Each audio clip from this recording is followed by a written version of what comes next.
Hi there, everyone. Let me just do that a little bit. I am live, and I'm going to go live on Facebook as well. We're going to try this as well now.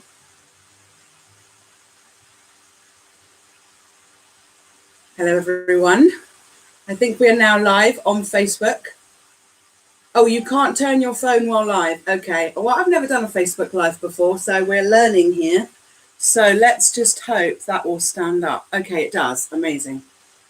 Okay, we are live on Facebook and we are live on YouTube. Hello, everyone, and welcome to Bloom Chakra Healing Tarot. I hope there's enough light for you to be able to see. I've set up in a new little different section of my house this evening so that I can be comfy for this lovely episode 3 of our video series. And so I've got a bit of a different setup tonight. So I hope the light's okay. I hope it's going to work out fine. YouTube light looks fine. So, sorry, Facebook looks fine. So does YouTube. So let's get stuck in. Thank you for joining me. This is Sasha Wallace, broadcasting live from my house with a very, very special event this evening. Very special video series. This is episode 3 of Ophiuchus, the Serpent Bearer, the 13th zodiac sign, and we are tonight anchoring the lost world of the sacred feminine as told by the solar system. So this is a little storytelling series that I've been doing. We are on episode 3, and each of these episodes has so far turned out to be 4 hours long, exactly.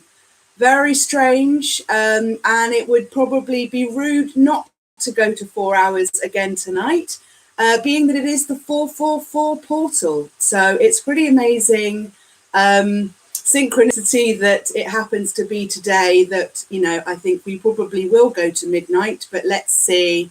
Hi there, everyone. Thank you for stopping in, dropping by, and joining the reading. I've got some lovely watchers on YouTube and on Facebook, which is amazing. So I thought I'd do something a bit special. If I'm going live on YouTube, why not just go live on Facebook as well? Since you're all sitting at home, twiddling your thumbs with something to do, why don't you join me for this really interesting story session, where we shall be doing some intuitive tarot reading. We shall be looking at some of the ancient history and the ancient ideas that we've been exploring in the last couple of episodes. And so I'll tell you what we're going to do. So, you know, we'll have a little agenda for this evening, just so I try and keep on track. I did actually want to print up a little agenda, like what's coming next, and put it on the table, but I haven't gotten round to that, so let's not worry about that. So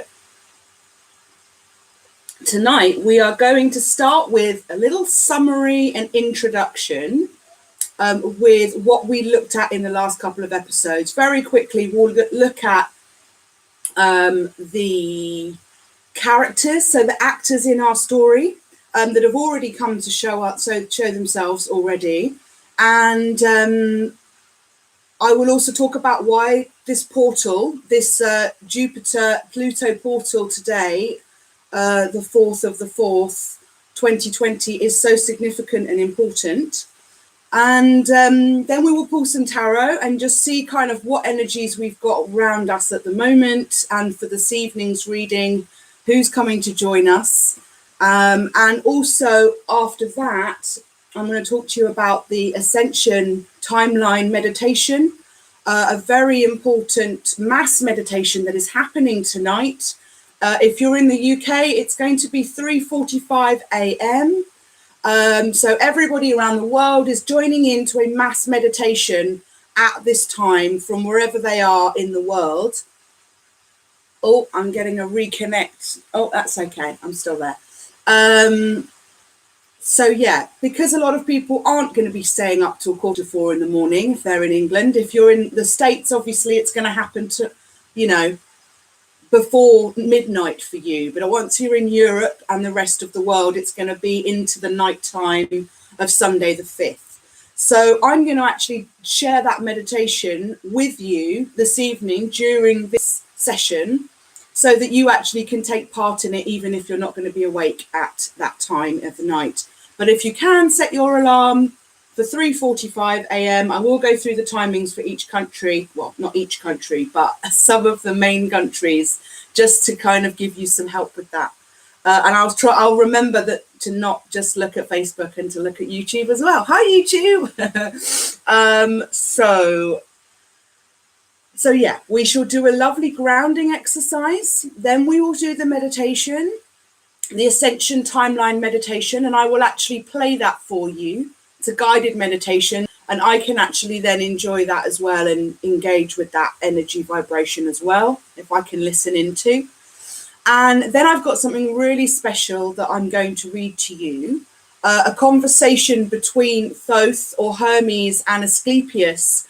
It's very similar to the kind of dialogues that you might know if you know Plato and Aristotle. It's kind of like a philosophical conversation between the two of them about the veil of Isis, which I believe is a really interesting element and key in the sort of mystery of our story tonight. So welcome everybody, welcome everyone that's joining. And thank you so much for sharing in your energy on this 444 portal. Why don't we just talk about what that means for a second, the 444 portal. So today is the 4th of April 2020. So if you're from a numerology standpoint, we will call that 444. Because obviously it's 4/4/2020, 2 + 2 = 4. So this is how numerology is kind of interpreted.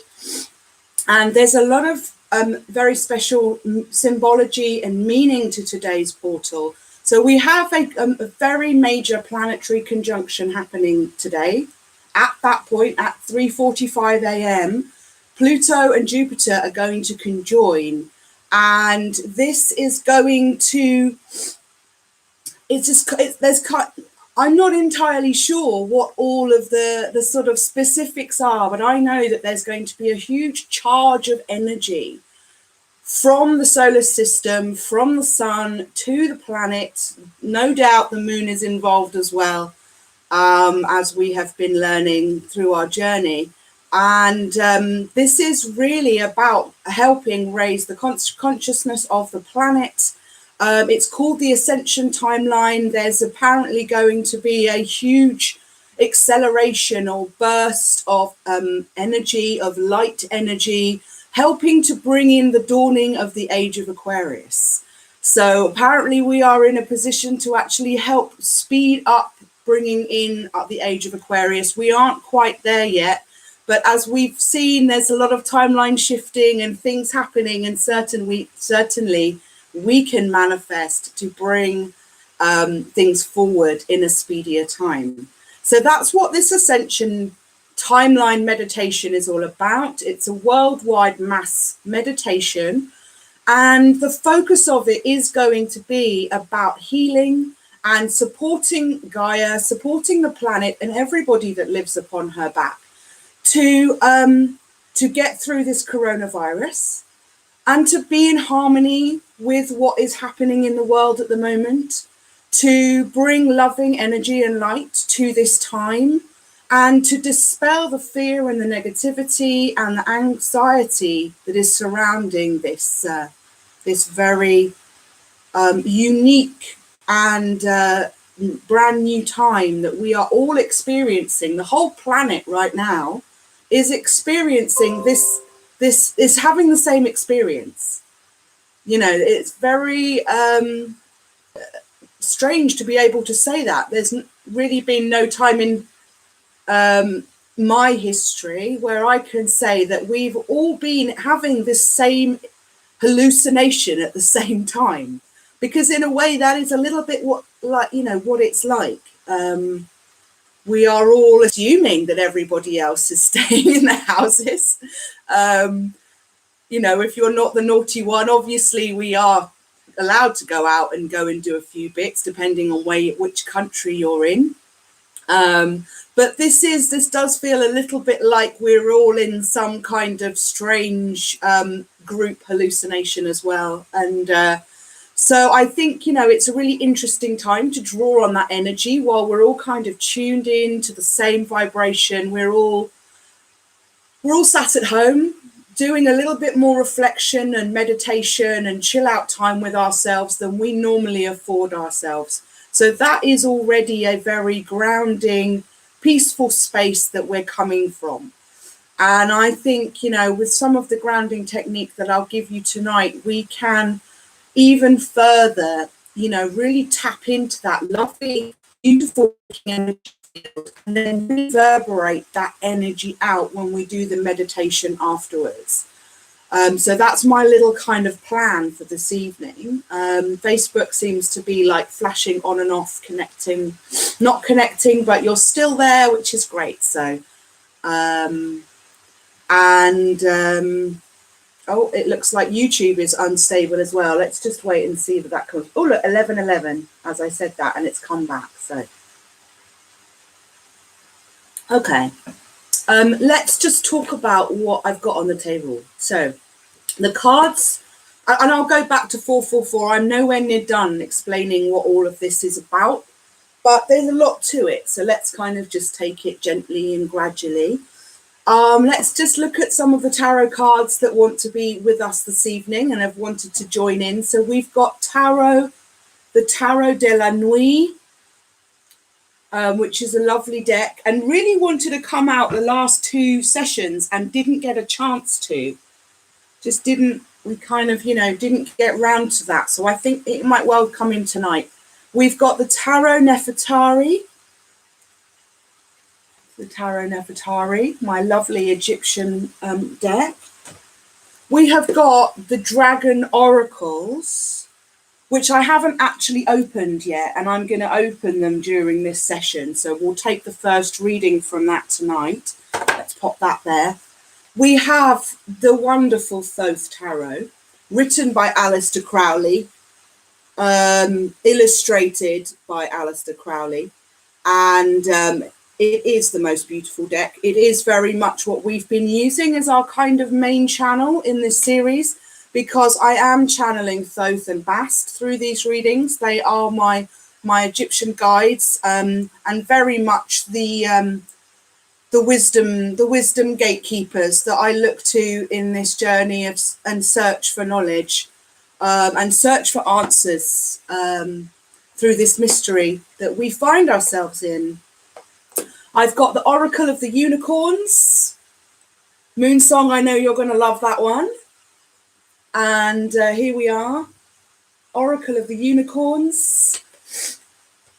And I've got Osho Zen Tarot, which is a stupendous deck of cards. It is the Tarot of Transcendental Zen Wisdom, and it is truly magnificent. We have the Tarot Animal Spirits, written by Susan Seddon-Boulay, and often accompanies beautiful excerpts of writing from Ursula K. Le Guin. And these are stunning, beautiful animal spirit cards. So they'll definitely be with us. They've been very prominent up to now. And we've got the Akashic Tarot. This is the Akashic Tarot deck. And for anyone that doesn't know what the Akasha is, the Akasha, not Sasha, but sounds like Sasha, the Akasha, or the Akashic record, is what we interpret or represent as this field of information and wisdom that lives around the planet, where all experiences, all things that have happened through time and space in the three-dimensional parallel or three-dimensional universe of this dimension, the third density or the third dimension is this grounded plane here on the planet Earth. And the Akashic record is where all of the events that have taken place on Earth, and albeit in the other planets and luminaries as well, though they might have their own Akasha record, I think would make quite a lot of sense as well. So there is this kind of like ultimate filing system, filing cabinet for everything that has ever taken place and everything that will ever take place. And this is where we are drawing down this information, this channeling, when we go through these readings, when we speak to spirit, when we speak to our guides, we speak to our ascended masters, and we receive information that ultimately is coming from the past. It's like we are seeing, it's like when you look at a shooting star in the heavens, what you're seeing is a star that exploded millions of years ago, and you're just seeing the light reach your eyes in this moment. But actually, when you see a shooting star, you're looking back millions of years into the past. It is actually a form of time travel. So the Akasha is kind of like this almighty book of wisdom, from where all wisdom comes and all wisdom returns. And it's almost, it's also like the, as the Egyptians would say in their ritual, when you die, your heart is measured, is weighed against the feather of Ma'at. And this is a ceremony that takes place to look at all the deeds that you've done in your life, and how good you have lived. How true and honest and loving and compassionate have you been to yourself and to others throughout your life? And all of these deeds are stored in the Akashic record, and they are tallied at the end of your life. And the Egyptians firmly believed that, they would do this assessment on your heart physically. They would take your heart out of your body after you've died, obviously. This isn't a sacrificial ceremony. This is about what happens after you die, and whether you're going to be received into the kingdom of heaven, or the field of reeds, as they would call it in Egypt, in ancient Egypt. Nirvana, Elysium, the field of reeds is where you would go. If you had lived a good life and you had been accepted through the pearly gates. And if you didn't, if you had lived a terrible life and your heart was so heavy, full of dark energy, dark emotion, dark, sad, negative vibrational energy of all those low vibrational feelings of hate, of anger, of resentment, of jealousy, of regret, of guilt, of suffering, and putting others through suffering. If you had lived your life without a care for anyone else, then that would be the tally of your life, and they would then say your heart would be so heavy it would easily be the heavier thing on the scales, and it would be chucked on the floor, and the Amenti monster would come along and gobble it up, and that would be it. Lights out. You wouldn't get another chance. You wouldn't get a chance to have a do-over. That would be it. You just wouldn't ascend to heaven. There was no sense of descending into hell. But then who's to say what happens when the Amenti monster eats your heart and effectively your soul? That's another story for another time. But, it's all relevant because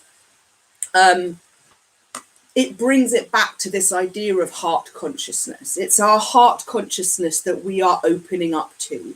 This is a third eye mental awakening consciousness as well, but it is about our heart energy and our heart vibration at its very core, at its heart, at its root.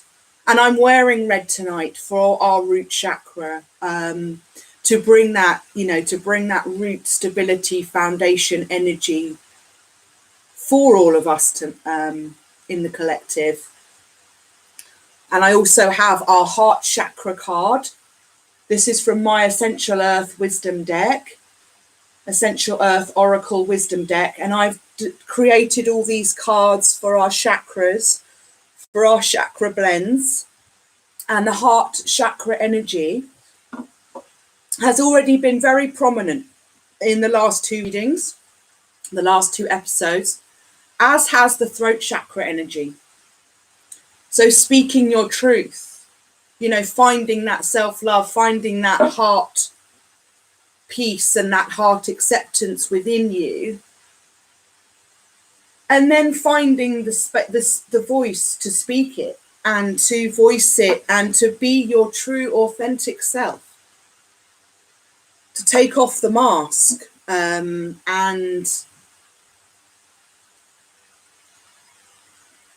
be vulnerable, be raw, be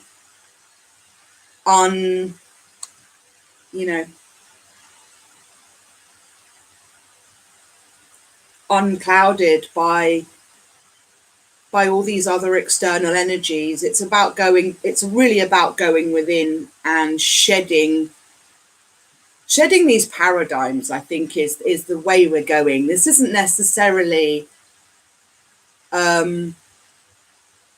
something that you can go out into the world and enact unless you are working in esoteric practices like me and my buddies.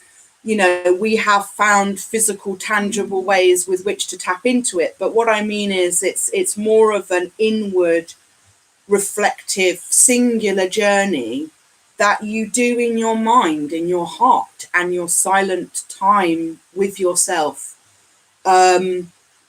which is the simplest journey we can all make. We make it every time we close our eyes. And yet we forget that there's a doorway there.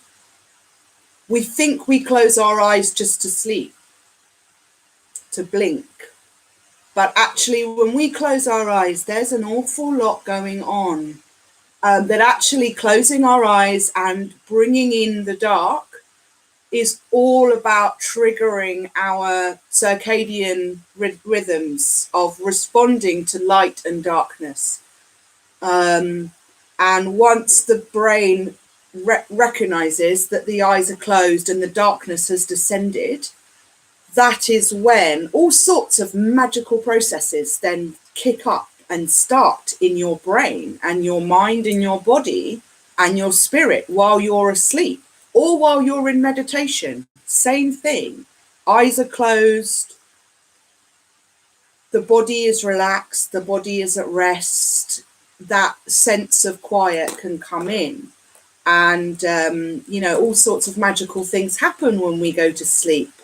We are flooded, our bodies are flooded with melatonin, which gives our body all these crime fighting, bacteria fighting, free radical fighting superheroes in the body that go round and literally combat all those free radicals that are caused by stress.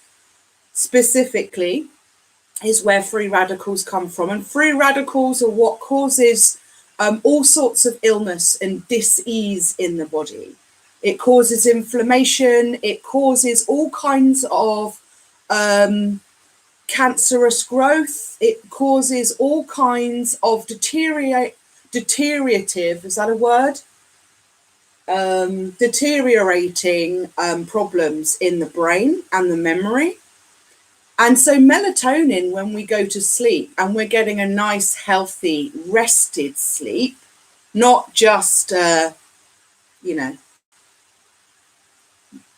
bad quality sleep is going to minimize what melatonin and other things are able to do.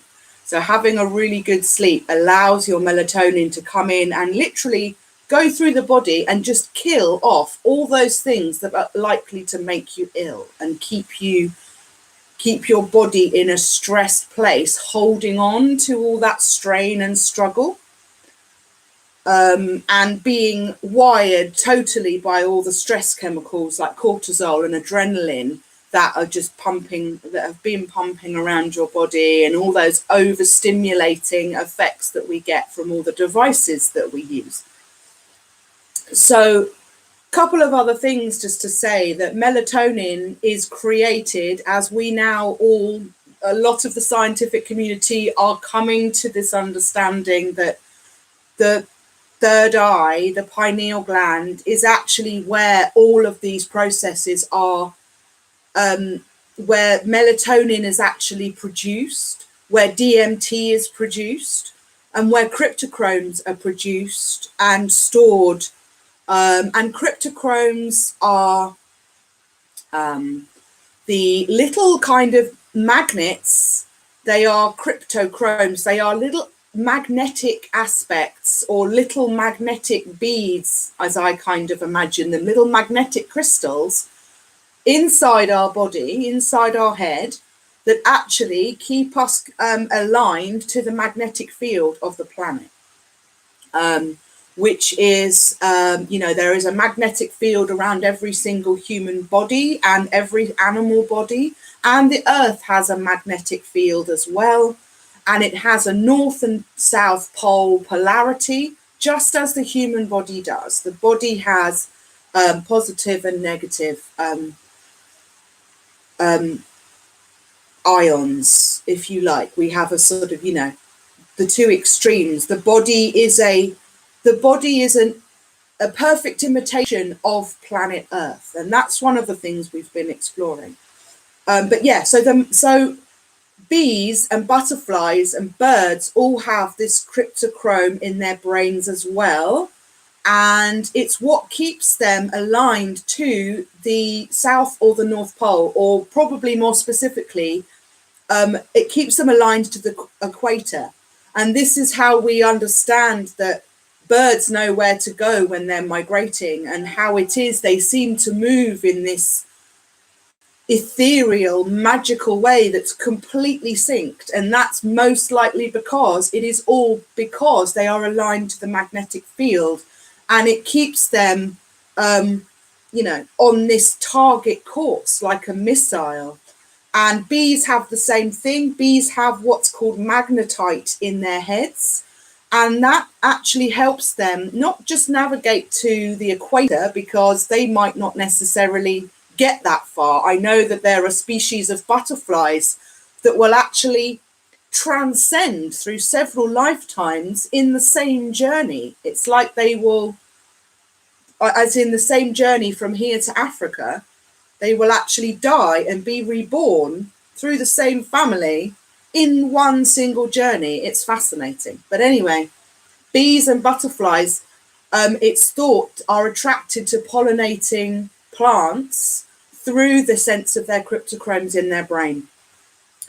So this is a really fundamental feature that is incredibly important and built into our brains already. And human beings have these. And I believe that our sense and connection to the magnetic field of the earth has actually been fogged. And I think there has been this calcification that's gone on in our third eye through a range of different reasons. And that's why we talk about this process of opening our third eye. There's this sense that it's been closed. It's been kind of sealed shut, caked shut, calcified. And if you can almost imagine like a kind of calcium crystal coating has come around the third eye, the pineal gland, and stopped that strong magnetic field from being like a beacon or a radar, or however it would work. But yeah, so we talk about opening our third eye and having this awakening, because it is a process that we have to go through. We have all got this very crystallized third eye now, and it's actually really big in babies' heads. It's really interesting.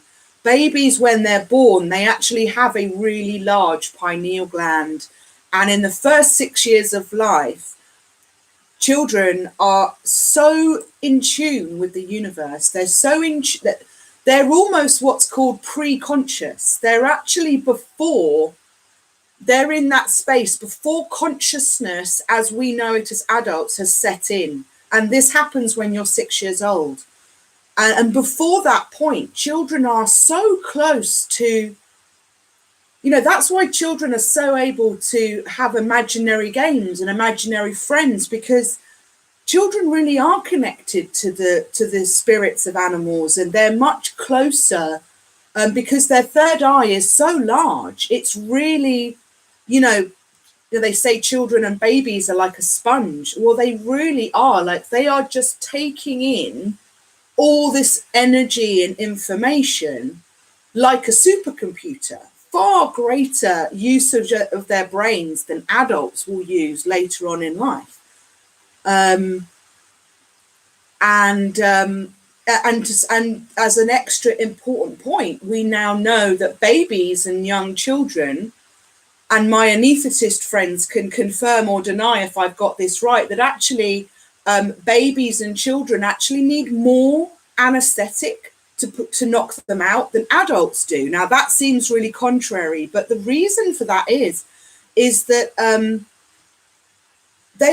it's almost like their light of consciousness is so much brighter. You need more drugs to actually knock a child out, a child pre 6 years old, than an adult, which I thought was really, really fascinating. That they really have to like layer it on pretty thick to knock out that light so a child can be operated on.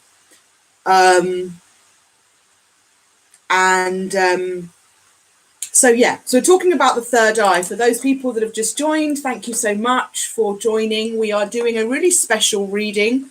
At the moment, it's just kind of like a stream of consciousness from my brain here, coming to you live from London, Richmond, in England, the United Kingdom. I know I've got friends online already from all around the world. It's amazing to see you all, and this is a fairly unique and lovely time, and I'm really glad to be able to bring these messages to you, because it's comprising what my research has been taking me into for the last 3 years, and I've been on this fascinating journey and learning so much and finding out all this stuff that I really now need to start sharing and getting it out of my head, because I'm running out of room.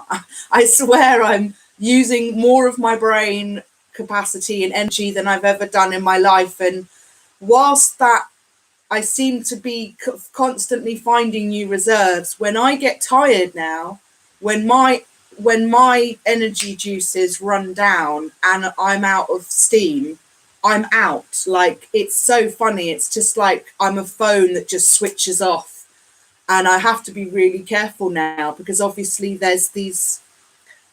you have to keep a balance. If you're going to push further into your reserves and your resources, you've got to have enough to come back. You know, you've got to have enough to actually be able to get yourself back into a solid state. And that's a really interesting thing about sleeping as well, is that we actually need energy to go to sleep. A lot of people think you run out of energy and that's when your body will sleep. But actually, if you are so out of energy, you're so stressed, you're so wired, your brain actually doesn't have enough energy to do all of its healing. So it won't let you go to sleep, because you're not in a fit state to do that. Your body and your brain need to kind of they have to come down from a different energy frequency. So we almost want to move from like alpha to gamma brainwaves. And that, that's some of that when we do the grounding and when we do the breathing and we bring, hey, how you doing, Avi? Nice to see you. Thank you for saying it sounds fascinating. I'm glad you think so. We are live on Facebook and on YouTube, trying something new tonight. And I was just saying, so we need energy to go to sleep. And that's because the body needs to go to work to do all this healing. and do all this magical stuff with our dreams in the astral plane. And that's where DMT comes in. You know, these magical places you go to in your dreams are as real as they are as real as the places that you see when you open your door and step outside your house.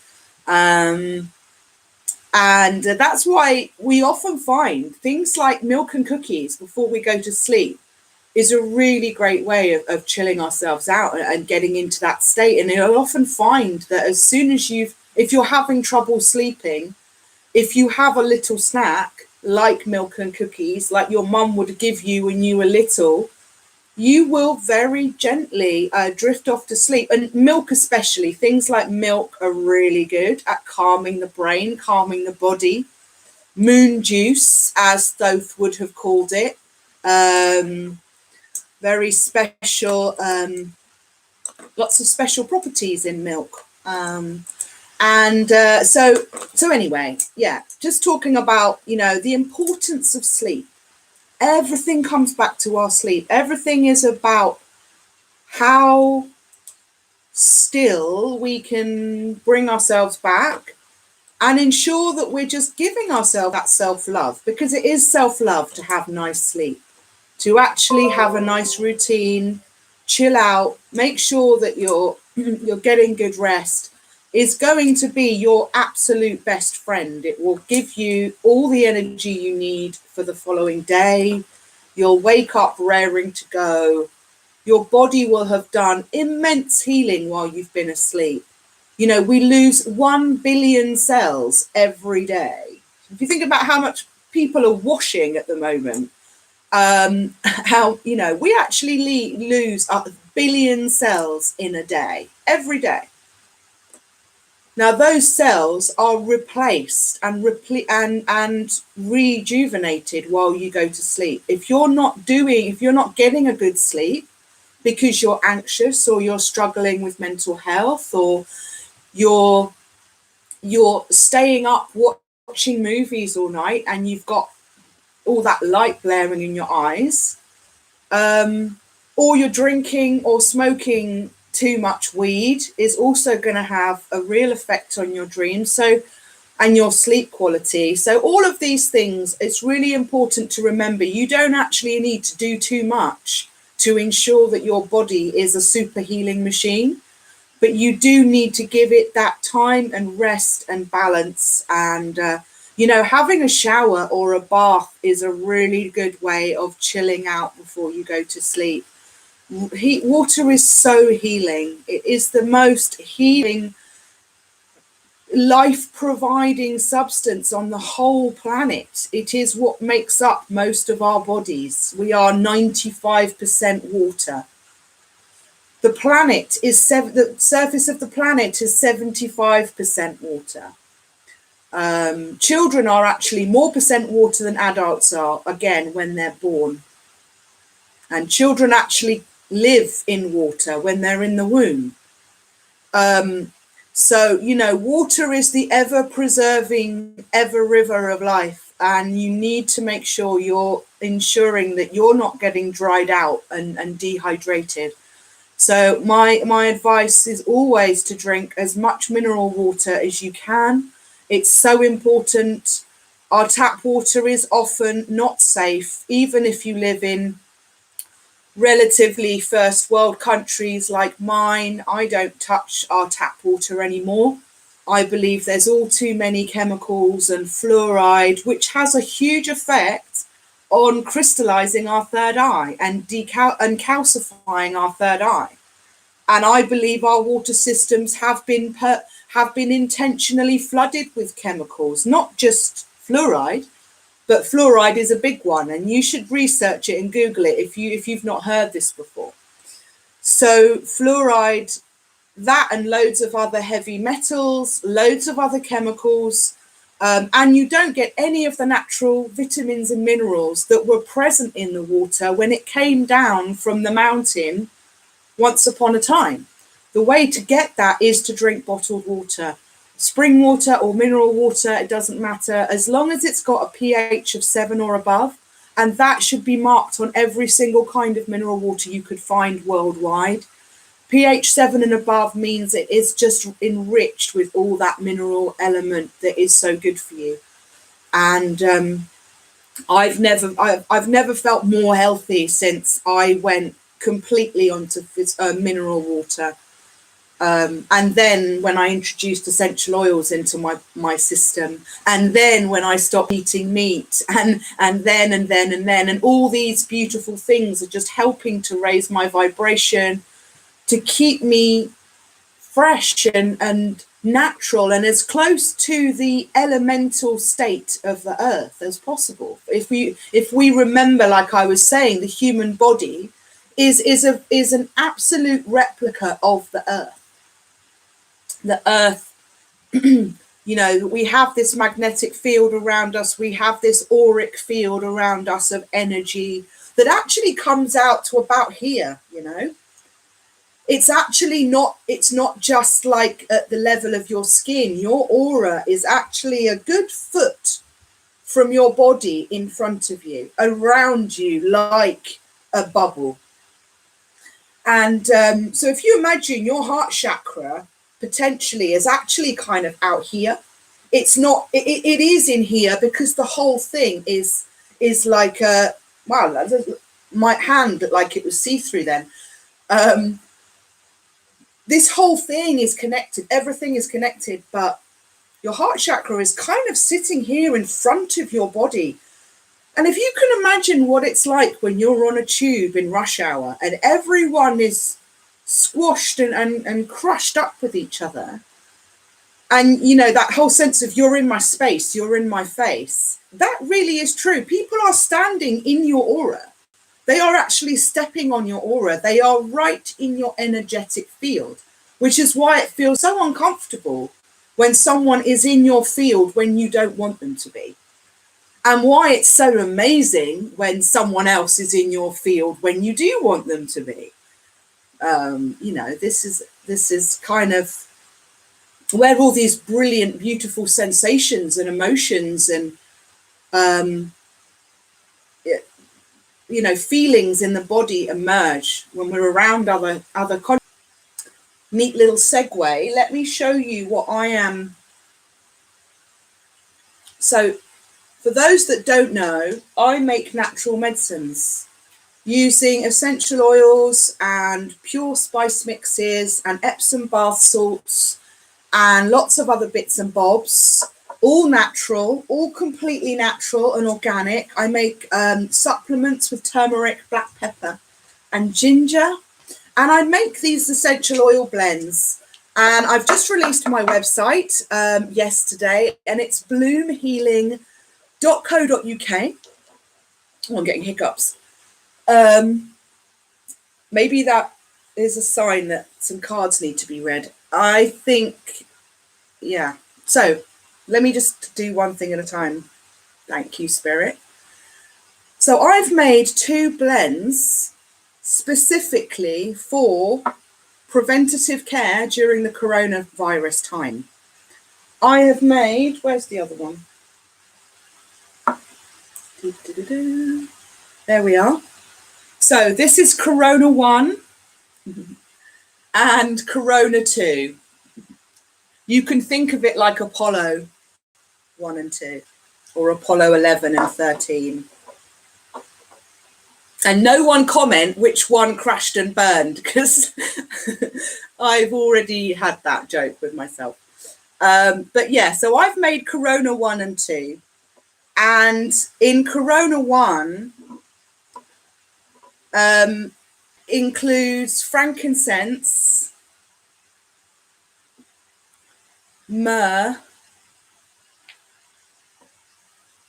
rosemary, and where's it gone? And lemon eucalyptus. Sorry. My mute was, I'm not forgetting about you. Now this is Corona 1, so it's gold, frankincense, myrrh, and rosemary. I wonder if anyone can make the connection. And we just went 4444 in the live chat, which is super. So that's Corona Blend 1.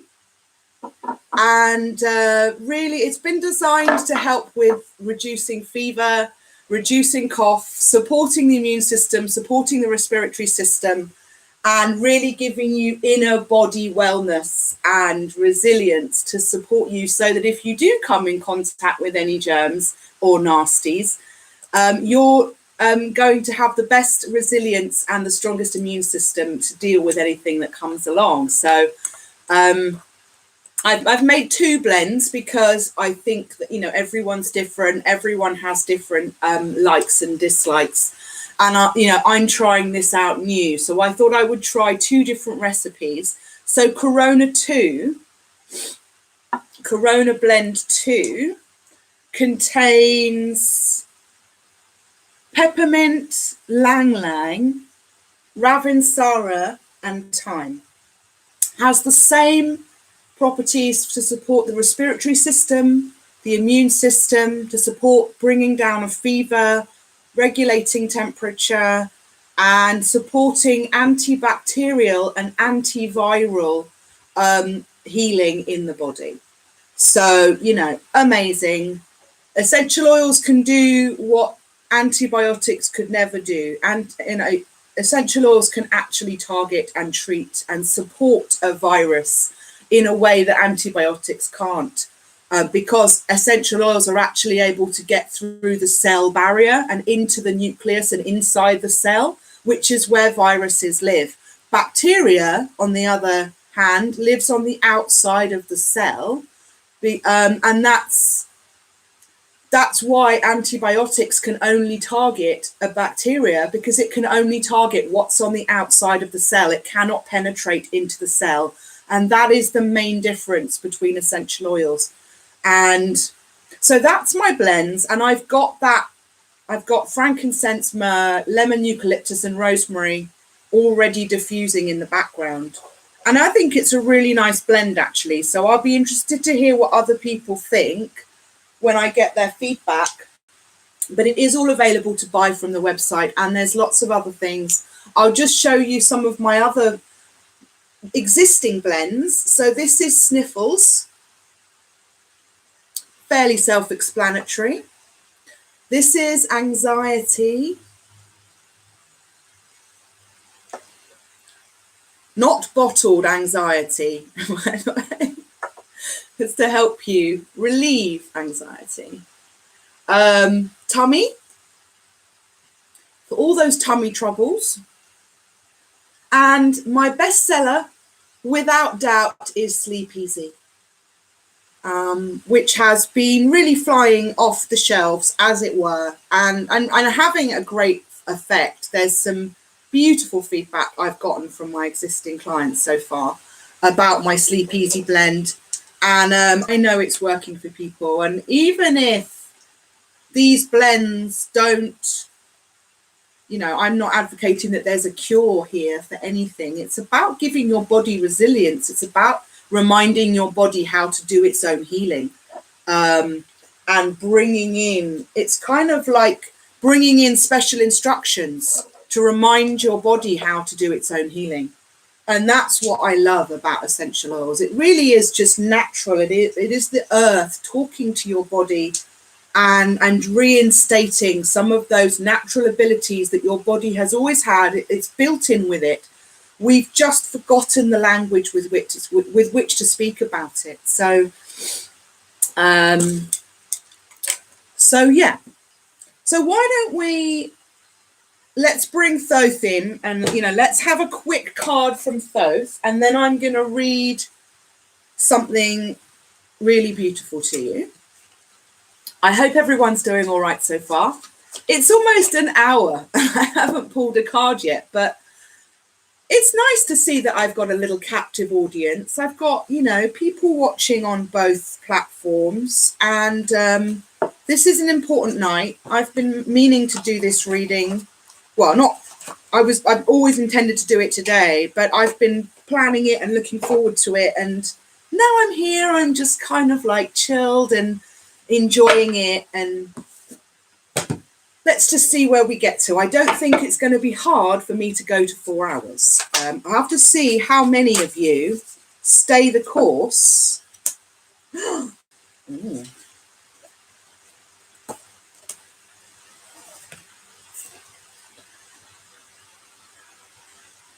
Interesting.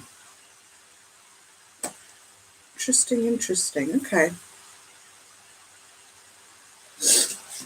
I'd hardly shuffled and we've had cards come out. So I'm feeling like that's it for now. So let's just put those away.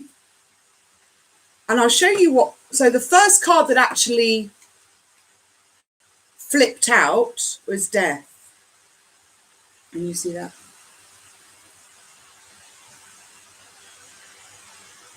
Death from Thoth Tarot. And for all of those that are not initiated into the world of tarot, hi. Hey, no, I'm not in Hurghada. I'm in London. I'm not in Egypt right now. Are you in Hurghada, Yasmin? Hello, my Egyptian sister. I was just introducing. So we got Death from the Thoth Tarot. And if anyone's not in acquainted with tarot, Death is not a card to be scared of. It is not a card to fear. It is a card that represents change, resurrection, birth, life, death, and resurrection, birth, death, and rebirth. It's not really what I meant to say, but life, death, rebirth, birth, death, resurrection. Who is beeping me? I don't know. Then we got the Ace of Discs. So Death is a really good card. Death is a really powerful energy to come through. It is about ending cycles, ending karma, ending old paradigms, sweeping old paradigms out of the way, sweeping those cobwebs away over those beliefs or structures or expectations that we've been holding on to ourselves or holding on to that don't serve us anymore. So Death is a powerful card, and it's the first one that comes out. And since we're kind of like clearing cobwebs with this story, I like that. I like that a lot. So then we got the Ace of Pentacles, the Ace of Earth. This is a gift from the earth. Aces are always a gift from the universe. And the Ace of Pentacles, or the Ace of Discs, is the Ace of Earth. And this is about ultimate abundance coming in to our earthly realm. So that is home. Inshallah. I hope to see you soon too. I was hoping to come to Egypt. I was hoping to come in March, but obviously all of this has happened. So I'm gutted. I want to come and see my apartment. My tenant moved out at Christmas time, so my apartment is free for the first time in 5 years. So I really want to come over, and I'm gutted that this has all happened. But here we are. Gutted that I can't travel. So soon, inshallah, alhamdulillah. So yeah, the Ace of Pentacles is the abundance card on our earthly plane. So that's home and family, work, career, money, success, abundance in the earthly realm. And this is a confirmation that this is coming, that this is here, that this is already being gifted to us. The third card we had was the Six of Cups. The Six of Cups is the Six of Water. Sixes represent victory. And sorry, I should have said that Death was the number 8 in this tarot deck. Sorry, the number 13 in this tarot deck. And Ophiuchus is the 13th zodiac sign. So we will get back to Ophiuchus in a minute. We will introduce all the actors in a second. So yeah, we've got the Six of Cups, which for me and for many is the past life card. This is our past life twin flame. This is someone from the past. So cups and water represent emotion. They represent the emotional life that we have. And the Six of Cups is a sense of victory and success in emotion. Very often love. You know, love is the greatest emotion. So love is often represented by the cups and the water. But it's not the only emotion. But everything is even hate is a vibration of love. You know, even the element of hate sits on the spectrum that love sits on. They are simply opposite ends of that same thing. They are made of the same stuff. We all know how easy it is. Well, not how easy, but we all know that experience of loving someone deeply and then one day you hate them. I know that's a really strong word to use, but I'm just saying that, you know, people don't have deep anger, hurt emotions if there hasn't been love there in some way. It's the love and then the taking away of that love that causes a lot of these deep-seated traumas. So then we get the Queen of Cups. More water energy. It's so interesting. We've got a major arcana with the Death. We've got the Ace, which is a very special card. We've then got the Six of Cups, which is a minor arcana, and then we've got the Queen of Cups, which is a royal arcana. So we've got like one from every element of the tarot. This is the Queen of Cups. She represents reflection, being reflective about our emotions and bringing that heart space, bringing love into our heart space, bringing us into a time of being kind to ourselves. You know, it's only all these emotions that sit at the low vibrational end of the scale. Anguish, anger, anxiety, hurt, resentment, jealousy, envy, malice, terror, all of these things. And I've lost my point. I was going to say something really cool. It'll come back to me. Yeah, it'll come back to me. So while I'm conjugating what that point was, let me explain a little bit more in some headlines about why this portal is so important and what it is we are trying to understand through this time. And like I shared with all my mystery school buddies last night, I can't just talk about it or just verbalize it very easily, because it's almost like we don't have the language with which to describe our consciousness. It's really hard to put it into words because language can be very limiting when we're talking about this kind of thing. And it's easy to also want to dig down into the detail of every single thing. So I was providing some headlines last night. So these headlines, so the 444 portal, we've talked about obviously today's date being very relevant, 444, fourth day of the fourth month, 2020. We are also in this ascension timeline. So we've got this very powerful conjunction of Pluto and Jupiter tonight, 3:45 in the morning if you are in the UK. And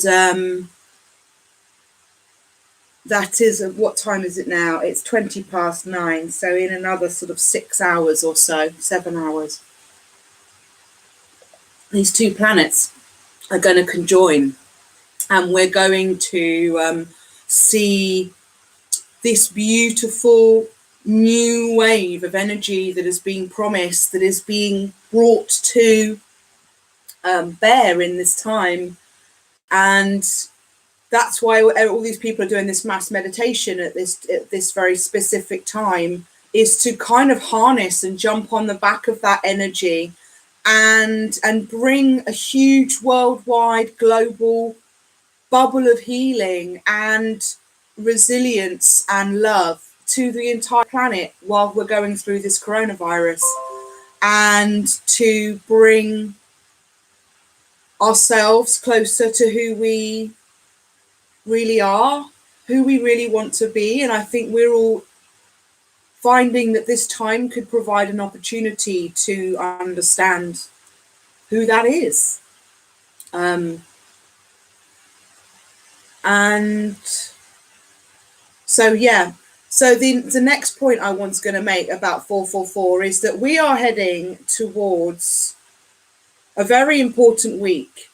Now, a lot of people, I've certainly received this as a download, and I've seen this confirmed by lots of other people, but there's a lot of belief that the number 444 represents Jesus Christ, and that this number is actually attributed to his vibration, and that this portal may well have something very unique and special to do with. And, you know, we've looked at some stuff around the scriptures before, and there's some, you know, if we've got time, if we get to it with my stream of consciousness tonight, I actually want to share with you a couple of things from the lost Gospel of Mary and the lost Gospel of Luke and Thomas. These are the Gospels that were disappeared from the original Bible, that turned up in the Dead Sea Scrolls, the Nag Hammadi texts, contained Jesus's words in his own words. There were Jesus's Gospels, and there was Gospel from Mary, all of which were disappeared from the original text and have now resurfaced. Sadly, there's big bits missing from the Gospel of Mary, but it really is interesting, and she is the embodiment of the sacred feminine for me. And I think so much of this story turns back, you know, to look at these times. So if we, you know, taking this particular idea, and this is an idea, people, I don't, you know, no judgment, please. I'm certainly not making any judgments here. I'm just throwing out some of the ideas that are very prominent to many of us in this kind of work. Now, we'll also know that next week is Easter.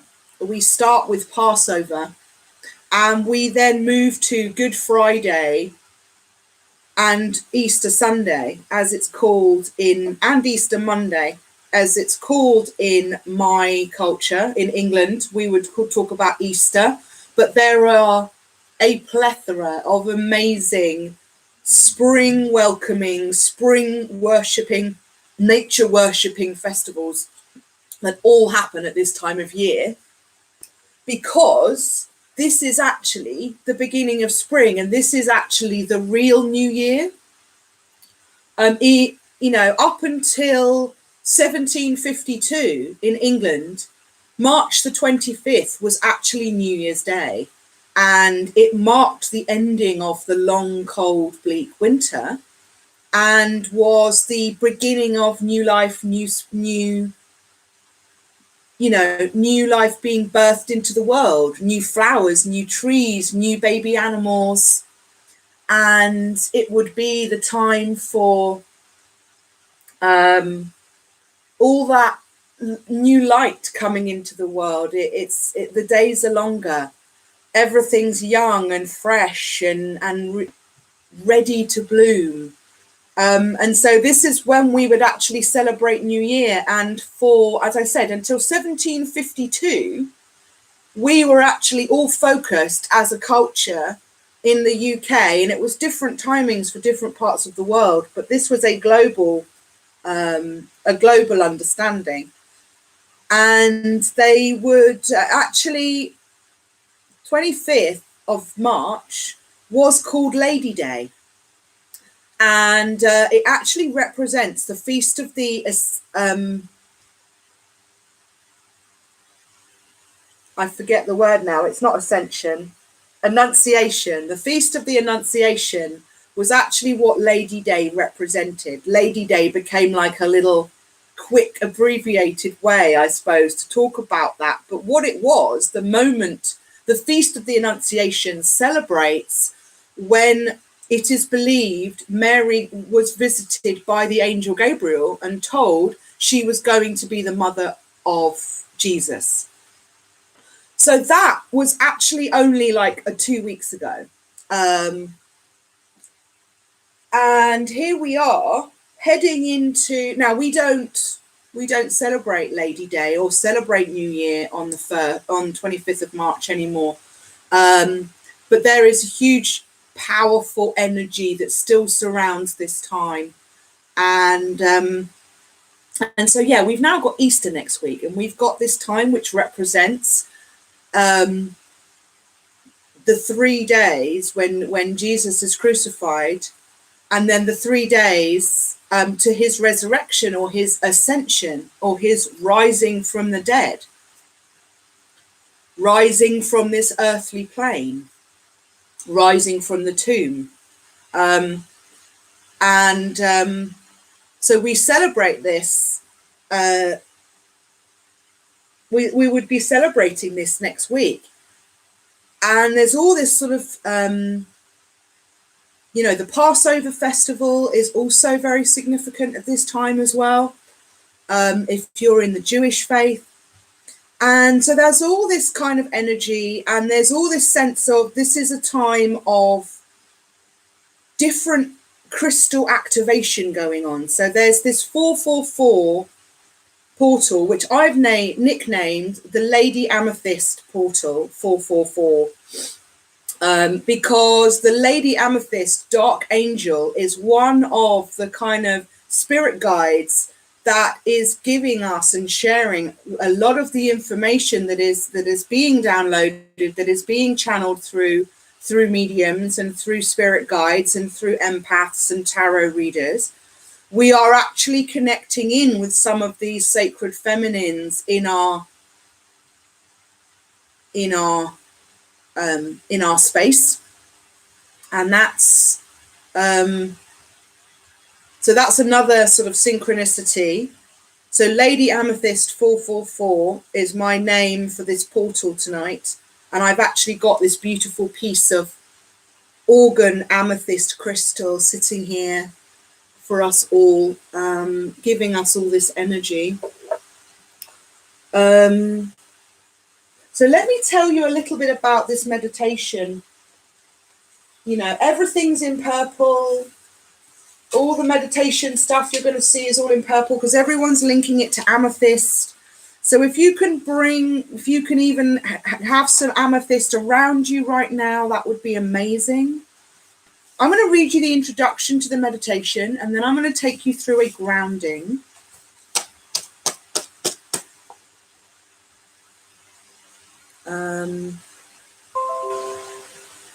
And then we'll look at the characters afterwards. I think let's just ground ourselves and get into this really nice energy. And then we'll look at the characters and some of the story afterwards, okay?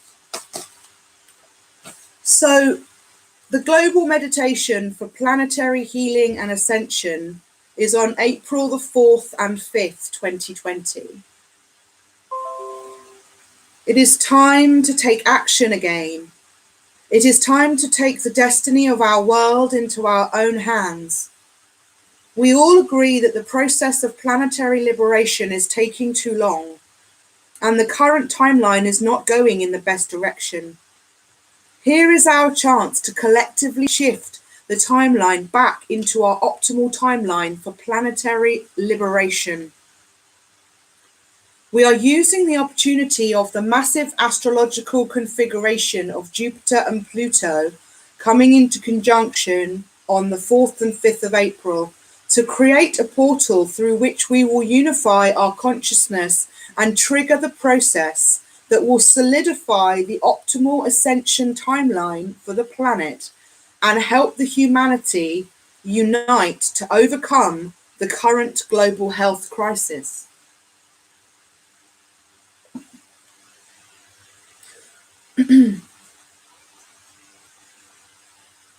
Scientific studies have confirmed that positive effects of mass meditations on human society scientific studies have confirmed the positive effects of mass meditations on human society. So each of you that will participate in this activation can actually help to bring the age of Aquarius closer to us. This mass meditation helps the light forces to ground the energy of light on the surface of the planet to completely heal the global human population from any illness, fear, and negativity, and to help the shifting of the planetary evolution back into the most positive ascension timeline that will lead us into the age of Aquarius. We can reach the critical mass of 144,000 people doing this activation. This is the number of people that are going to be taking part.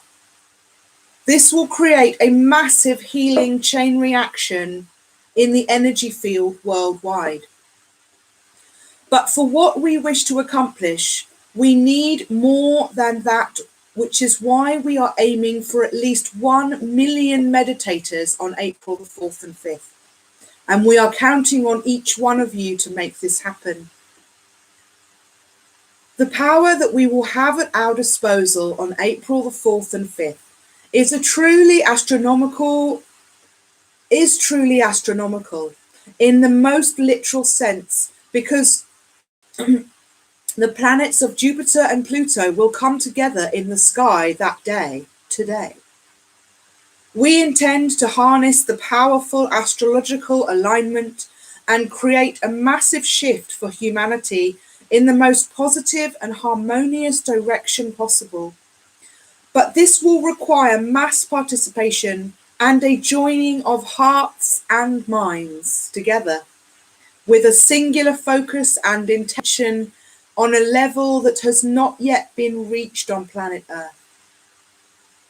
With all of this global chaos swirling around us, it is imperative that we be the true bearers of light, to come together in a global meditation and with profound heartfelt love, unite as 1 million points of light, who will anchor in the energies of peace, harmony, abundance, freedom, healing, and the most positive ascension timeline imaginable. No doubt most, if not all, who hear this already believe in and promote the power of meditation as a tool for spiritual growth, healing, and manifestation, and that is commendable.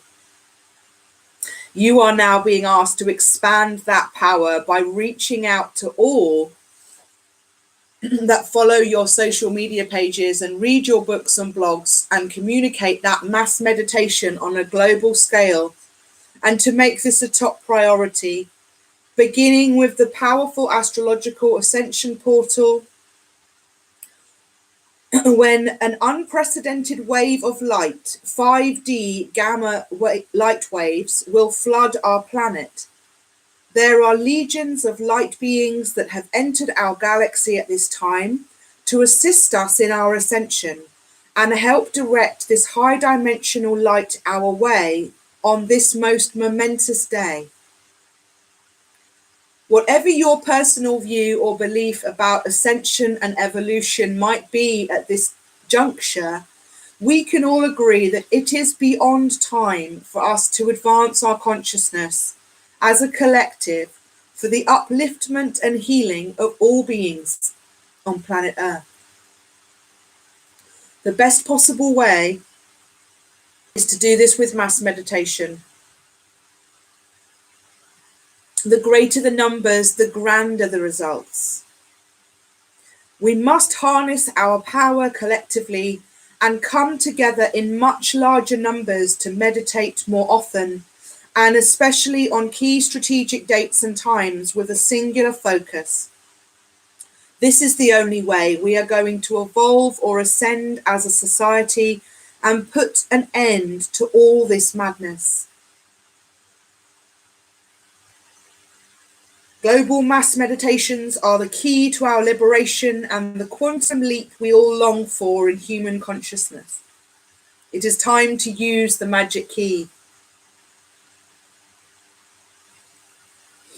We will be doing this meditation in the exact moment of Jupiter and Pluto conjunction, which will be the first moment when a truly powerful energy of the age of Aquarius will hit the surface of our planet. And I'm actually going to do this with you right now so that we can all take part and share in that energy vibration. Just because it's going to happen at 3:45, Jupiter and Pluto are already on top of each other. Like, this energy vibration is already flowing and flooding. So you can do this from wherever you are. You can just tap into this energy, and you sending your good vibrations into the field is going to have amazing effects from wherever you are and whatever time you do this. Speaking of timings, I'll go through quickly. So if you're in New York, it's 10:45 p.m. EDT. It's in Chicago, it's 9:45 p.m. CDT. If you're in Denver, it's 8:45 p.m. MDT. And if you're in Los Angeles, it's 7:45 p.m. PDT. And Europe, Asia, and Australia will have already crossed over into Sunday the 5th. And it will be in London, it will be 3:45 a.m. British Standard Time. In Paris, it will be 4:45 a.m. CEST time. In Cairo, it will be 4:45 a.m. EET time. And in Taipei and Beijing, it will be 10:45 a.m. CST. In Tokyo, it will be 11:45 a.m. JST. And in Sydney, it will be 12:45 p.m. AEST. So, I really hope you will consider actually joining in with the real thing at 3:45 a.m. if you're in the UK, or anything other than that is as I've just described. But if you can actually set your alarm for that time and wake up and do this meditation, you'll be part of something really amazing. But we will do that here as well, and I'm really excited to share with great gratitude and thanks from my friend Amy Duke this beautiful grounding exercise, which she has allowed me to share with you all tonight. And I thank you so much for your generosity and your love, Amy, for letting us use this, for letting me read this out. It is the most beautiful grounding that I've been very lucky to have been part of already. And this is called the light worker grounding. I'm just going to have a quick sip. And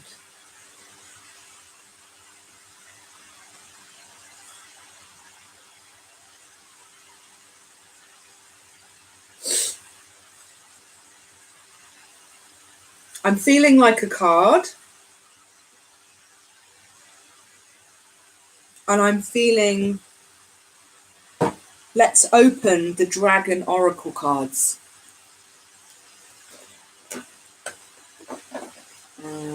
I really associate twin flames with dragons. In my tarot deck that I'm creating, I've actually got Venus and Mars as the twin flames, as fiery dragon twin flames.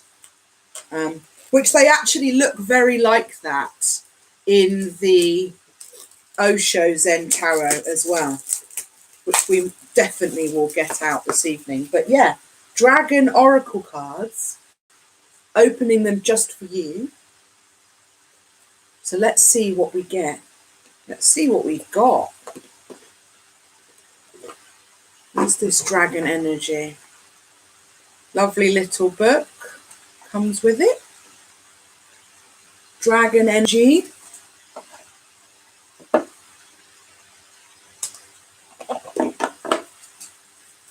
Time is it? 9:40. Okay. We're about halfway.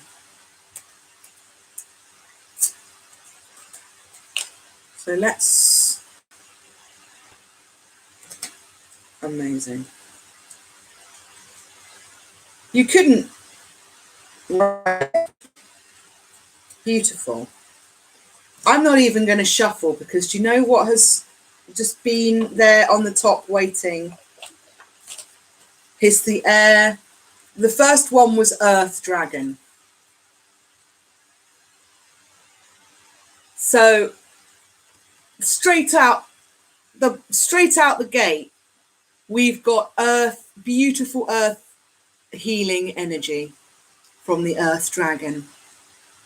As we go into this grounding exercise,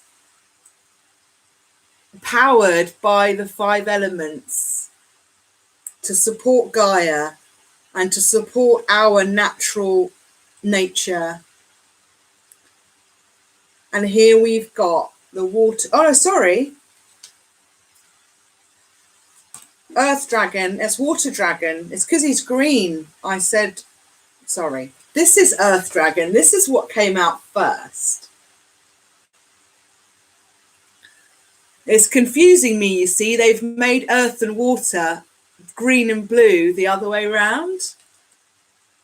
So Earth Dragon says, Earth Dragon clears your path and the land around you.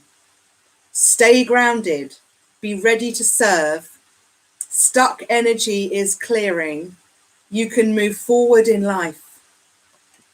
How appropriate as we're about to do a beautiful grounding exercise. And this is, you know, this is bringing that energy of love for the planet. She's got beautiful, this dragon's got beautiful horns, like a ram, like Aries. They're very unusual horns, much more like a bull or a ram, which is a very significant creature as far as creation is concerned. The idea of 3, birth, death, rebirth, the ultimate creation,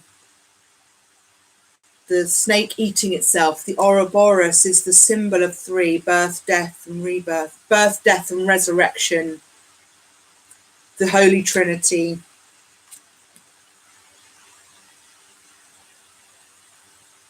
Now, the water dragon actually says, helps you flow easily round obstacles. Christ, light, and love are flowing. Develop your psychic abilities and go with the flow. So we've got Christ light now being introduced after what I was saying about the significance of Jesus with the number 444 and the significance of all of this time of awakening and ascension. We're talking about ascension. We've got this very famous story of the resurrection coming up next week. And it's kind of like all things are being brought back together, brought back into alignment. And that's exactly what we're going through with this Saturn-Pluto portal that we're in. It's an alignment of all the planets are all now in this beautiful alignment that only happens once every 36 years. I saw it when I was just 4, well, I didn't see it, I don't remember it, but I was 4 or 5. I was here, alive, conscious, pre-conscious, because I was about 4 years old. but I'm the lucky age to actually see this portal come round for the second time in my life.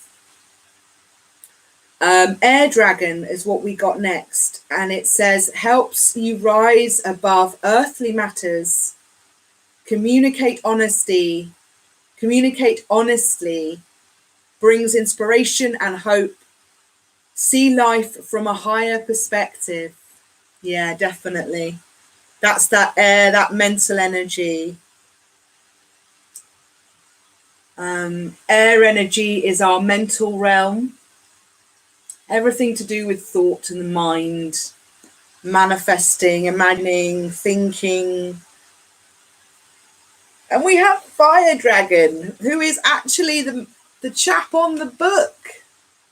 Look at that for twin flames, people. And we get Fire Dragon. I mean, come on. Out of all the dragons, surely Fire Dragon's got to be the big boy, right? Got to be Mama. Mama gets to be Fire Dragon. Fire Dragon says, burns up the lower energies around you. You are safe and protected. Be determined and inspired. Clear your soul pathway. I love that. And I love this idea of burning up the lower energies. You know, we were just talking about this idea of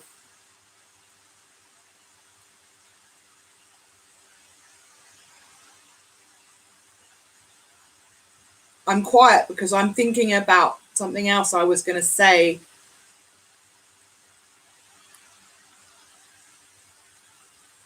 But yeah, burning up those lower energies, those lower vibrational energies that are heavy and toxic, and they include negative vibrations, negative thoughts, negative things that we say to ourselves. Oh yeah, I've remembered. That's just triggered my point that I forgot earlier. So when I was saying, like, all these negative vibrational energies, these low vibrational forms of thought and emotion that we carry around, such as anger, resentment, guilt, regret, anxiety, malice, hate, all of these things are simply, we might think we are feeling, you know, that about somebody else. You know, we are thinking these thoughts or feeling these emotions about other people. But actually what you're doing is you are poisoning your own self with those thoughts. You are emanating that energy out into the ether, and you are sharing that energy vibration. If you are thinking bad thoughts about somebody, or in fact, if you're going so far as to wish bad things on someone, that energy vibration is real. You know, that, you know, when anyone going back to school days, and I've just seen an old school friend, like, just come online. Really good to see you, Jodie. And Nikki, hi. And John, hi there, guys. Really nice to see you. You know, that idea if when you were in the school playground and you felt like people were talking about you, and you turn around and there are people looking at you, that whole sense of my ears were burning. That is because your intuition was actually letting you know that that energy was coming towards you. Those people were actually creating an energy vibration that was sending daggers at you, physical thought form daggers at you in your back. That's why we have this sense that someone's watching us, or sense that someone's talking about us, because that is actually our intuition picking up on that vibration that's being sent out by another consciousness. So yeah, I just wanted to say, all these low vibrational energies where you're feeling bad about the way someone's treated you, or the way, or the way that things have gone in a relationship or whatever, and you play it over in your head again and again and again, all that is doing is sending those daggers internally on yourself again and again and again into that real sore wound that was already there in the first place. Why do we do that? Why do we continue to poke at the really sore place, trying to redo conversations that we've already had, and you can't turn back the time, but we berate ourselves and we rake ourselves over the hot coals for how we could have done things differently. And all we're doing is just kicking ourselves when we're down. So just remember that if you are putting out negative energy towards other people, you are actually bouncing that right back on yourself as well. And you're actually putting out negative, dark energy into the universe. And we really don't need any more of that right now. So, you know, Fire Dragon is here to say, let's burn up. Let's incinerate these energies that are just holding us in a place that, you know, we're chained down. It's like we're the dragon chained in the dungeon at in the bank in Harry Potter. You know, we're that dragon that's been shackled and held down, and it's the serpent that's trying to rise out and up through these low vibrational energies, and they're rising up through the chakra system. You know, it's our Kundalini awakening.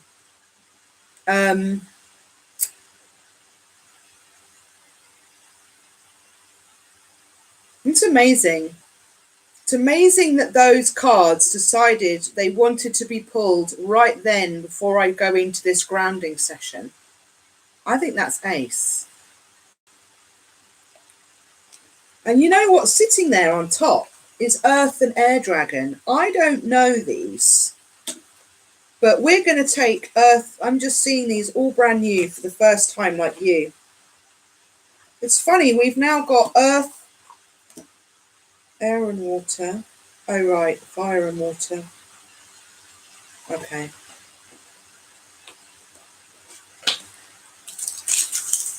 We've just got some characters coming out on the table. Very quickly, I'll show you. Air and Fire Dragon.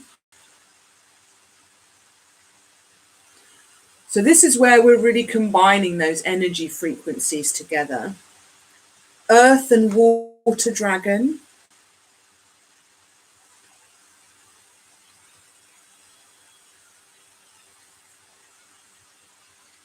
The Earth and Fire Dragon.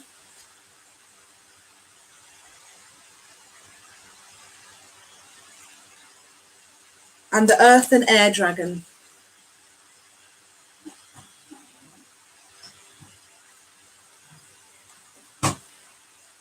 Oh, clearly these cards are in some kind of order from when they were packaged, but it's beautiful that they just happen to be the ones on top, because we are very much channeling these earthly elemental energies tonight. So let's pop that away, and maybe we'll read some stuff later.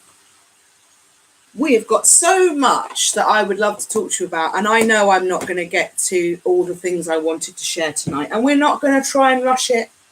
I'm not going to try and make it all fit.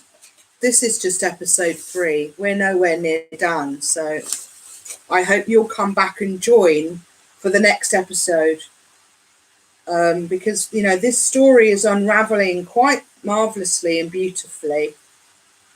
So let's just put you there.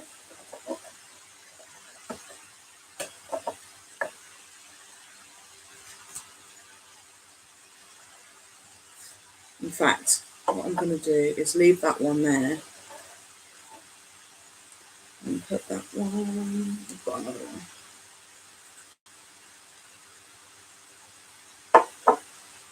Can you see that if I put that there? Probably not great for everyone, is it? If I do that. Okay. Okay. There we go. That's a bit better. All right, so let's just take a lovely long breath together. We're going to do some beautiful grounding now. Let me just turn you back around so you can see me. Hi, everyone that's here. Thank you for everyone that's here. Sharing in your energy, whether you are intuitively guided to this reading, you just happen to see. Yeah, sorry, you can't see the cards again now. That's okay. I shall put you back on the cards when I start reading, because you don't need to be looking at me. You can look at the cards. Yeah. What was I going to say? Yeah, thank you all so much for being here and sharing in your energy. I'm delighted to be here doing this beautiful story with you tonight. So let us take a deep breath in and just connect in together.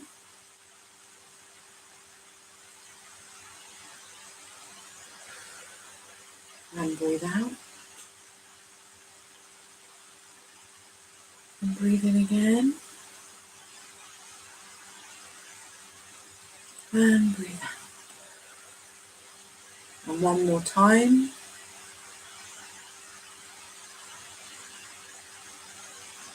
And breathe out. Okay.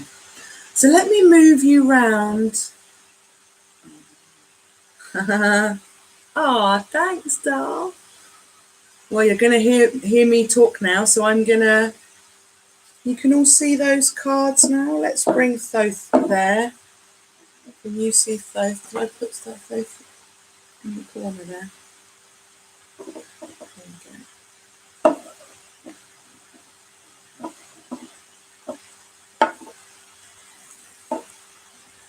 There we go. Okay.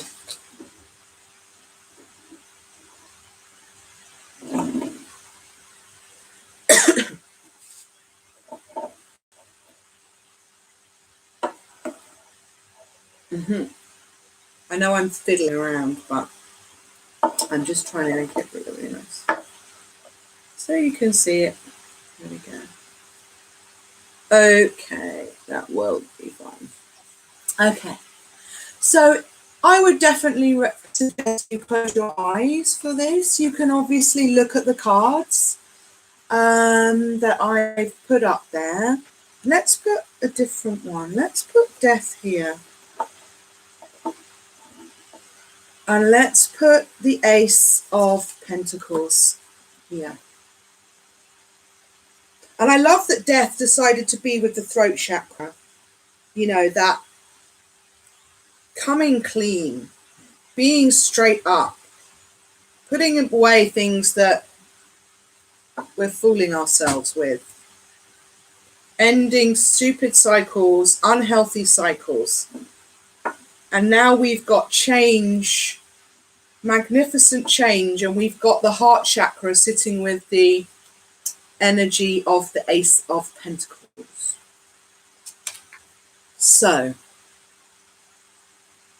close your eyes, get comfy, relax, just feel really nice and relaxed wherever you are, whether you're sitting in a chair or lying down.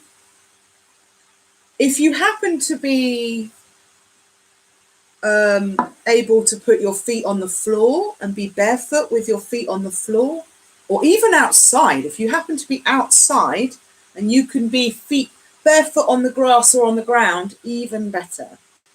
But don't worry if you can't. So let's do a little bit more.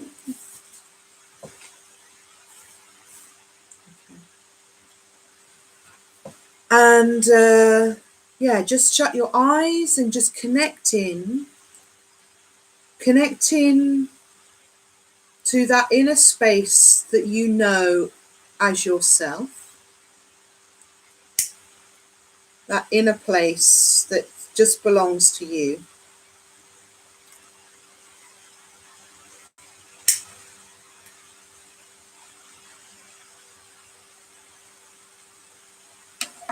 And I will take you through this beautiful grounding by my friend Amy. I recognize fully and in full faith my protection.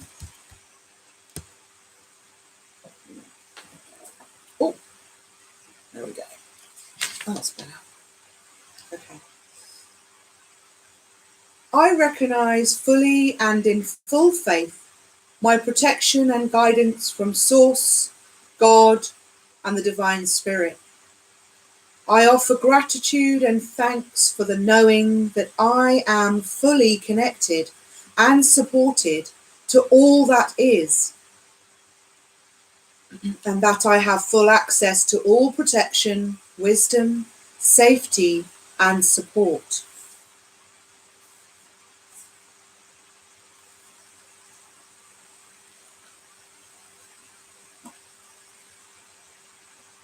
I know that's not incredibly clear, but it's a bit better.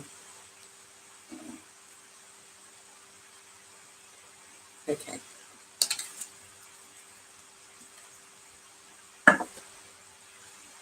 Alrighty.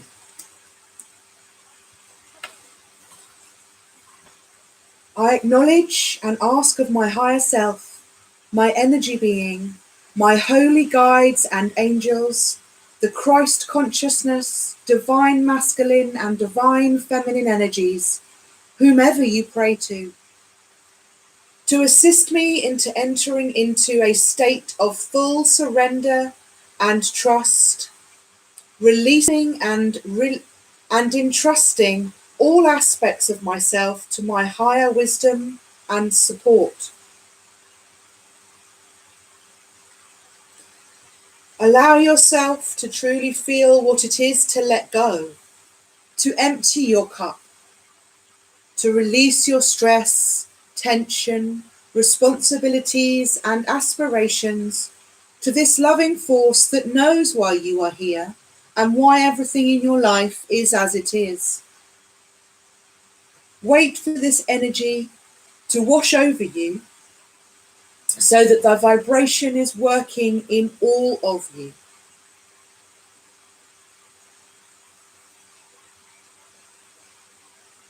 As you move to the next part of the grounding, consciously create a kind of separation in your awareness of your mind and its thoughts, your heart and its feelings and emotions, your will and the desires that move through it, your physical body and all of its systems, and your energy being and all of its systems as well.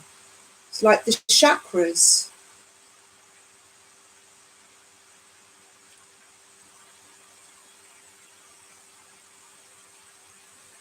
And as you hear this next section, I want you to envision that these parts of you are being elevated and released like a balloon being filled with helium and rising up out of your 3D reality and floating up to the highest level of reality possible.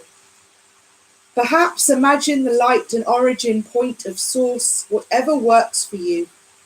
For me, it is Kether on the tree of life, and I imagine these aspects being floated up to the tree of Kether, which is Pluto for me.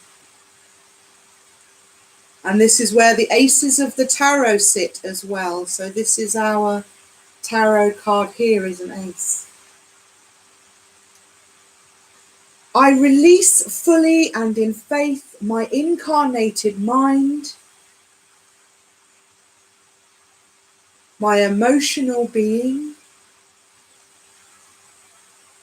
my spiritual and incarnate will, my physical body and energy being, to the capable energies of my higher self, sacred guides, and all divine forces that are here to assist me in my growth, that resonate with unconditional love, wisdom, and truth. I ask for assistance in letting go of my current thoughts, emotions, desires, physical state of being, and energy being, that I may surrender and release my version of reality to a higher, healed perspective, that may shift my being into the fullest and most evolved energy that all levels of my being are capable of receiving in a safe and balanced way. I wish to elevate my consciousness out of any and all lower vibrational realities that I have clung to and invested in, either knowingly or unknowingly.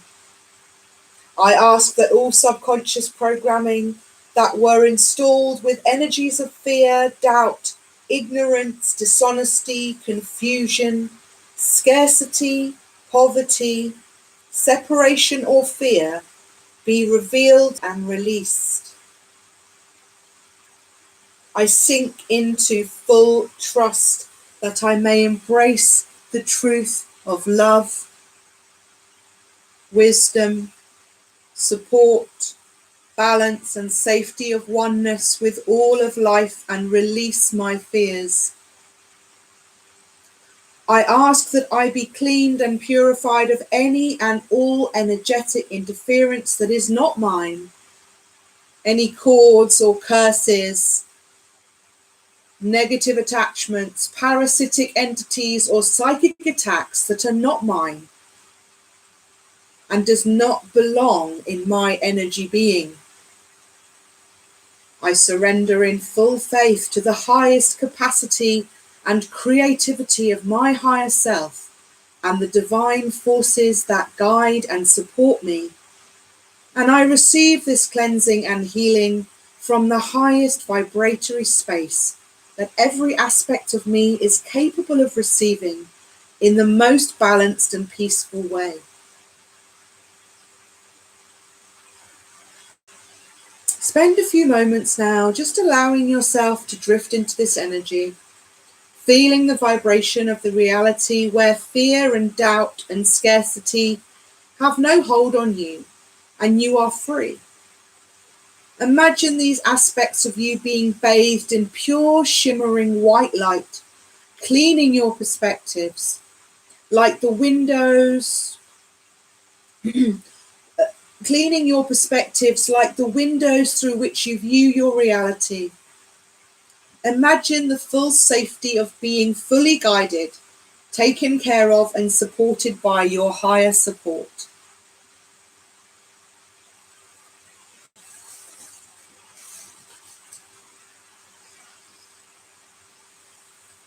If thoughts or emotions or anything comes up while you're doing this that shows you fear or doubt or anything that is not full of trust, then allow yourself to feel these feelings while being in this cocoon of healing transformation.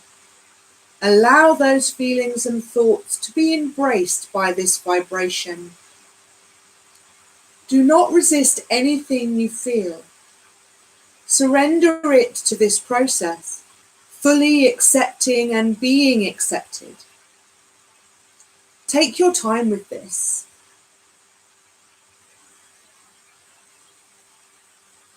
When you feel like this quality of being has fully entered your state of being, then you can begin to ground this energy into your incarnated reality. I'd like you to visualize a tree, similar to the Celtic tree of life or the Kabbalah tree of life, if you are aware of that. Or just a beautiful big oak tree or weeping willow tree or big Canadian red. And just bring that image to your mind. Imagine sitting or standing below this tree and feeling its ancient wisdom emanating from every leaf and throughout its trunk.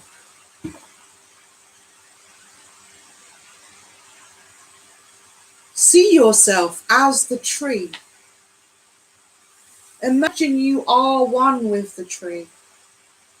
Acknowledge that the branches of the tree are your upper chakras connected to cosmic awareness, acknowledging that the trunk is your physical being and incarnate life,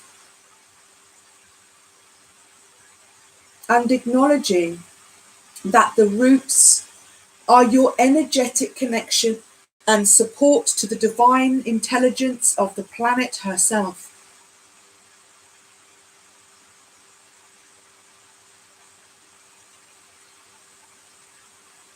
After you've brought this awareness in, I want you to ask for guidance.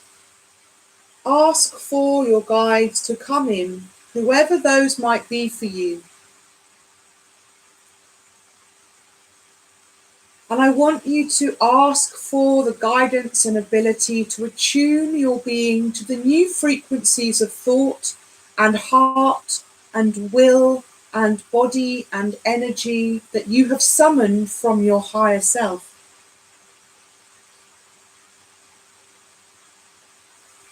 I'm getting some really interesting light changes going on here. And that candle is completely still. So I'm on the Facebook video, I'm getting these really interesting dips and flashes of light, and there's no light changes happening at this end. There's another one. That's really interesting. I'm just seeing energy here. I know it. Sorry for the interruption. I just wanted to mention that. For those that are on Facebook, you might notice that.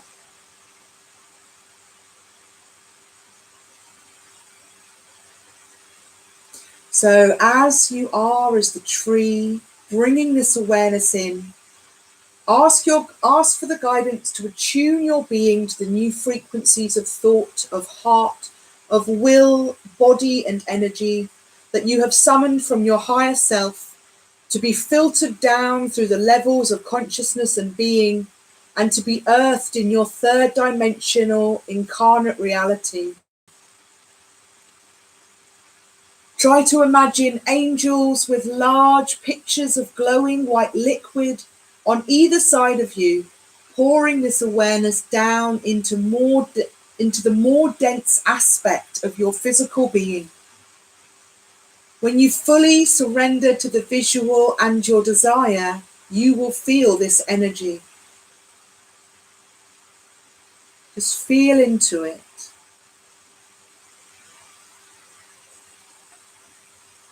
As the energy begins to settle into your body, you might feel the urge to hold on to it.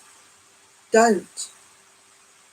Now it is time to share the energy with the earth and to use it to illuminate your awareness of the same connection you share with the earth intelligence. Energy like this is meant to ebb and flow. You can use this image of the tree in your mind as you breathe, seeing your breath and that air and that lovely, purifying, clean air that we have all around us now, being drawn down into the branches of the tree with the in-breath, and seeing it move through the trunk and into the roots as you exhale. So drawn down from the branches with the in-breath, moving through the trunk and into the roots as you exhale.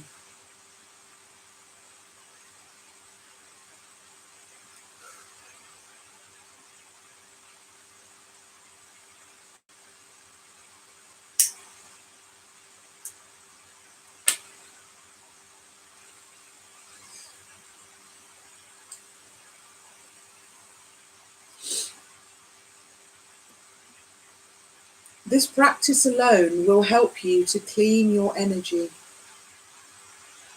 The next practice is how you bring the energy to the world so that it begins to reflect back to you the quality that you have willed to experience on the higher planes of yourself.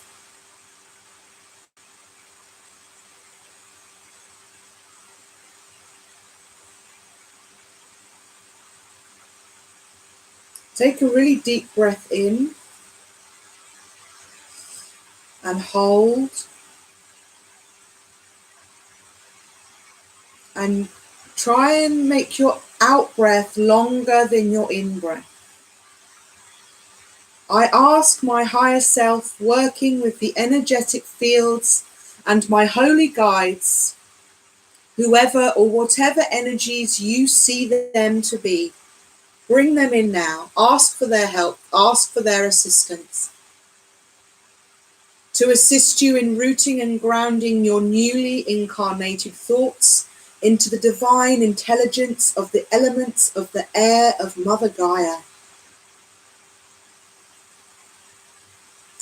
That clean, purified air, that crystal clear blue sky that we have over all of our houses now. It's a beautiful moment of the earth being able to breathe again. The earth is taking one deep lungful of air again.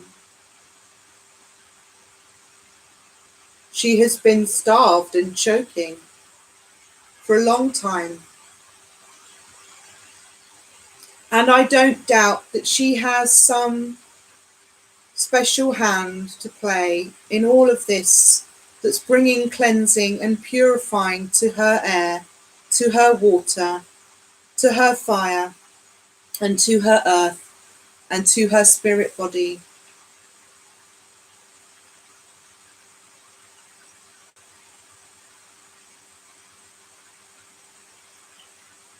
This beautiful air energy, the realm of all of our thought and mind forms, that place where we can manifest and we can crucify.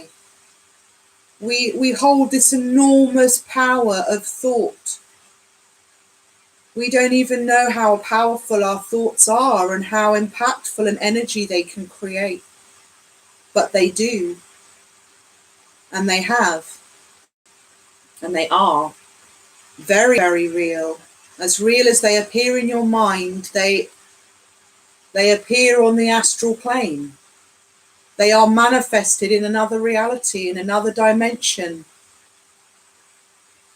And so it's really important that we are conscious of what thought forms we allow to circle in our minds, to take up residence, find a home, a dark corner to settle into, and then sit and fester. Even more important is that we need to remember how we attach emotion to those thoughts. And once we charge our thoughts like a charged ion or electron, we are actually infusing it with a ton of emotional energy, chemical energy, that is that beds it in deeper into your energy body. And that's what we're trying to clear, is some of those hurts and poor, sad places in ourselves that need nurturing and love and TLC. So our thought, mind, power, energy is so key and so relevant for us to remember that we have ultimate power over our thoughts. We do not have to be a slave. We do not have to be at the mercy of any thought form, any negative vibration or emotion that doesn't make us feel good. We can actually let them go.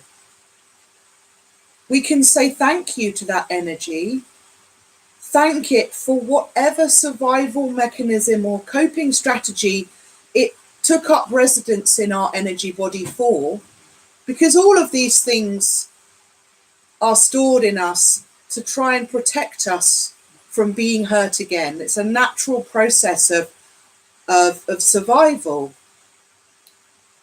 But actually, when those thought forms actually are doing us more harm than good, we have to say thank you for whatever it was whatever lesson this information or emotion was supposed to teach us. and then accept it and release it and let it go.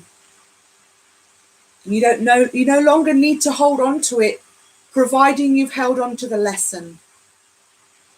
And that little bit gets left behind as a beautiful lesson of light that will ultimately stop that kind of darkness from entering your energy body again.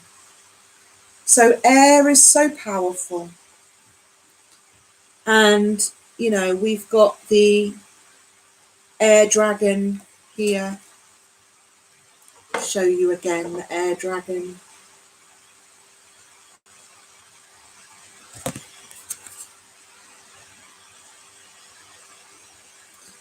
Air dragon says, helps you rise above earthly matters, earthly worries, communicating honestly, bringing inspiration and hope, see life from a higher perspective. So, you know, in that power that we have to wreak havoc in our minds, we also have the power to create beautiful healing and joy and bliss and balance in that same place, that same space. You can create and hold that space for yourself. So bring yourself into a grounded place when you feel you're being taken off into wild flights of fancy that you don't want to be fantasizing about and analyzing. You know, sometimes it's good to let the earth ground you again and bring you back into that sense of balance and equilibrium. And the same with our emotions. You know, our sacral chakra, our root chakra is so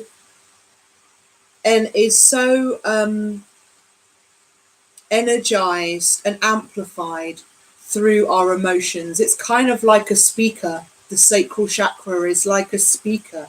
It amplifies and absorbs all of this harmonic emotional energy, and it gets stored in our stomachs and our tummies, and that's why we attribute all this emotion and sense of a knotted stomach or worries or butterflies in our stomach with our sacral chakra, because that's where all of our emotion and sense of identity and sexuality and creativity is held and stored and born. So we need to bring harmony and healing to our emotions. This is so key and fundamental. This is where so much of our pain is created, through our own emotions, through things we're holding on to for whatever reason. And it's time to be gentle and let those hurts go that are no longer serving you. So use the beautiful fluid, never-ending river of water and flow to let the emotions flow into you and flow through you and flow out of your heart chakra and out of your sacral chakra. Just like the flow of life, the ever river.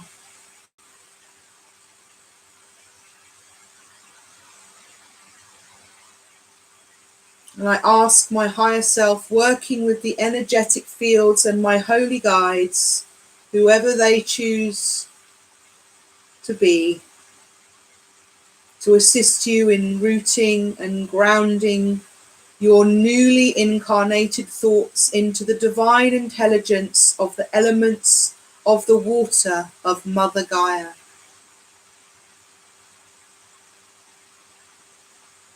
Just feel that flow. Water remembers everything. Water, we now know through so much amazing research and science, that water holds vibration of everything it has moved through. Everything that has moved through the water is stored as a memory in the water and is retained. So the water remembers everything. So if you remember that your body is 95% water, it is holding on to every memory, every light, every color, every sound, every emotion, every experience, every dream, every thought is all stored there in your energy body, your emotional body of water. And you have the power to re-energize the water into the frequency that you want it to be, which is calm and love and compassion, a river of compassion and healing flowing through every chakra, flowing through every part of your being, balanced by the beautiful element of fire. Fire is your will and it is your desire. The element of fire. We ask our higher self, working with the energetic fields and our holy guides, to assist us in rooting and grounding our newly incarnated thoughts into the divine intelligence of the elements of the air, of the fire of Mother Gaia. From all her fire burning in her center core, to her volcanoes on her surface, to the sun in her sky. Let that fire of your will and desire burst through your solar plexus chakra. And just like the in-breath and the out-breath, take in that light from the sun into your body, onto your skin, through your solar plexus chakra. This vitamin D is so important. The coronavirus, interestingly, just to add this in, while we're talking about the sun, the corona word is actually the word that we attribute to the halo that the sun gives off. And actually, if you look at the bug, the coronavirus, under the microscope, it looks like the sun. It looks like a round sun with lots of beautiful sun rays coming out of it.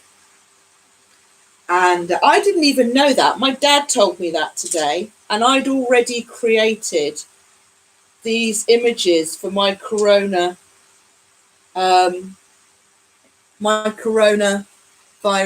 blends that I've made. Look at that.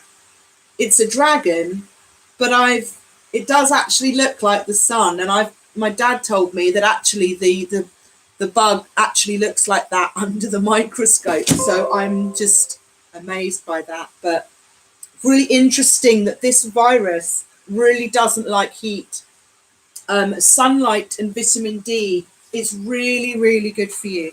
So if you can get sunlight at the moment in your garden, wherever you are, that is really good for you. And also drinking hot drinks, keeping your inner body nice and hot, also kills off these germs. So it's really interesting, the symbology that the sun is bringing to this scenario at the moment. So yeah, we are drawing in that beautiful power of the sun, that life-giving energy of fire that we all need to live. Every plant, every creature, every planet is given life by the sun. And he is the ultimate Son of God. He is the Son of God. It was a typo.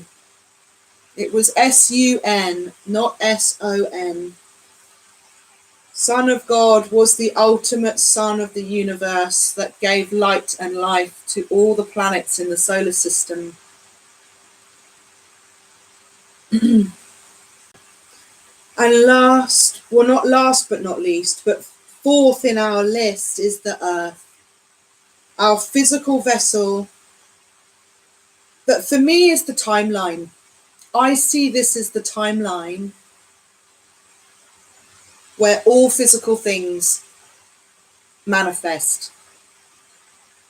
So Earth for me is the timeline from which all things are measured.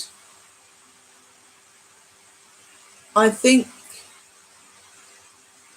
my friends are trying to do like a group video call. Hang on.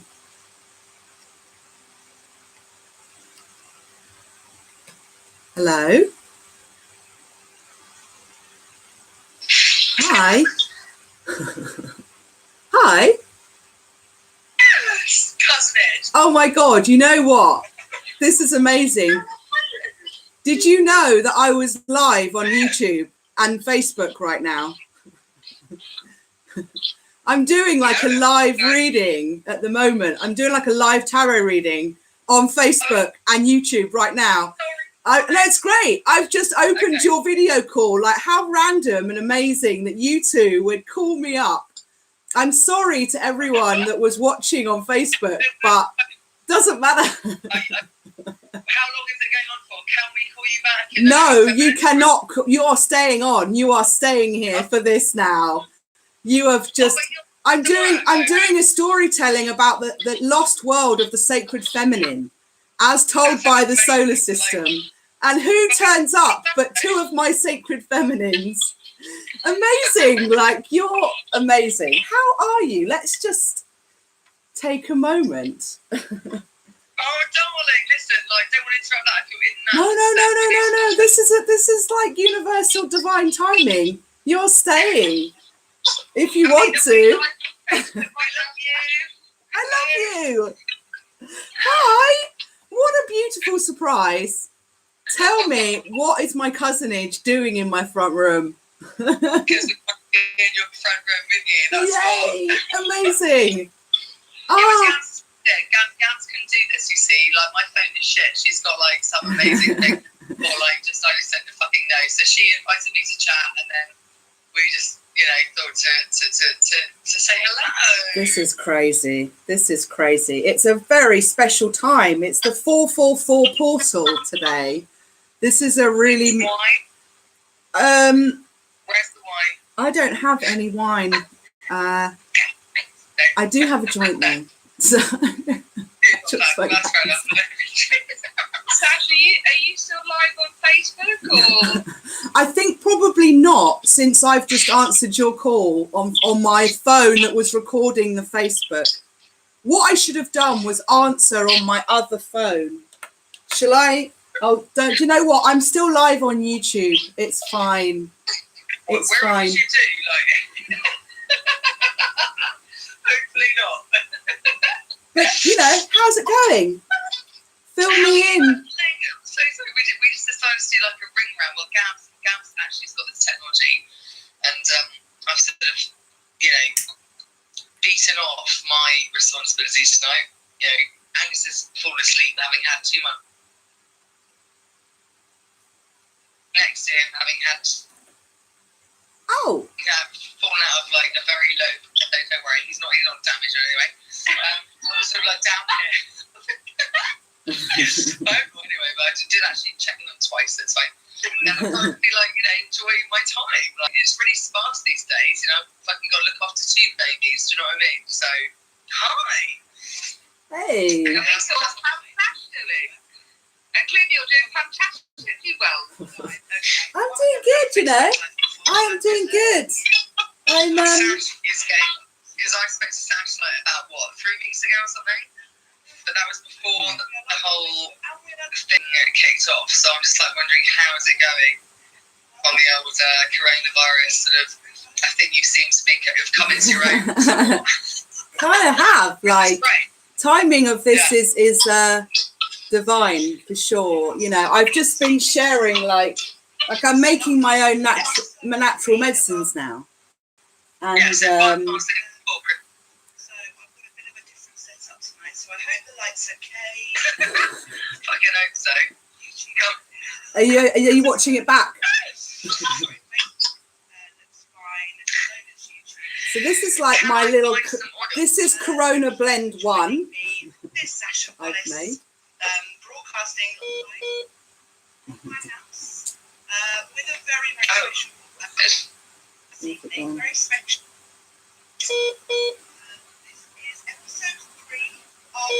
Shall I try and go live on Facebook again? On my other phone? Sash, so can we buy this stuff from you? Yeah.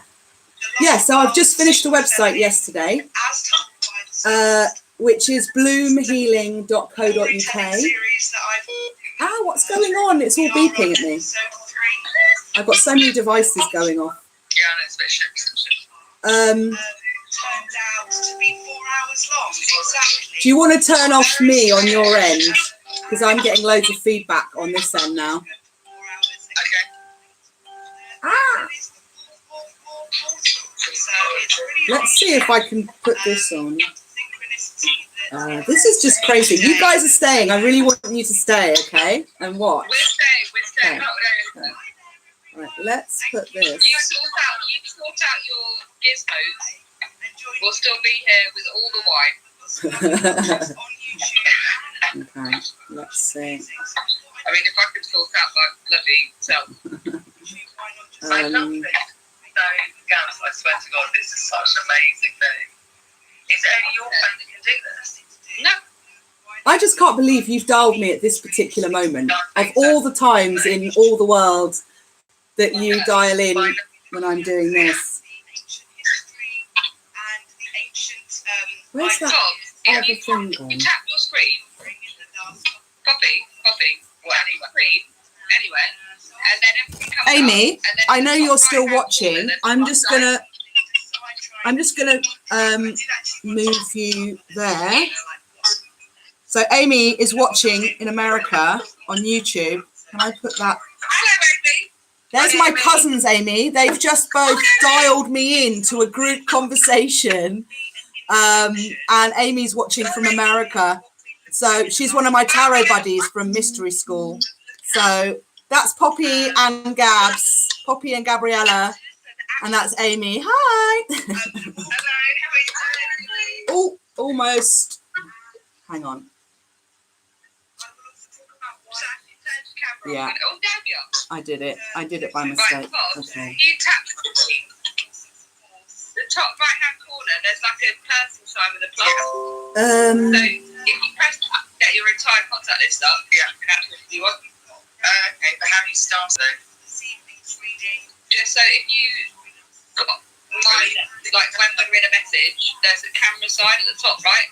Okay, so you can add people as you want. Okay, fair enough. Okay, no, I never noticed that icon before actually.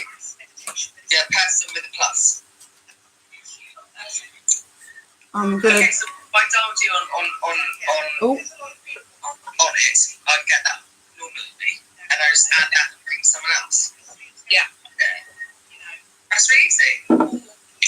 Jet Ray's just messaged back to that photo saying your mum looks like she's being abducted by aliens. Can you show Sasha? Please show Sasha, right? Look, tell Sash the whole thing of it. Can you turn me off at your end? Because I can hear me in your side. Yeah, I can hear you. Because I'm going to go live again on Facebook. All right.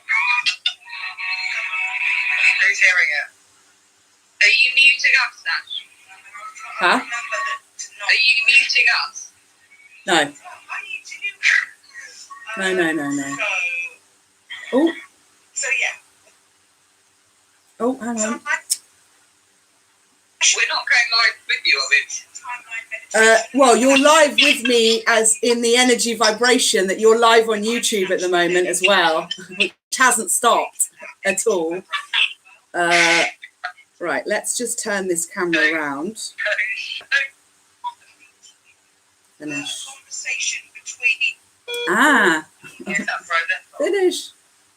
It's very to the kind of dialogue Plato and Aristotle. It's kind of like hold on.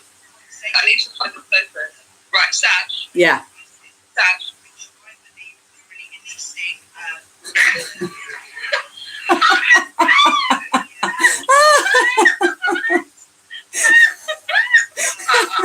Was this half an hour ago? What's going on there? That's not their profile topic, is it? It's like it's their first introduction into a group video chat. How did you manage to like save it on that frame? That's incredible. They look like they're both like swallowing their last breath. Look at it. That's not a good sign on coronavirus day.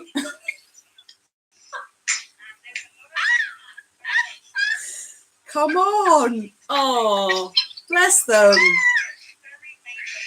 the coronavirus suspects, like the coronavirus bank. Sorry, like look at that. Look at the picture again. It's like coronavirus bandits. Go and get us one more time. Coronavirus bandits. Like Okay. Let us. Okay. Coronavirus bandits. Oh my god. Okay. I'm sorry, like I All right. so I'm live again. fucking funny. This is like crazy techno stuff I've got going on here. Okay. All right. Sorry, Facebook. I'm back. Can you stop? I can still hear me in the background. Is it you, Gabs? Or you, Pops? Can you turn me off on Facebook so that I can go live again? I'm not on Facebook. Is it me? We're on WhatsApp. I think it's you, honey. I've got no feedback at all. Can you hear? Are you watching my video though? Nope. I can see you, but we can see you as your face and stuff, but not like your. We're not watching your live stream on YouTube or Facebook. How can I hear myself? Meditation and the focus on. It doesn't matter. I mean, we could It doesn't matter. I'll just have to. For some reason, it's playing.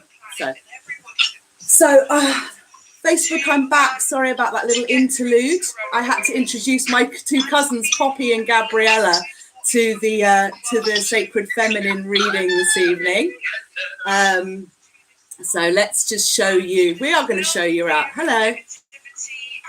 Hello. Hi. Oh my god, hello, someone from America. Hello. How you doing? Yes, and that's Moon Song. That's Amy over there in YouTube. Right. So it's really odd that this is. You know, it's strange to be able to say that. There's really been no time. You're definitely not watching at your end. No, definitely not. Just watching it. If I manage to log out, will you dial me back in? I'm just going to check something. Okay. Yeah. Sash, you have to turn your camera off. You haven't actually hung up. No, I know. That's okay. I'm hoping I can avoid doing that. It was me. It was playing in the background. Do you want us to call you back in 5 minutes? No, I've done it, I think. Ta-da! Hello? Hi. I'm back. There Okay. you are. Ta-da! So, this is awesome. This is amazing. I'm so glad you're here. We are doing... So, how you doing, darling? I'm great. I'm great. I've really been utilizing this time in the most positive ways, I think. You know, I was already making all my natural medicines and creating all my earthly remedies and getting the website ready, which I launched yesterday, bloomhealing.co.uk. And I've been making these beautiful blends to help with everyone's different... Sorry, what? Can I ask you something? Where just really quickly about your aromatherapy. Yeah. Like, there's a woman up here who I've been buying room sprays off her, and she's amazing. It's basically totally aromatherapy blend, and it's just. I use it as like a bed spray, like it's divine. Yeah? Amazing. Like, I just wondered, like, does your stuff come in a spray, or could it come in a spray? And can I order some of it anyway? Because I need some sort of stuff, like just like look, I can't get to Holland Barrett, whatever. Being like, are you online? Are you selling stuff? Yeah. I mean, it's not short selling, but I mean, like, So I am online. I'm selling through the website. It's bloomhealing.co.uk. But I'm also an affiliate for doTERRA essential oils, which is where I get all my essential oils from. They are the most amazing organization in the world on this whole planet. And they have actually just brought out a really nice linen spray, bed spray, and so I can actually set you up as a wholesale customer for their products as well and get like really good 25% off everything. And you can have all of that delivered, and they've got a beautiful range. But I can also make something tailor-made for you as well. If there was a specific... Yeah, from Sash that I paid for, obviously, and just like, you know, full price, do you know what I mean? Just for my cards, do you know what I mean? Like, it's, you know, I want to, like, you know... I'd love that. I'd love to make something special for you. I do have some really nice blue glass spray bottles. Yeah, whatever. Just okay. I will need to look online. Can you text me your website address when you get a set? Yeah. Yeah, I will. And then I'll have a look now. And yeah, I will. But so, it is just bloomhealing.co.uk. Okay, but I'm bound to forget that. But anyway, yeah. I know you're using your phone for something else at the moment. Don't worry. I shall definitely text it to you for sure. But yeah, so I've been making all these products, and I've added a couple of extra ones to the group for like preventative care to support people's immune systems, respiratory system, keep them nice and well, even if you don't have any symptoms or anything, and you're not in an at-risk group. And just to kind of help people really look after their health at this time and give them the best resilience possible in case they were to come in contact with any germs. So I've made Corona 1 and Corona 2. And yeah, think Apollo 13, Apollo 11. Seriously, like, this is so funny, Sash, like, you are literally getting in on this now. Do you know what I mean? It's like fucking classic. Like, I love it. That's brilliant. And I've also, because this has happened... I've actually been buying the Aldi equivalent of Corona, which is called Carista. And it's like beer, and it's like, I swear to God, Corona. Yay! Oh. Corona, you know what, every time about like Corona and how they advertise, now they should be going like, have a Corona to sort Corona. You know, be like, what's that? Like, wait, do you know what I mean? Let's have a Corona to sort Corona. Do you know what I mean? Like, I swear to God, the beers that sell off the shelves in units of 4, obviously, you know. Yeah, 4. Like Corona 1, which is like the sort of probably the lesser hitting one, and then Corona 2 is like sort of mutation. Well, I've done 2 different blends, so I want there to be like 2 different recipes that might suit different people, and you know, you might prefer one aroma to the other one, but they've both got the same kind of healing aspects to them, but there's 2 different recipes. So the first one is my version of gold, frankincense and myrrh for baby Jesus, because it is baby Jesus time. Well, it's his time. He's about to be crucified and resurrected next week, which is what all of this portal is. There's all this symbology to do with Jesus and like the resurrection and the awakening and this ascension portal that we're going through today.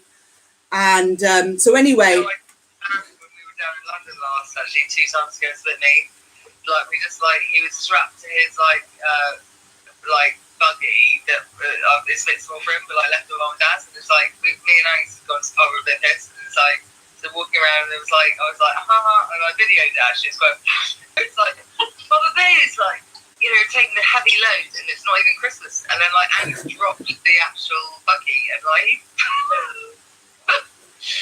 gone on, This is live round the world. So it was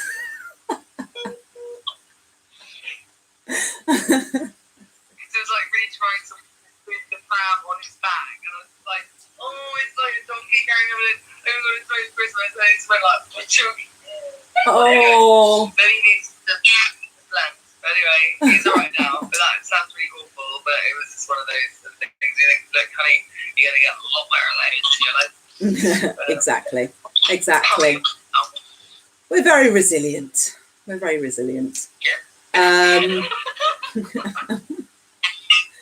I can't remember what I was saying. Let me just get a drink of water for a second. I need some water.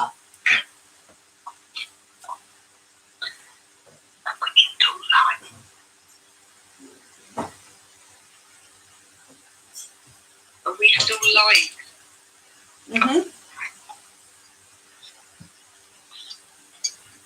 I'm back. Sash? Yeah. Are we on the World Wide Web? Yeah. You're on YouTube and Facebook. So, I've never been this globally broadcast before until tonight. Who knew that I would have, an amazing panel as well. And, I'm potentially about to be deployed. I'm potentially about to be deployed as well. So Team Rubicon UK, my charity that I work for, the disaster relief agency that I work for as a volunteer, have been are majorly involved in the government support effort around Corona and the NHS, and supporting the front line and the authorities in any way we can, really. And there's some really major stuff that we're being asked to get involved in. So I can't talk about it at the moment. I can't talk about it online. But I know that I'm waiting for a green light, a go, no go, that we're going to. So I'll let you know personally if it happens. But there's a lot going on. I've got a lot of my crew already out there doing amazing things. So I'm really kind of, hoping to send a lot of healing energy to all of them tonight. And I was actually just about to take us through a really beautiful meditation for this portal this evening. If you felt like having a bit of meditation time with me tonight. I don't really want to... Yeah, no, I need to do meditation totally just sober and in a sort of unhelpful environment. A sort of battle, not battle, but sort of more of a sort of, this is an inhospitable zone. So I need to, you know what I mean? Yeah. So that maybe not well. But yeah, thank you, darling. Well, it's all about cleansing our energies, I'm a bit piddled, but I'd like to, look at some of your aromatherapy stuff and maybe buy some things as well. Yay. Yeah. Thank you so much. I'd love to. Yeah, let's have a chat, and I can make something special for you and ship it out to you. It's amazing. So very pleased to be able to help you in that way. Consultation, and then you can make something, and then I can buy it. So yeah. Exactly yeah, that. Definitely amazing. Okay. Okay. I'm gonna go. Are you gonna go? Yeah. Okay. You get back to it. I'm gonna go. I've got to go. Oh, you got stuff to do. Like sleep. Okay. Sleep. Well, good. All right. Well, tune in and have some. I'll send you the link to my website, and you can see some of the other readings and stuff I've been doing. And I'd love that. I think you'll find some really cool stuff to look at that I've been getting up to.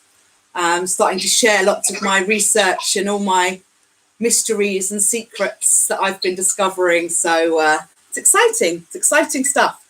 And I love that you joined me tonight. I just think that's beautiful. Divine intervention, literally.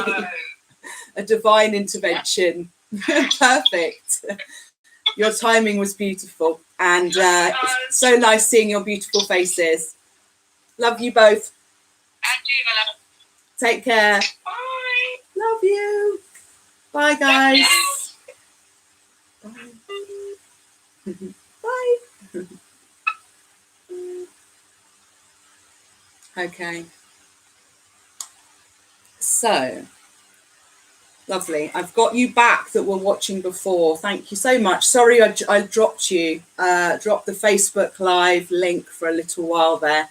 It was because my two cousins decided to group voice call me and voice chat me, and I just answered the call on the phone I was videoing on, obviously, but luckily I had some other net tech, so I've added another phone into the mix. So I'm now recording this live on a different mobile, and just had a really lovely divine intervention from my two cousins on video call during this live reading, which we are now at 2 hours and 35 minutes, 2:35 and 55, 2:36 now. So we are definitely going to take this up to a 4-hour reading, because we are in the 444 portal for those that have just joined us.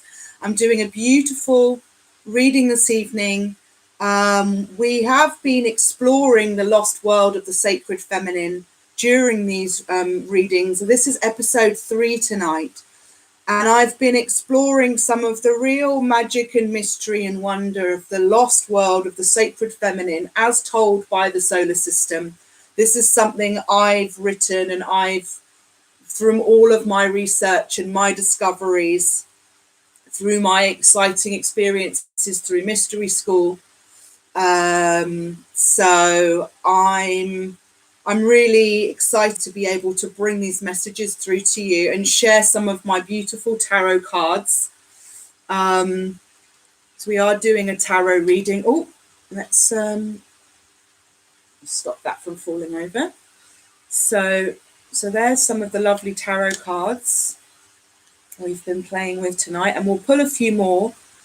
But we have just done a beautiful grounding exercise, which was just to bring us into the connection in the room, into the connection with ourselves, between us over cyberspace, between us in this energetic field, in this energetic realm, to ground us into a really strong, resilient energy for ourselves and our own health, so that we can then share beautiful healing energy back out through the Ascension Timeline meditation, which I'm going to do now. So this is the next section, which I'm actually going to do. I'm going to show you the meditation as it has already been recorded by the Global Peace Meditation group. Let me just turn this off. So the Global Peace Meditation is specifically for the Ascension Timeline portal, and this is a conjunction of Jupiter and Pluto that's happening tonight. If you're in the UK, it's going to be 3:45 a.m. in the morning, and there is we hope 1 million or more people from around the world are all going to be meditating in a mass meditation tonight at 3:45 a.m. my time. Be different if you're in different parts of the world, obviously, but all of us together meditating at this same time to bring this beautiful energy forward for Gaia and the planet, and for all of us souls of light upon her back. And they've actually released a beautiful meditation that they will do at this particular point in the night. And if you're not able to stay up or set your alarm and wake up for this particular moment, I'm going to share this meditation with you now here, so that you can still tune in and be part of that energy vibration, because everything we do from wherever we are, from whatever time it is going to make a really massive impact in this particular time. This weekend, this portal of the 4th and 5th of April, this 444 portal is immense. So I'm going to set it up on my iPad, and then that means I can actually enjoy the meditation as well. Rather than me reading it to you, I will simply set it up and you can watch it and you can see, and we can all share in it together.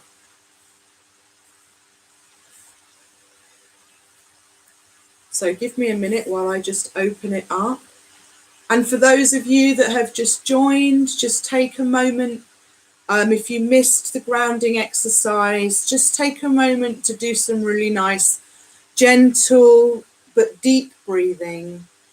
Nice and deep breathing, inhaling, holding on to beautiful feelings of healing and light, and then exhale gently and try and let your exhalation be longer than your in-breath. Okay. This is a 20-minute meditation.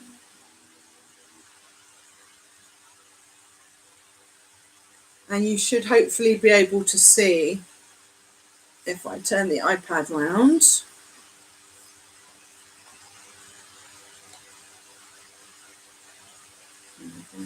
Oh, almost lost it there. Okay.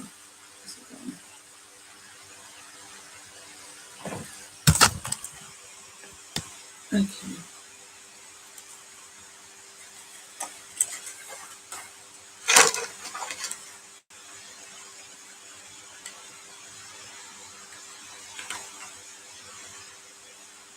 Okay.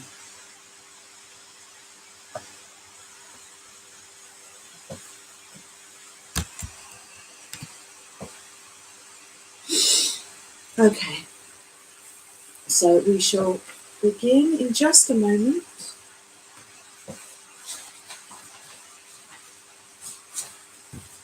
This is the Ascension Timeline portal for the 444 portal.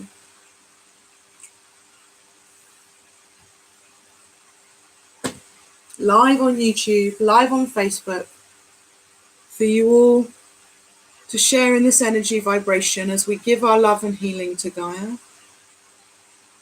Thank you so much for being here and for sharing your energy in this time. It means a great deal to me that you're here with me, and it means a great deal to Gaia. Believe me, it does. Okay. I will see you on the other side.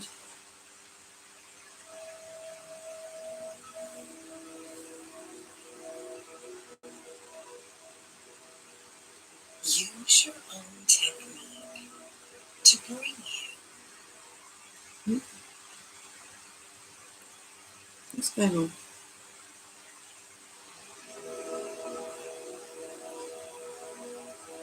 That's quite bright, I can see that. Sorry. The light's quite bright on that, but...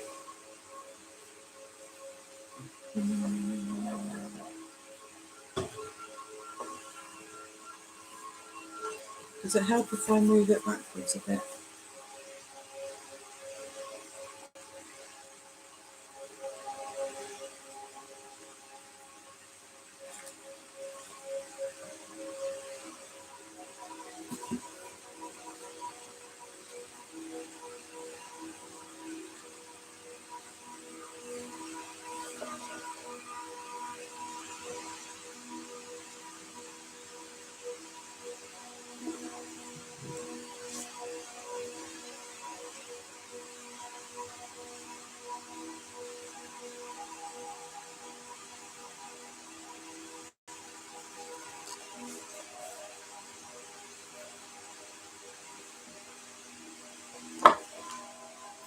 Well, it really might not be as clear for you guys, I'm afraid. It's just so much light.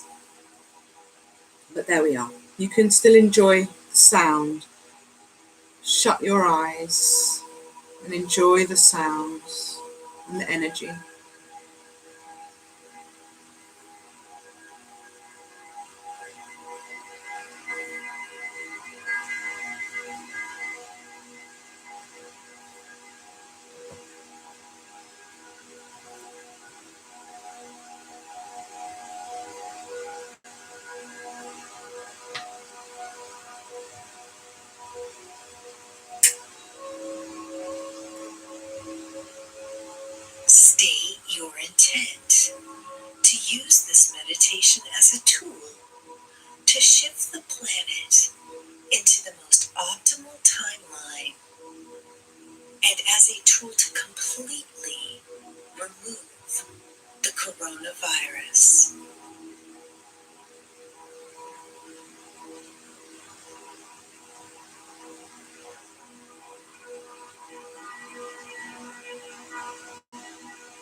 Visualize a pillar of brilliant white light emanating from the cosmic central sun.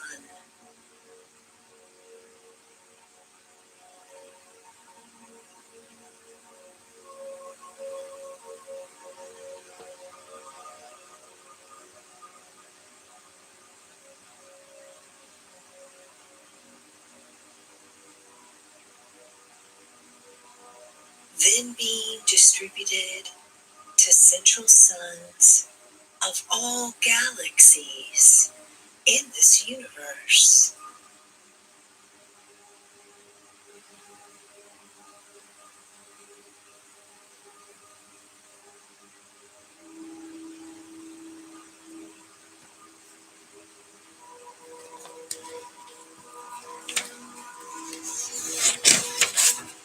Then visualize this light entering through the galactic central sun.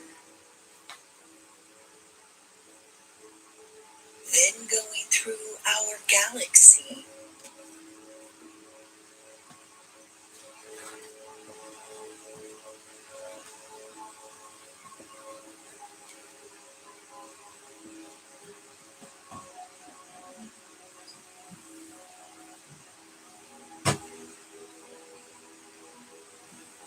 Then entering our solar system and going through all beams of light inside our solar system.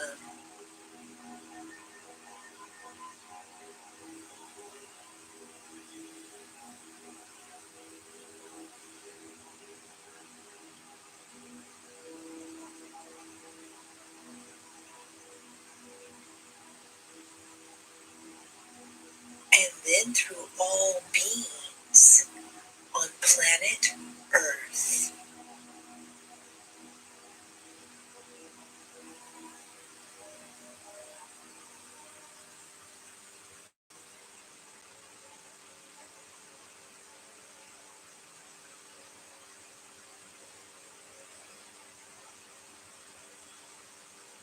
And also through your body to the center of the Earth.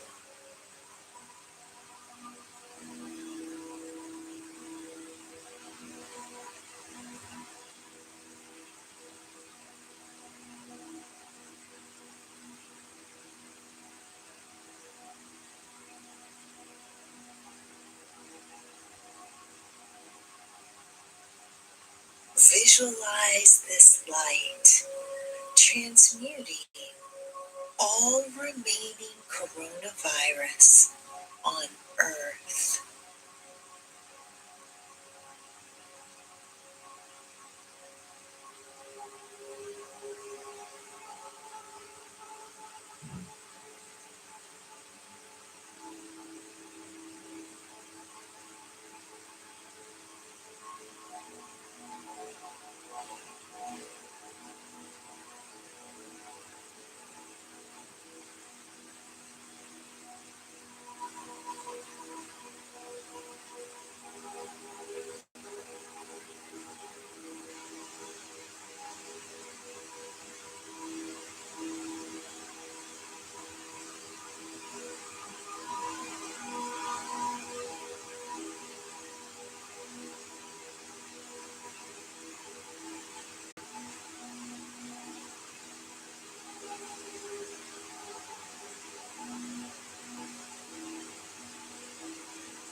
disinfecting all infected areas on the planet.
Visualize the course of events on planet Earth shifting into the most positive timeline possible, shifting away from all epidemics, away from all wars, away from all global domination.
Visualize white, pink, blue, and golden light healing all inequalities, erasing all poverty, and bringing abundance to all humanity.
Visualize a new, grand, cosmic cycle of the age of Aquarius beginning, bringing pure light, love, and happiness to all beings on Earth.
I'm Sophie Howard, and I'm a...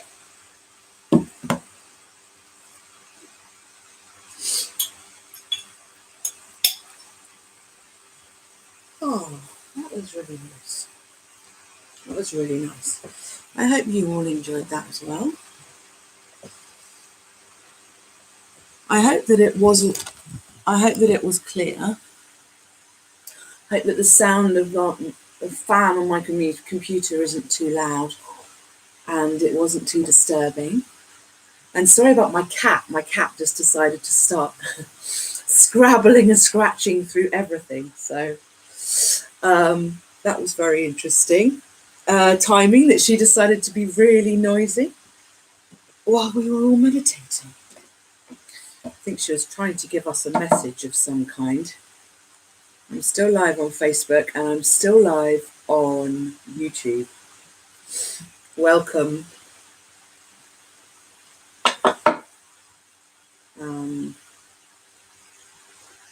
I find both in my hand suddenly without realising it, so that was also intentional.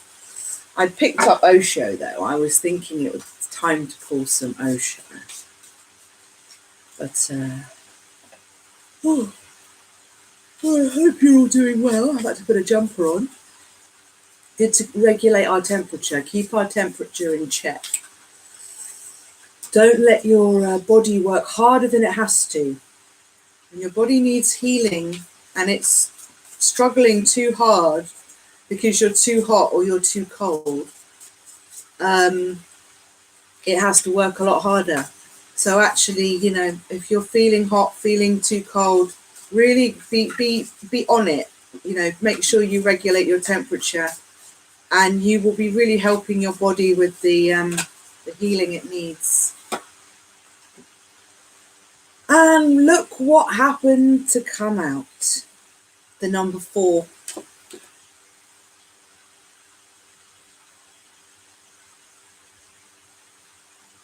It's the 4 of Pentacles, the 4 of Discs, the 4 of Earth.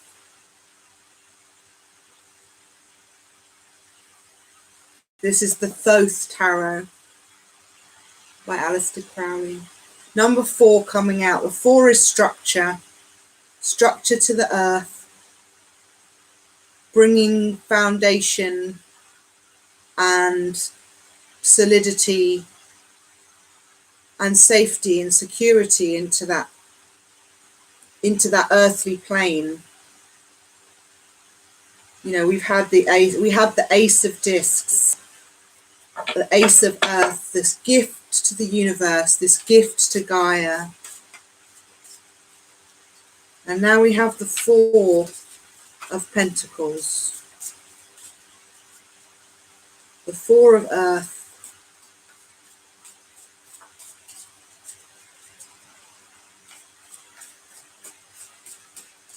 Bringing structure, bringing a new structure to our paradigm, new structure to our understanding, to our awareness. In that structure, there is only flow, but we're setting new boundaries to ensure that only good, positive, light-filled vibrations are able to be in that space, and we release all negativity, all harmful, cowering, sad, destructive thoughts and emotions that we hold on to and berate ourselves with, bash ourselves over the head and heart with. We're releasing all of that today.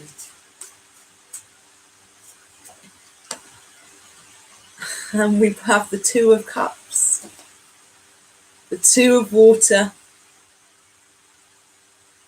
representing twin flames, soulmates, divine union, coming into divine union with your beloved other.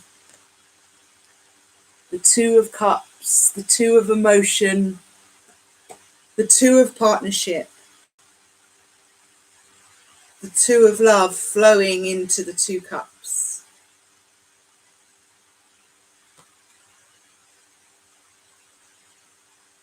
The two cups of love coming together to make three. The everlasting three. From the two into the four. Okay, let's pull something from Osho. I know Osho has wisdom for us today.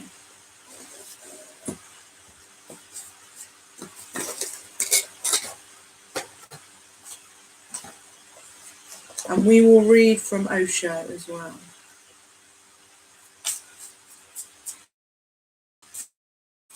To read from Osho. That is imperative. So dear Osho, Zen wisdom master, what insights and knowledge do you have for us? And he was quick off the mark there. Integration. Wow, Osho. You astonish me. We have integration. Isn't that a beautiful card?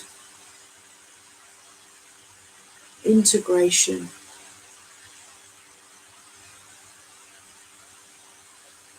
I mean, this is amazing. In terms of our discussions, there's so much here.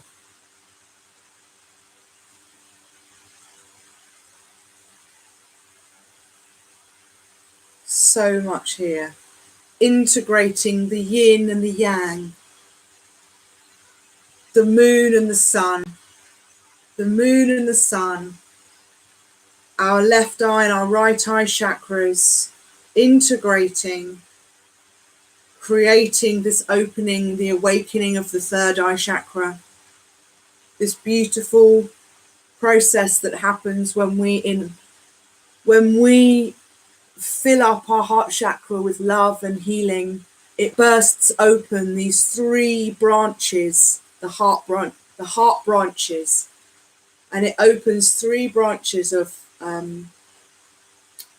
light rays that emanate from the heart. One goes to the left eye, which is a chakra, the moon, your feminine side, and the other branch goes to the right eye, your masculine side,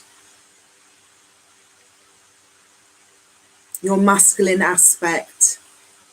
And it's this whole theory that I've been working on and taking you through the story is all about this, comes back to this again and again, this holy trinity of we open the heart chakra with love and compassion and light and healing, and it bursts open these three branches, one to the left eye, one to the right eye, and one straight up through the middle, through the throat chakra, through the third eye, and out through the crown chakra and the top of your head, up through your soul star chakra. And this is this magical awakening, and it's all about this unity of the masculine and the feminine coming into unity. That integration of the yin and the yang can't live without the other. These two are inextricably linked. We are the masculine and the feminine, not just the male and the female, but this is energy. This is the masculine and the feminine energies of ourselves that have been torn down the middle. And it took our connection to spirit. It pulled down the veil between the masculine and the feminine.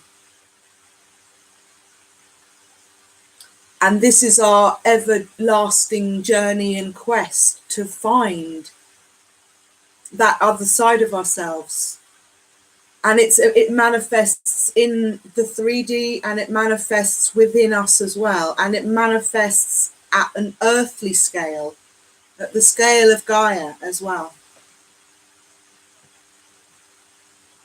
And I'm just like amazed to see these two birds representing here. This, oh my goodness, the sun and the moon are also there.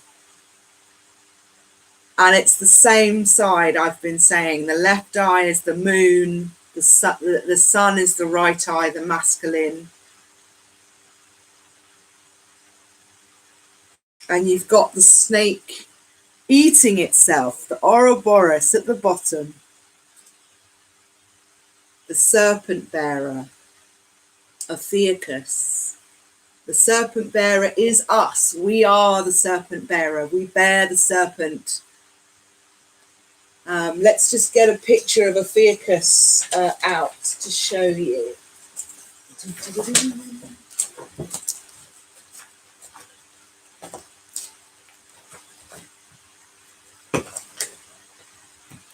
So this is Ophiuchus, the serpent bearer. It's like a strong man taming this big serpent.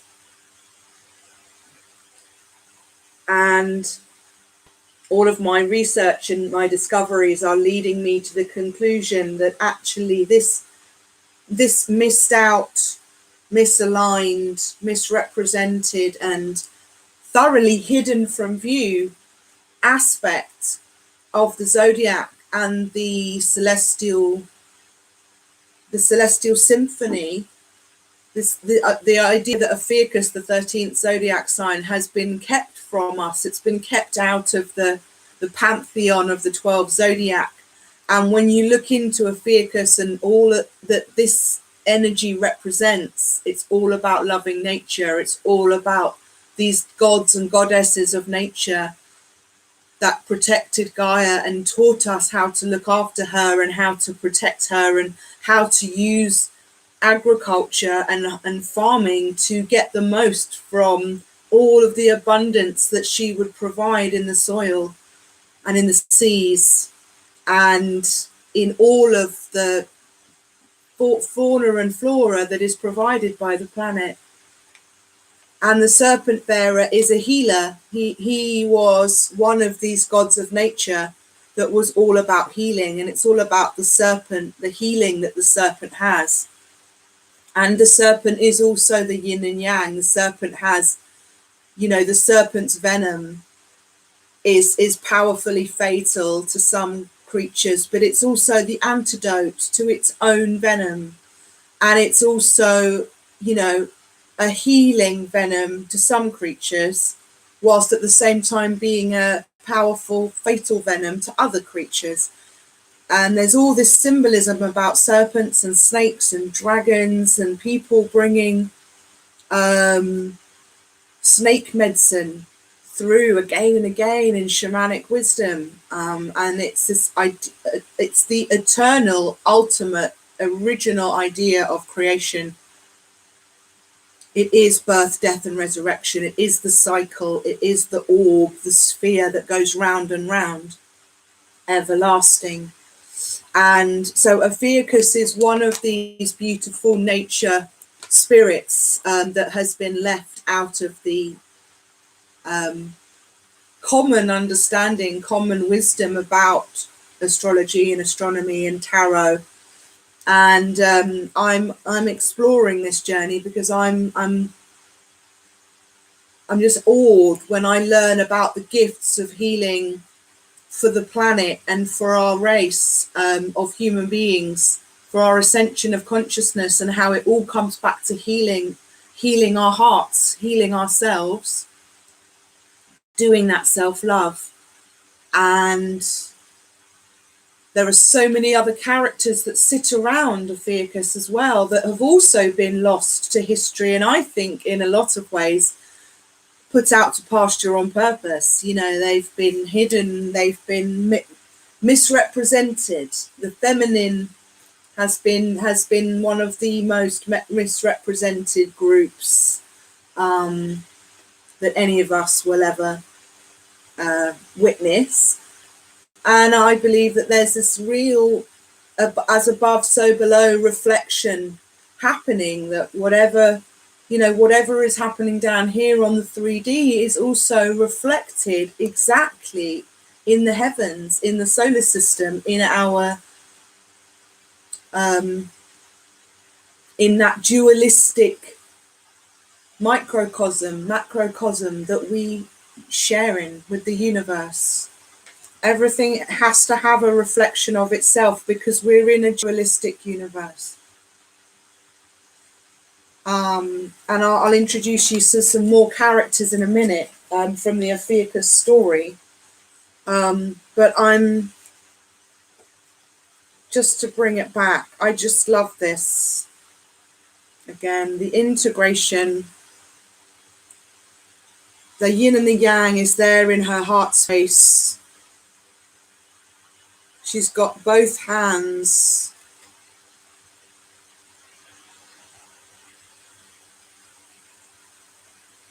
You know, you've got the air and mental elements here represented by the two birds.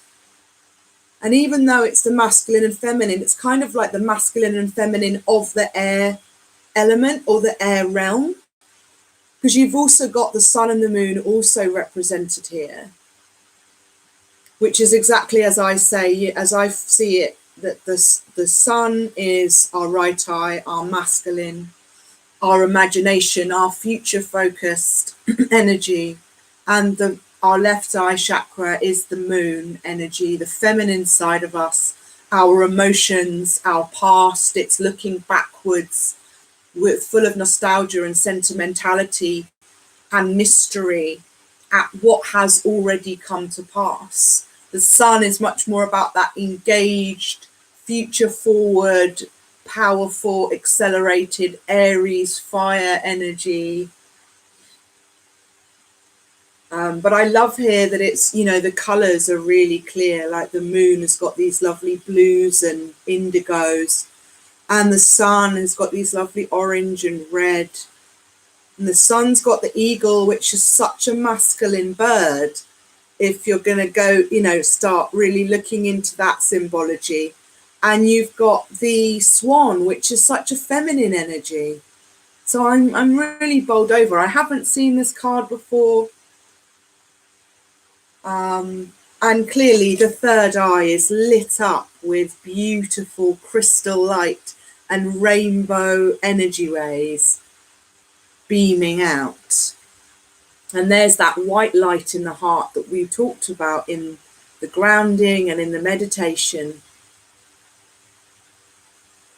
Sensational Osho.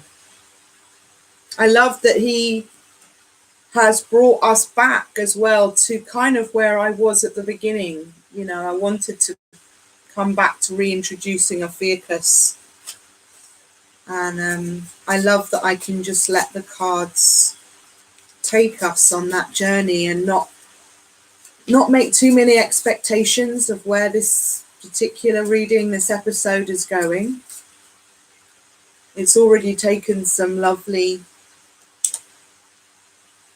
Wow. I'm going to stick those two. Oh, amazing. Oh my goodness. All right. I need to probably...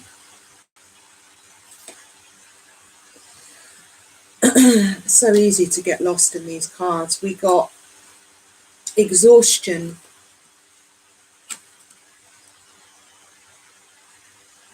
It's a really moody card. And I love the kind of twin orbs at the top as well. Exhaustion. Number 9. 9 of Wands, 9 of Fire. Exhaustion, the burden of the journey. So almost there. You're so ready to put that burden down with the 10 of Wands. You're just almost at that point. And then we get trust. Exhaustion, but trust. Kind of like my energy a little bit. Both in this moment, but also perhaps a little bit more generally. I've been doing a lot. and I have been getting a bit wiped out. This energy is powerful, and I'm reading a lot of empathic energy at the moment. It's really ramped up. I can really feel a lot more than I was before. So it's kind of like, just to look after myself and my balance, and to trust in the journey, and just trust that what I need will come up when I need it.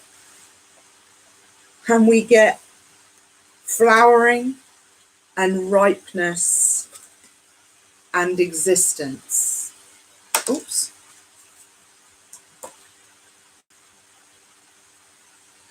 I mean, talk about 3 energies of divine abundance. Flowering, ripeness, and existence. 2 orbs again.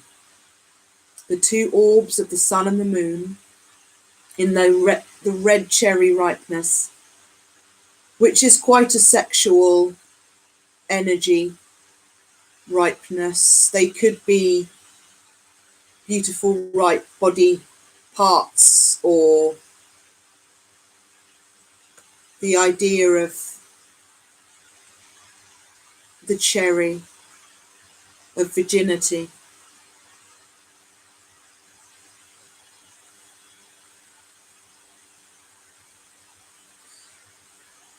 And the last card that kind of just insisted on being shown was aloneness.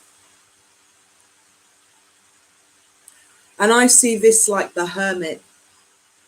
Oh, sorry, I didn't show you those cards on Facebook. So we had ripeness. Though actually there's more than 2 orbs. I was just seeing 2, interestingly.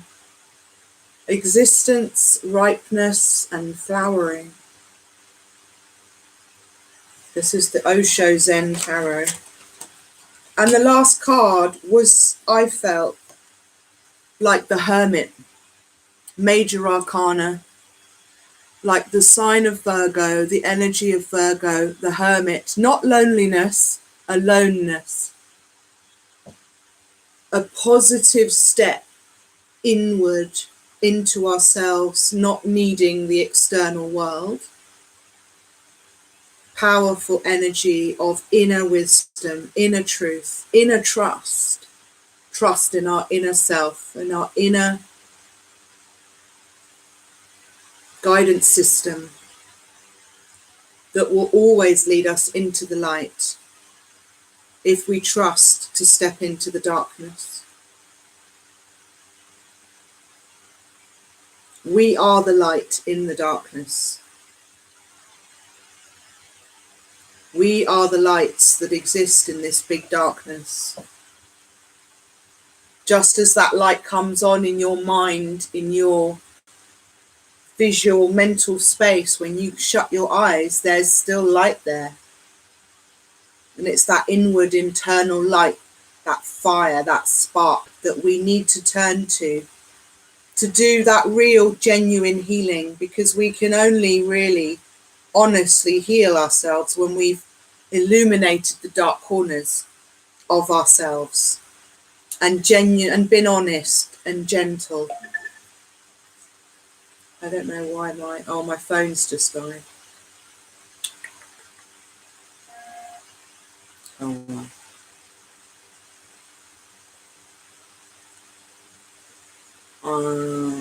My phone's just died. Let me just see if I can bring it up on here again.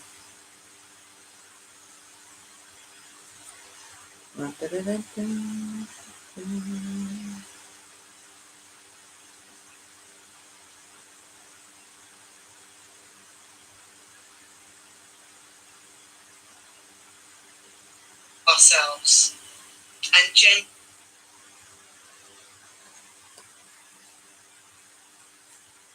I don't know how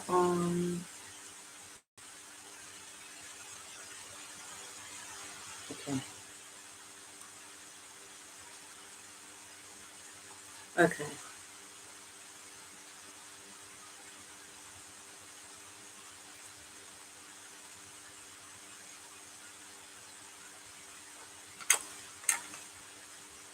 Okay, we're back again, live on Facebook for the third time on a different phone. We've had a few lovely interruptions this evening, so sorry for the interruptions on Facebook. Luckily, we've managed to stay online and live on YouTube the whole time, which is awesome. So I know I've got one pure good video of this whole reading. I was just talking about the beautiful cards that came through from the Osho Zen Tarot, and I'm going to read a couple of them. Definitely we're going to read integration.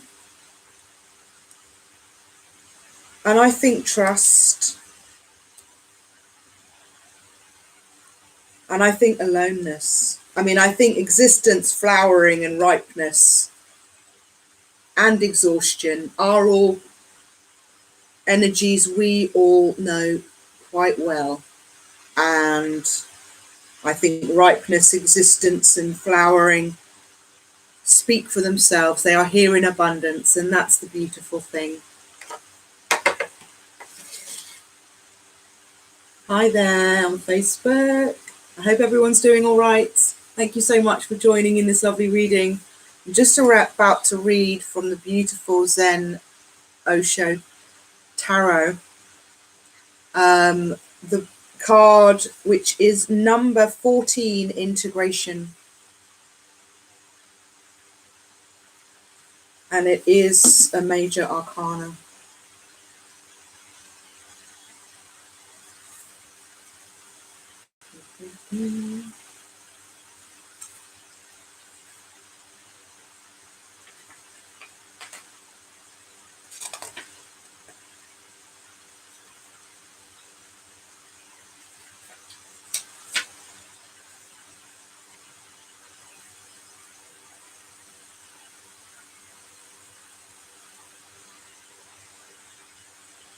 Okay. Integration.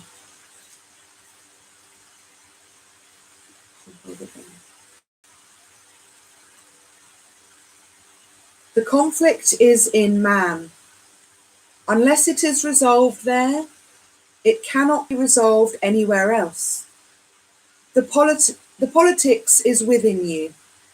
It is between the two parts of the mind. A very small bridge exists. If that bridge is broken through some accident, through some physiological defect or something else, the person becomes split. The person becomes two persons. And the phenomenon of schizophrenia or split personality happens. If the bridge is broken and the bridge is very fragile, then you become two. You behave like two persons. In the morning, you are very loving, very beautiful. In the evening, you are very angry, absolutely different. You don't remember your morning. How can you remember? Another mind was functioning, and the person becomes two persons. If this bridge is strengthened so much that the two minds disappear as two and become one, then integration, then crystallization arises. What George Gurdjieff used to call the crystallization of being is nothing but these two minds becoming one. The meeting of the male and the female within, the meeting of yin and yang, the meeting of your left and the right, the meeting of logic and illogic, the meeting of Plato and Aristotle. Wow. I said I was going to read something to you afterwards that was like Plato and Aristotle. And it's just been mentioned here in Osho on the card that we pulled.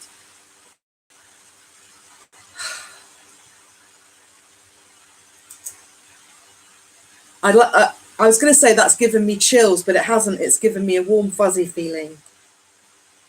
I'm going to read next Trust,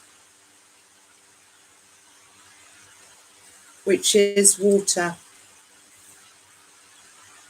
Trust in the flow.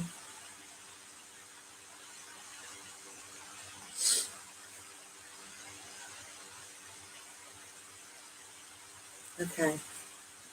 Trust.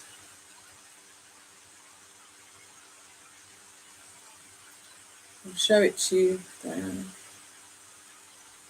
I'll show it to you, Diana. Okay. Trust.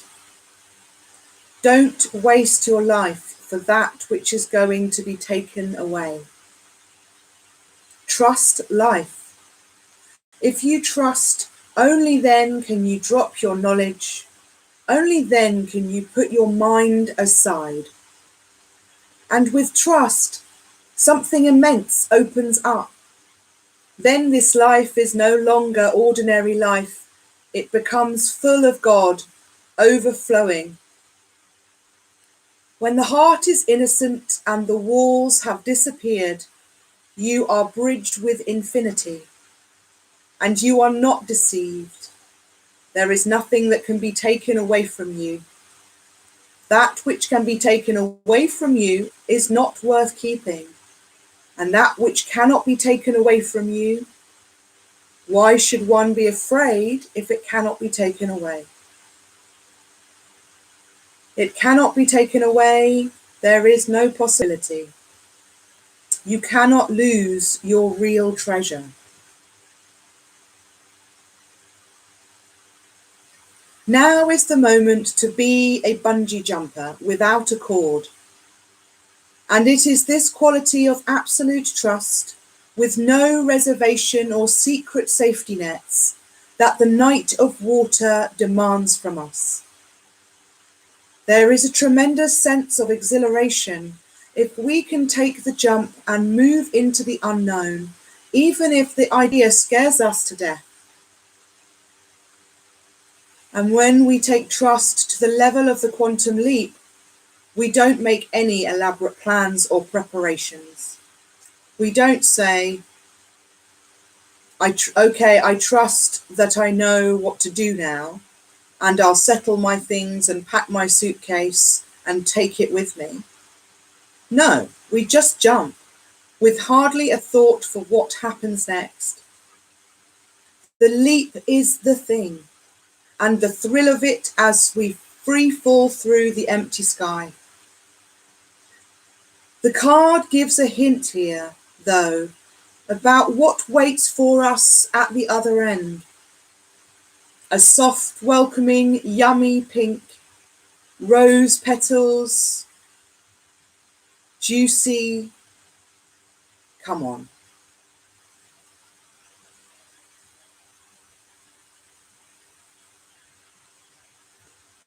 It's a very interesting last paragraph. The card gives a hint here about, this card gives a hint here, though, about what waits for us at the other end. A soft, welcoming, yummy pink, rose petals, juicy. Come on.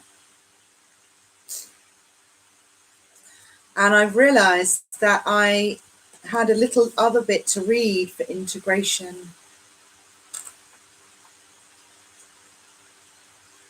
Beautiful card, that trust. I really think that's echoing beautiful journey we've been on this evening. Back to integration for a moment.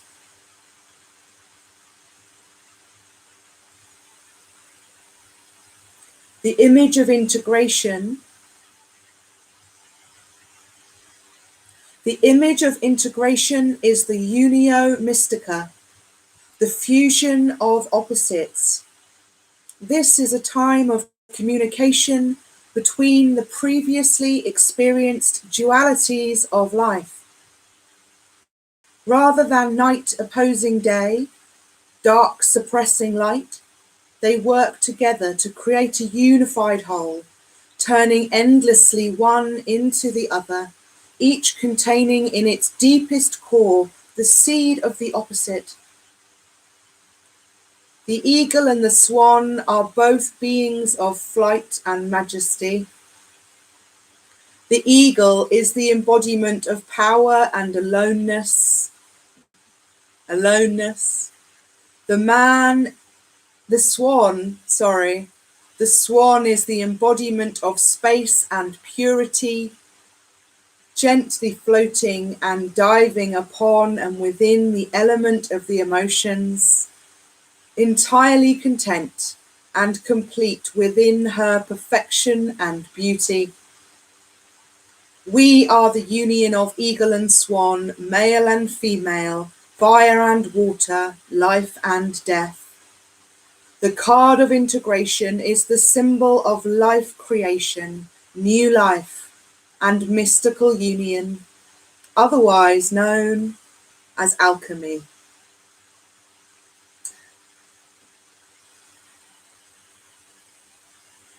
One last little look at that card.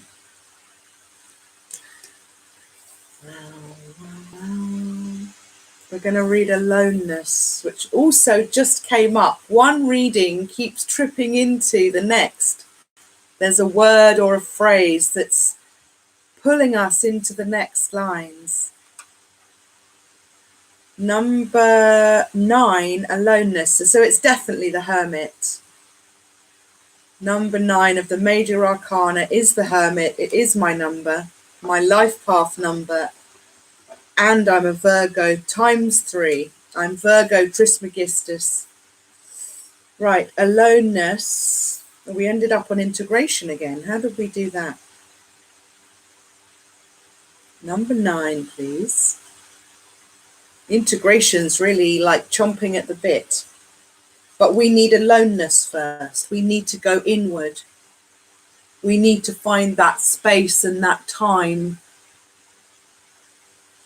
And that journey is ours to walk alone.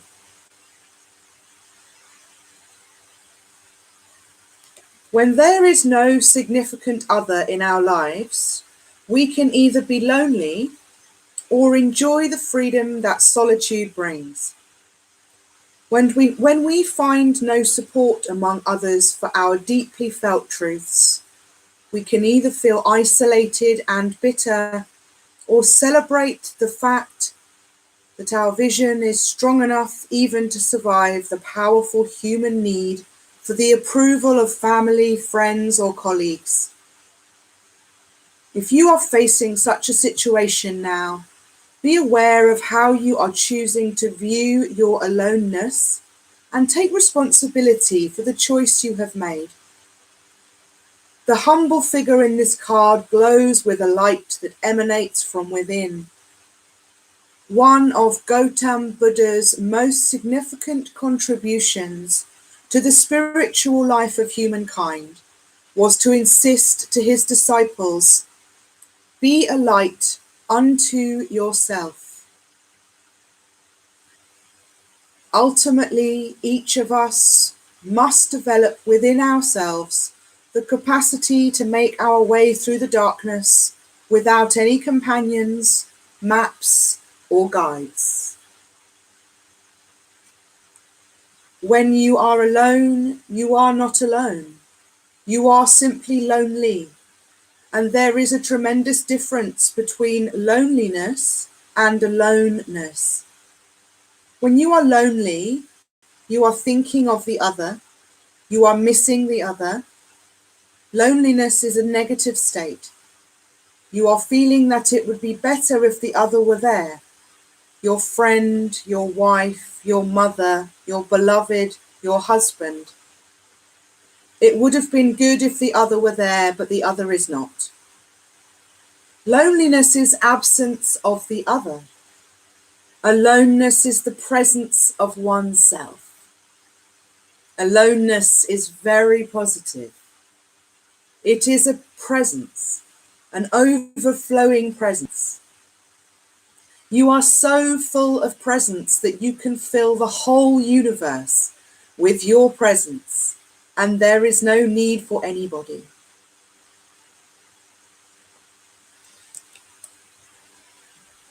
It's amazing. Amazing. I'm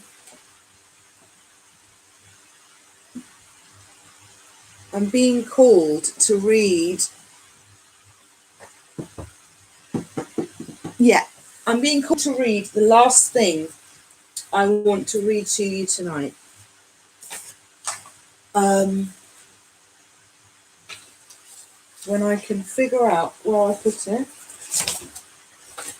So I'm going to read to you this beautiful thing, inspired. It sounds like something from Plato and Aristotle, but actually it is the words of Thoth speaking to Asclepius. And I definitely moved it somewhere.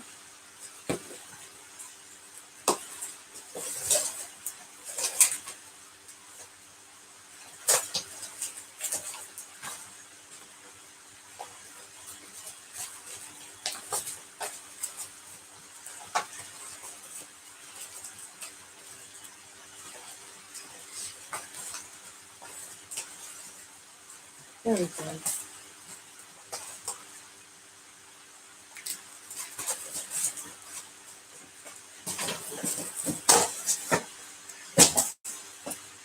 Okay.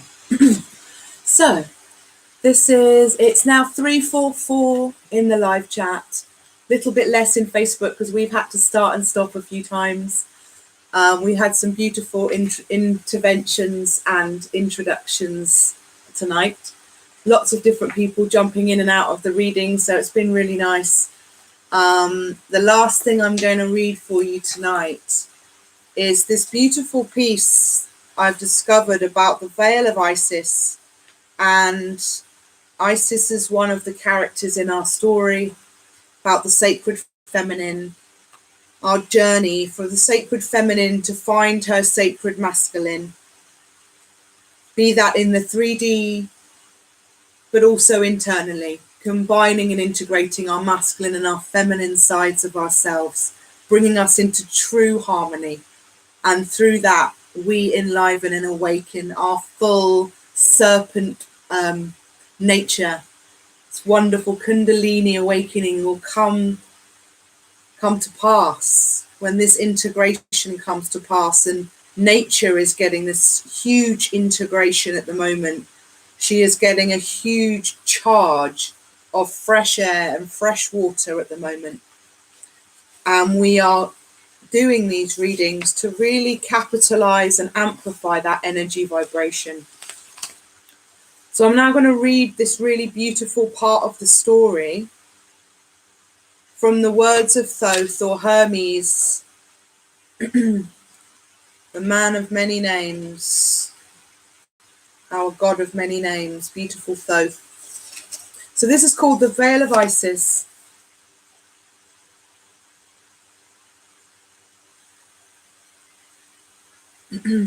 Travelers to the east.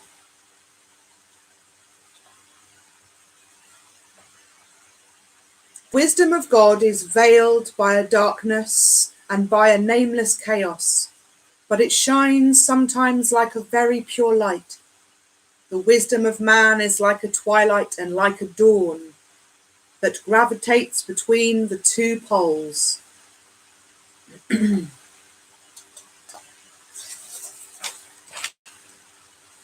Hermes. Put the lamp on the ground. Oh, sorry, I'll just show you the veil of Asclepius. A veil of Isis, sorry. It's this image of the sacred feminine of Isis with this veil pulled down. It's a very famous statue. It's in America. And the veil of Isis has come to represent for me and for others this very similar shielding, pulling the veil down between the feminine and the masculine. Isis and the child, Horus, have so often been conflated with, mixed with the legend or the the beautiful energy vibration of Mary and child Jesus. And so this is what they're exploring. They're exploring this idea of the veil being pulled down between masculine and the feminine in their philosophy, and hopefully maybe give us some pointers and hints as to what we can be doing to help bring this integration back in. So thank you, Thoth, Hermes, Apollo, Mercury, Mr. Trismegistus. He's talking here to Asclepius, the healer, the Caduceus. This is one of his beautiful images. There was another one I was going to quickly hold up for you, but I think I can't find it now. Oh, there it is. Lovely. Quick picture. This is Ophiuchus. This is the serpent bearer. This is the sacred geometry I believe we're working with. We are the serpent bearer. Our body, our vessel is the serpent bearer. We have the twin snakes, serpents, winding up through our chakra system, enlivening the heart chakra, which bursts open, opening the left eye chakra of the moon, opening the right eye chakra of the sun, and bursting open the third eye in the middle. I believe the white rose represents the throat chakra here as well. And this is Ophiuchus. This is actually the symbol for one of the symbols for Ophiuchus. It has this kind of chalice. Ophiuchus looks like the letter U. It's like a chalice. The cup, the Holy Grail, that which we've been searching for. So think about this image as I read. I'll try and hold it up for you. Okay. All right.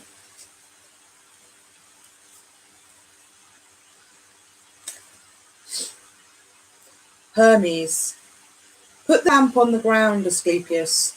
Only you and me know the underground entrance to this sanctuary. We are now safe. Asclepius, why, O Trismegistus, did you bring me in the middle of the night in the vaults of the Philae temple? Let me just turn this round a little bit. You can see me a bit better. Okay. Why, O Trismegistus, did you bring me in the middle of the night in the vaults of the Philae temple? Are you going to reveal to me the last mysteries? And have I reached the term of my initiation? Hermes. Hermes is Thoth. Thoth is Hermes, but I will call him Hermes here because it's a nicer word to roll off the tongue, and it's easier when I'm reading his name over and over. Hermes, you are my loyal disciple, Asclepius, and the only friend that I have left on earth, since Tat and Ammon have been slaughtered by the monks of Syena, or Aswan. The foresight of a danger that concerns only me has warned that it was high time for me to transmit my duties of Hierophant. You will be called Hermes, and your disciples, when you have found them, will be called Tat, Asclepius, and Ammon. May the hieratic tetrad be completed so that it must transmit from one generation to another the legacy of the sacred science. I'm actually going to put that down because it's unbalancing me a bit. You can just enjoy listening to the sound of my voice. I should put my glasses on as well.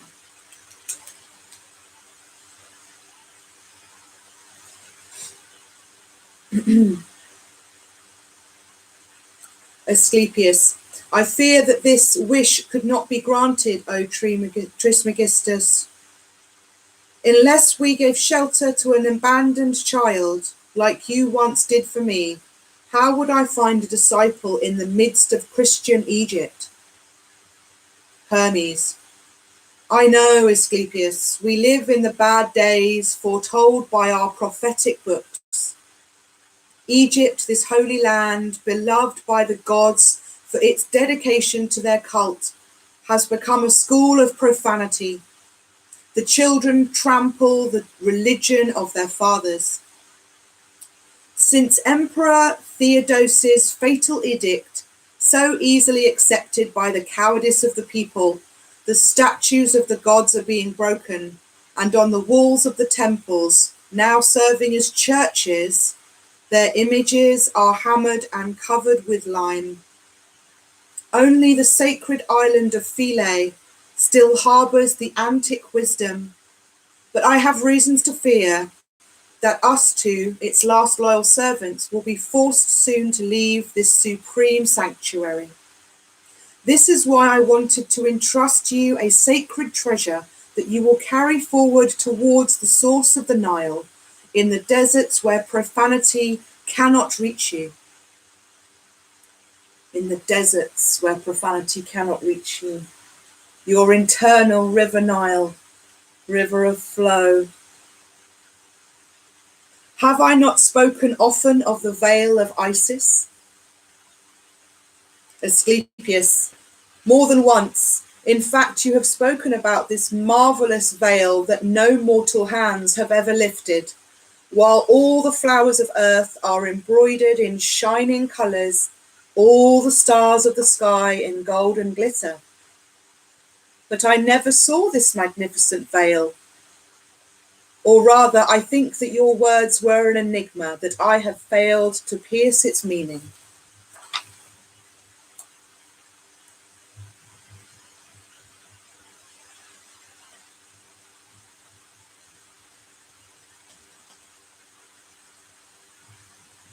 Sorry, just 1 second.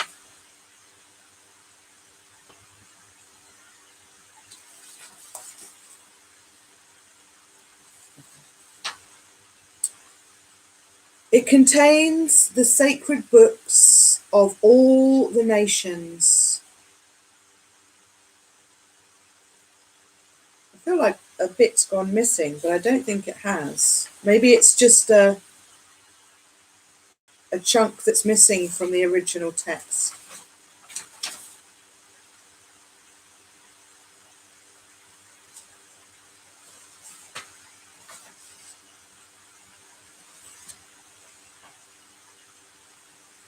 Okay.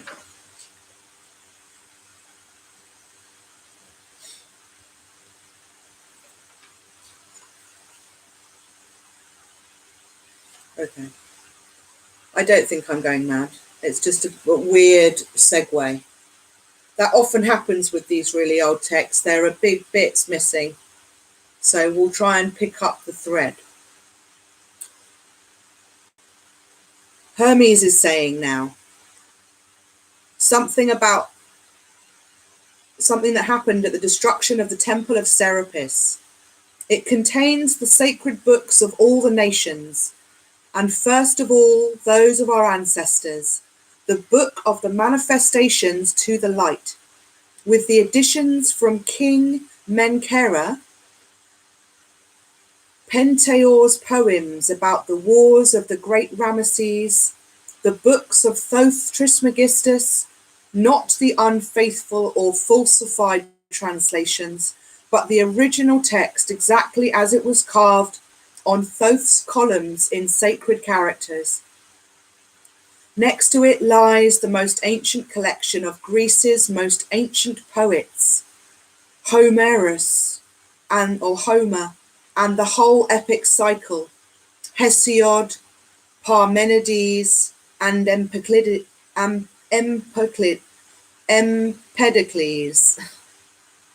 The first collection of Orpheus's hymns, poets who became so rare, such that Alcaeus, Stesiodorus, and others of the lyrical genre, the original copies of the tragic genre, borrowed by the Ptolemy of the Athenians.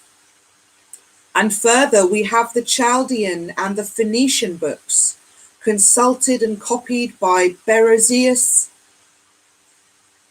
and Sanchonation, the law and the prophecies of the Jews, and even the books of the just, and on the wars of IAO,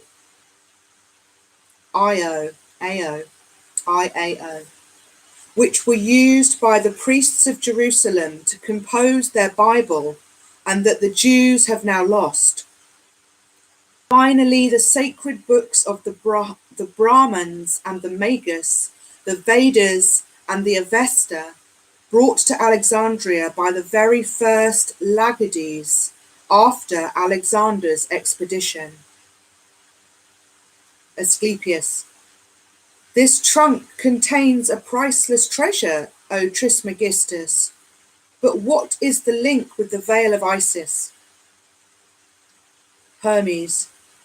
These books contain the primitive forms of the religious revelation. There, the human intelligence, in the spring of its own virginity, has translated through multiple symbols the very first intuitions about the nature of things.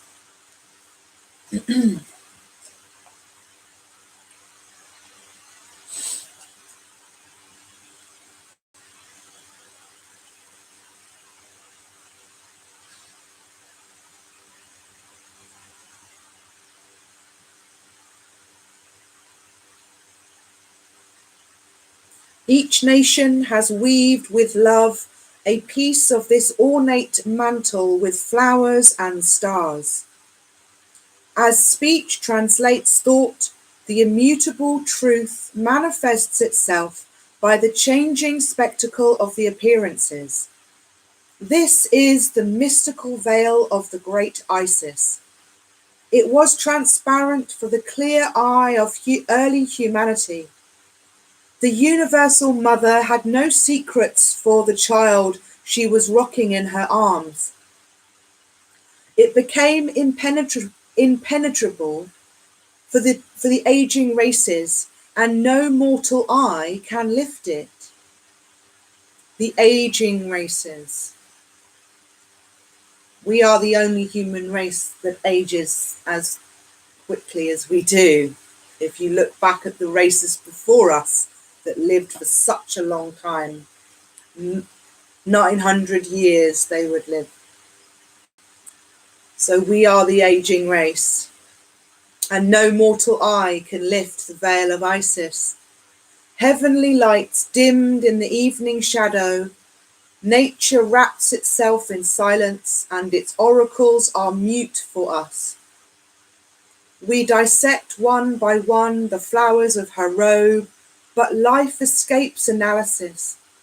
The origin and end of things elude the eye of science, and we can only grasp the secret of our destiny by interrogating the language of the symbols, this mysterious language that our fathers spoke and that we do not understand anymore.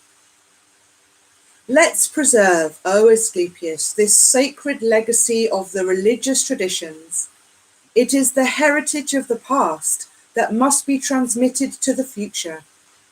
May it cross the dark centuries that are now unfolding for the world and reappear spotless to the very first sun rays of a new dawn. Asclepius. Do you foresee, O Trismegistus, a renaissance of the light above the dark night into which we are now entering? All Hermes, all that vegetates and crawls on earth, O Asclepius, everything that swims in the water and flies in the air, follows in its development the periodical revolution of the sun. It is a source of movement in the intelligences and in the bodies. The life of man between birth and death, imitates the alternate of day and night. The life of man between birth and death imitates the alternate of day and night. Succession of the seasons of the year. Nations' history reproduces the ascending and descending march of human life as the periods mirror the seasons and the hours. Youth correspond to the morning and to the spring, maturity to summer and the midday, old age to autumn and the evening. These successive phases are followed by death that resembles to night and winter. We must also believe, in history as in nature, spring will succeed to winter and dawn into the night. Asclepius, what do you mean by the death of a nation, O Trismegistus? If we are talking about its enslavement by foreigners, Egypt is dead since the time of Cambyses. Hermes, conquest, O Asclepius, can be compared not to death but to servitude. We must distinguish between the conquered nations, those who always obeyed to kings, and those who had the habit to govern themselves. When the republics of Greece were submitted by the Romans, we could apply Homer's word. Man, when enslaved, loses half of his soul. While for Egypt, it doesn't matter if its master is called Ramesses or Cambyses, Ptolemy or Caesar. It is different for the death of nations. It resembles to the death of man and is identified by the same signs.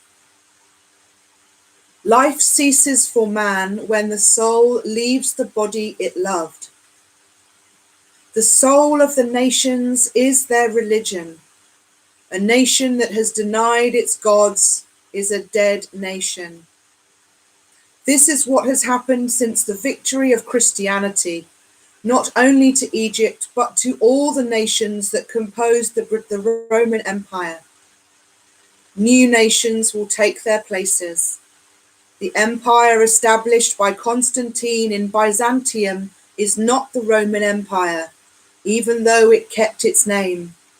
It is a new empire and will follow its fates.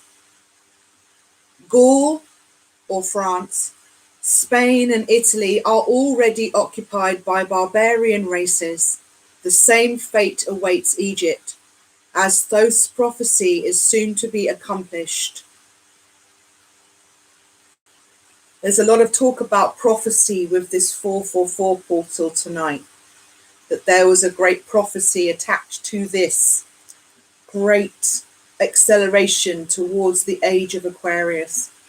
Manifesting the dawning of the age of Aquarius is in our hands at this time, at this place on planet Earth.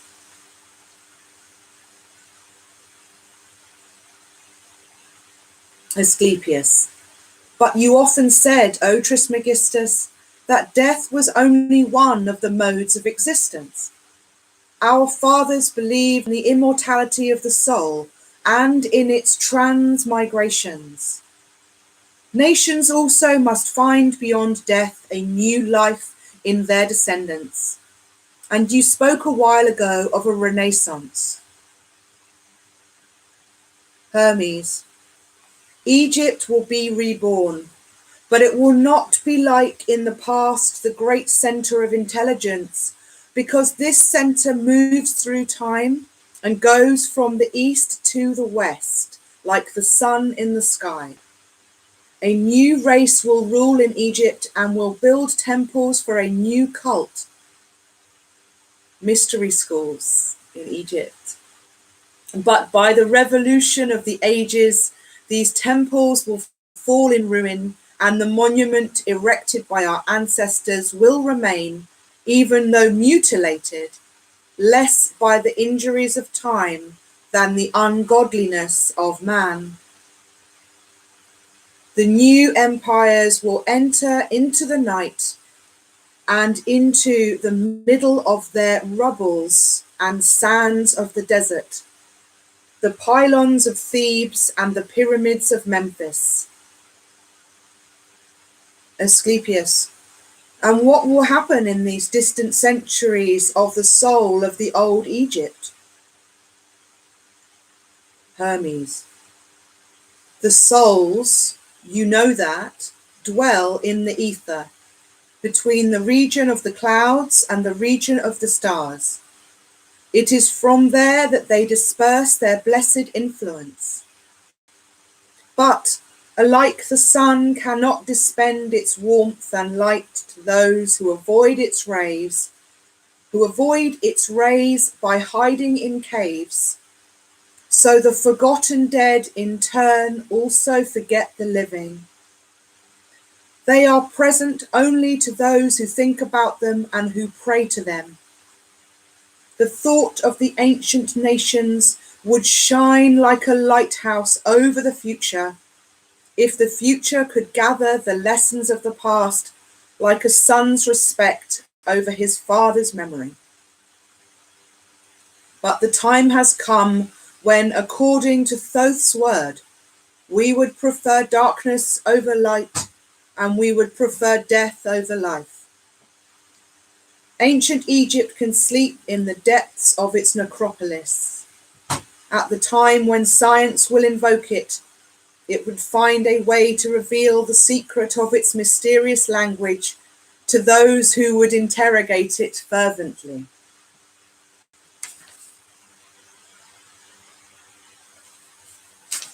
I'm loving this. I hadn't read this yet. I decided to leave it as a treat.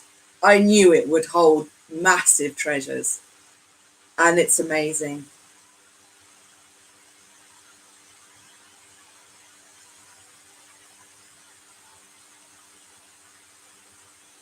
Asclepius. An indistinct noise comes to us here, Trismegistus.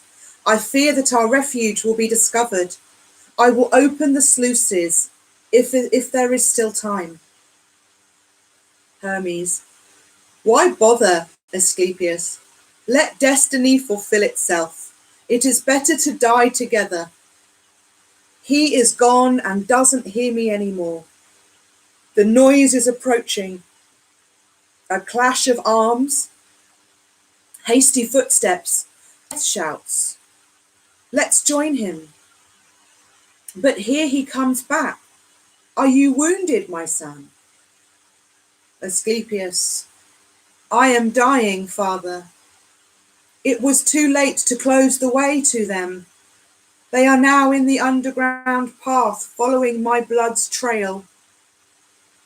He dies. Bishop Theodorius enters, followed by monks and soldiers. We have stepped onto stage, people. We are in a play now. Theodorius, seize this old man and tie his hands, but respect his life. Our God forbids the shedding of blood. Hermes, why then have you shed the blood of this young man? A centurion. Rebellion and ungodliness are crimes. It has been 60 years now that an edict has proclaimed the closing of all the idols and temples.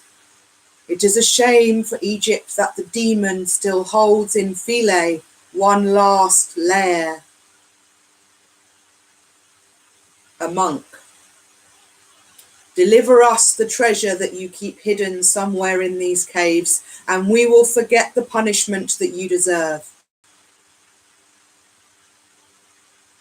Hermes, I would have delivered it to you to buy back the life of this young man, as you have killed him. But as you have killed him, my secret will die with me. A soldier, then die, and may your fake religion disappear from this earth. Hermes, I was awaiting this response, and I am grateful to the hand that has stricken me. The centurion, Let's break this ebony trunk. The treasure must be there. Hermes. It is all yours. It can be of use. Keep it for your children. Theodorus. What? Only scrolls of papyrus? Without doubt, books of magic. Let them be burned. Our children have the gospel and do not need any other reading. As soon as tomorrow, this temple will be purified and consecrated to the true God. Hermes. Thoth's prophecy is now accomplished. The great night is now overwhelming the world. You are blaspheming the gods of your fathers. You are destructing yourselves, the work of centuries, and give nothing for the barbarians to do. They will eventually come to avenge us. They will proscribe your religion like you're prescribing ours. Egypt will offer its hands to the chains of slavery, and in the future, when travelers will come from distant lands of the West to admire the ruins of our temples, if they would look for the descendants of this powerful race that was dying, and may the gods reunite me with he who was my disciple and my last friend. No pious hands will come bury, according to our sacred rites, the last two priests of a dead religion, but our delivered souls will fly together towards the luminous spheres where dwell the souls of our fathers.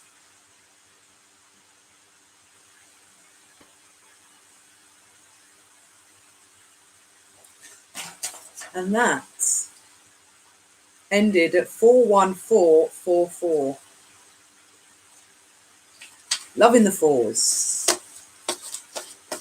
It's actually interesting. When I did the first episode, I talked about wanting to bring the power of four, you know, the energy of four, the energy of structure, the energy of,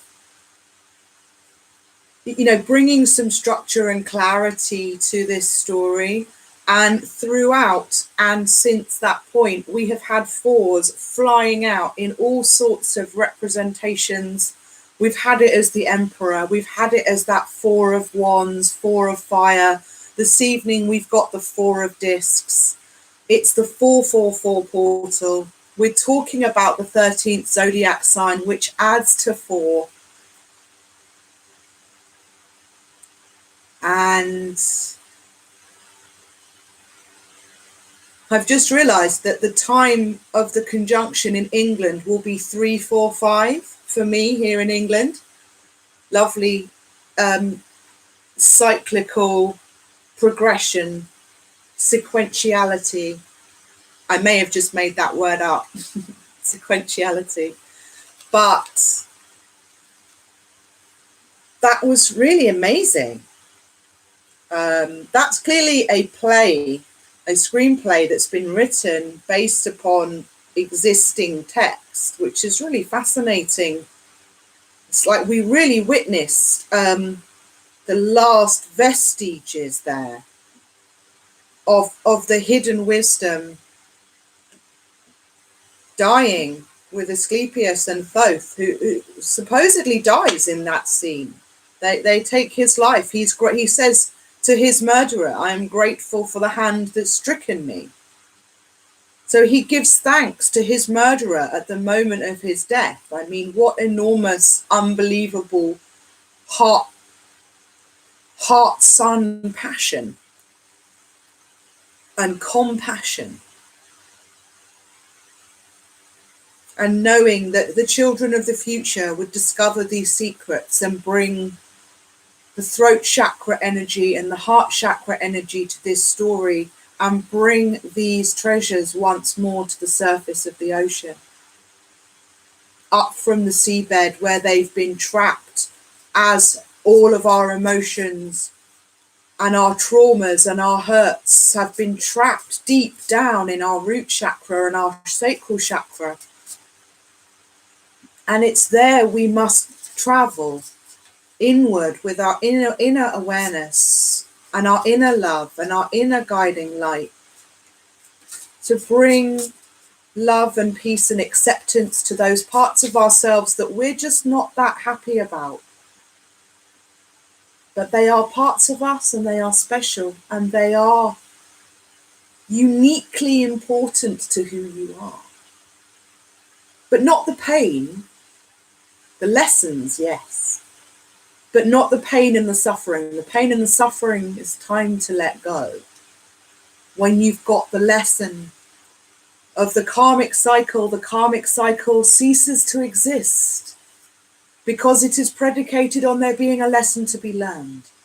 So once the lesson is learned, my dear ones, on each hurdle, each obstacle in each path that presents itself is a lesson to be learned. Don't try to sidestep it. Don't try to double back and come back another way as if you can hide from yourself. You just make the journey longer. Face your fears. Face your demons. Shine a light on them, because they will be so much less scary in the light. All monsters are less scary when you turn the light on. When you bring illumination, the big bad wolf can look really nice and cuddly. So, we need to bring illumination so that we can see both sides of the coin, both sides of the story, both sides of the veil. And guess what jumped out as I wasn't really waiting for a card. I was just comfort shuffling just then. But guess who decides to come out? It's Osho. Osho Abundance has decided to join us. And this was a big card in reading 2, in episode 2, Abundance with Osho. And look, the sun and the moon represented on the east and the west. The left eye, the right eye, all 5 elements represented here. The stillness, the oneness. This is the rainbows. This is Earth. Earth is rainbows in Osho Zen Tarot. We're bringing rainbows and gamma light to the planet Earth at the moment. We're definitely reading abundance. Thank you, darling Osho and darling Thoth, for your wisdom. I am ever grateful. And ever humbled to be a carrier of these messages of love to my beautiful collective. Thank you, everyone, for being here with me. You are giving me great strength and support and healing.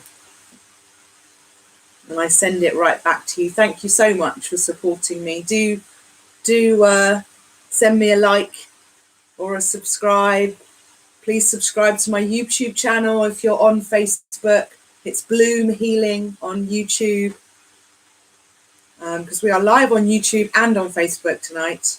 I decided to bring in my Facebook crew since, I've got loads of you sitting around not far from your Facebooks. I thought I'd come on live and see how many people decided to watch. And actually, we've had a really lovely group of people coming in and out of the reading in various mediums tonight, in various channels. And it's going to be fun, like going back over and looking at how this all played out this evening. It's now 4:22 people in the live chat, not the time. 4 hours, 22 minutes. I said that we'd reach 4 hours. That was the intention. It is the 444 portal. This is the 3rd episode of my video series. There is going to be more. There's absolutely going to be a number 4. That's for sure. We are bringing the energy of 4. We are And we are also bringing the energy of 3, of creation, birth, death, resurrection. It is the time for rising from the dead paradigm, arising from the dead, lifeless toxins of the earth and into a new, abundant, purified future on every level, on every dimension. This is happening throughout your whole body, throughout your energy body of your spirit, your physical, your mental, your emotional body, and also the body and energetic spirit of the planet. Gaia's getting a reset. I mean, Gaia's giving us a reset, actually. You know, she's not a passive, silent partner in any of this. The feminine aspect of Mother Gaia, Grandmother Spirit, Pachamama, our Mother Earth, Mother Nurture, Mother Nature. Nobody puts baby in the corner. No one puts the feminine in the corner. She has such a major role to play in the creation of life. She is the life giver. The masculine element, the masculine energy is the destroyer. He brings death. And we had death at the beginning. And that doesn't have to always be the destruction of war and famine and violence. Unfortunately, man has made a name for himself in these areas. But death is also change. It is action. It is invention. It is innovation. And our masculine element, our masculine side of us, whether you're a male or a female gender, our masculine side is that driving thrust forward.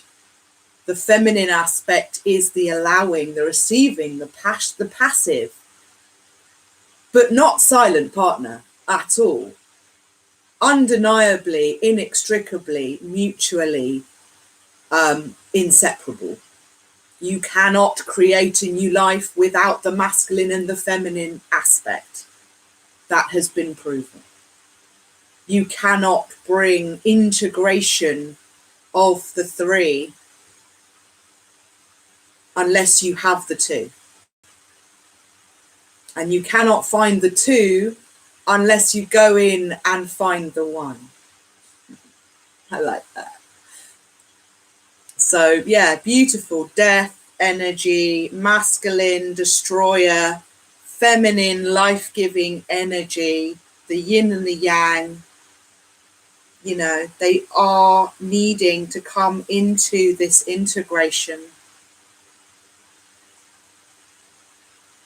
And and we can do that by just exploring, allowing those sides of ourselves to speak, giving them voice, giving them energy, accepting and embracing that masculine aspect of yourself if you're a woman, and respecting, considering, listening, and nurturing that feminine side of yourself if you're a man.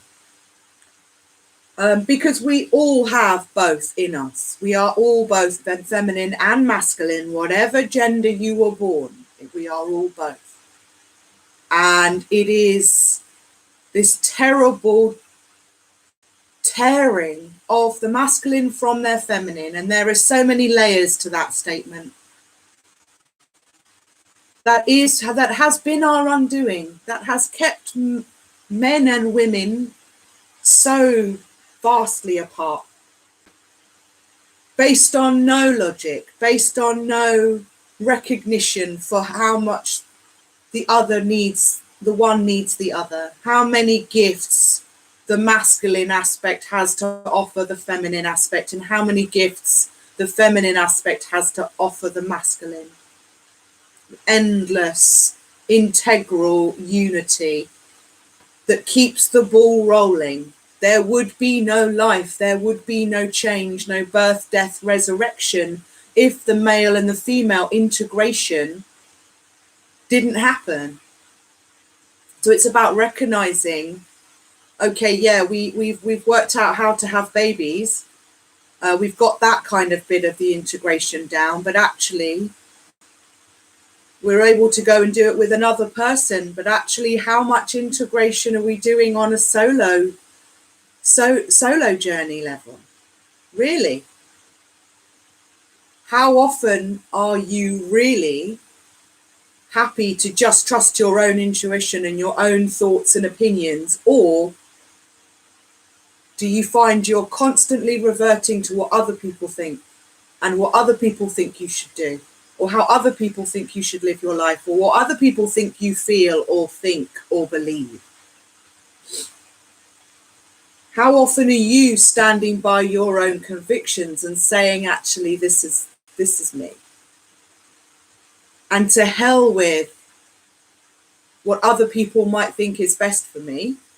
They might love me and it might come from a good place, but actually to be strong in your own heart and your own self in your own shoes and say, this is me, is the best loving action you could give to yourself and to other people.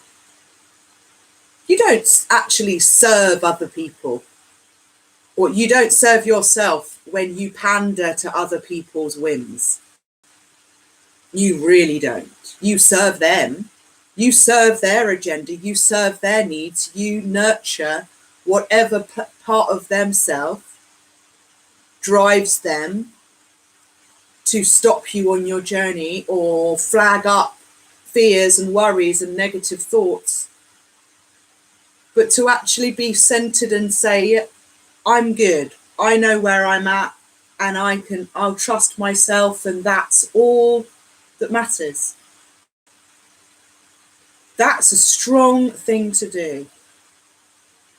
And I know we've all failed dismally at times to do that.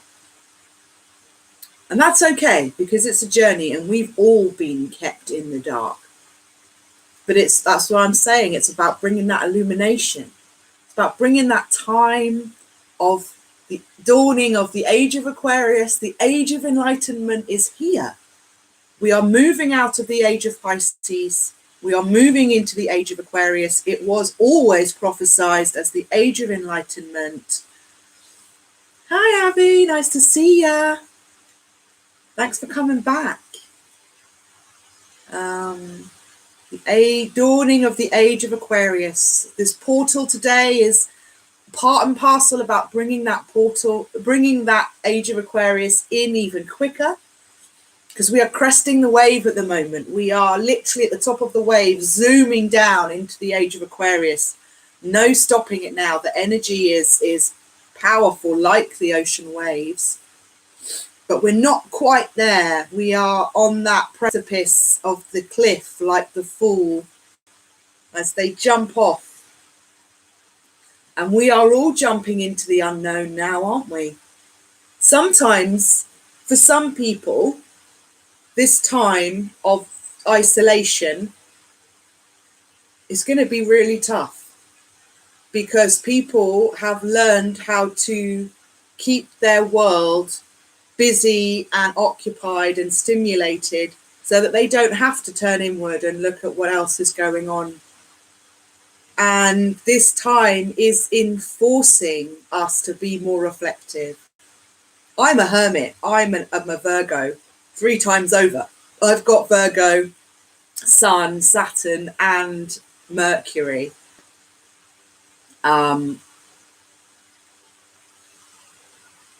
So I'm very comfortable in the energy of being alone, being on my own, being comfortable in my own company. I love my own company. I am my own best friend. Like, we have so much fun over here. I trust myself. I trust my intuition. I love myself. It's taken me a long time to be so confident in that. That is the biggest journey. Definitely the biggest journey, to learn to love yourself. And it's so worthwhile. And you cannot genuinely give your love to someone else or be loved by someone else if you don't really have love for yourself?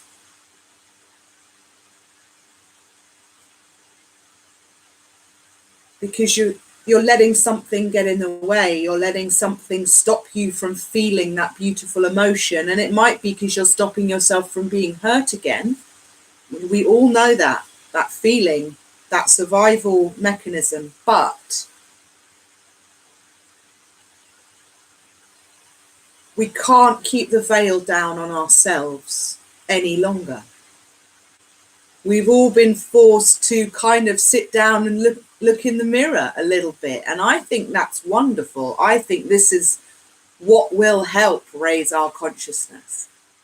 For those in the know and those that are seeking, you've already found and figured out that we can manifest our dreams and our anything we want by this great faith, this great belief.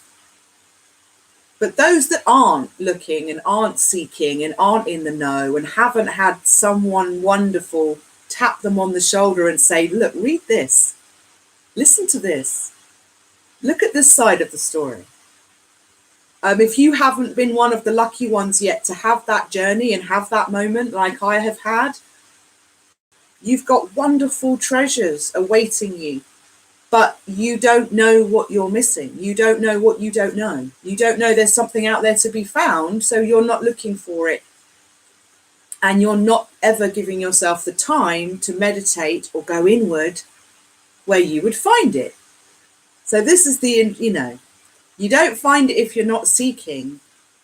But there is also that thing you've got to know that there's a door to be opened to use the key. We've all got the key, but we don't all know that there's a door there waiting to be unlocked.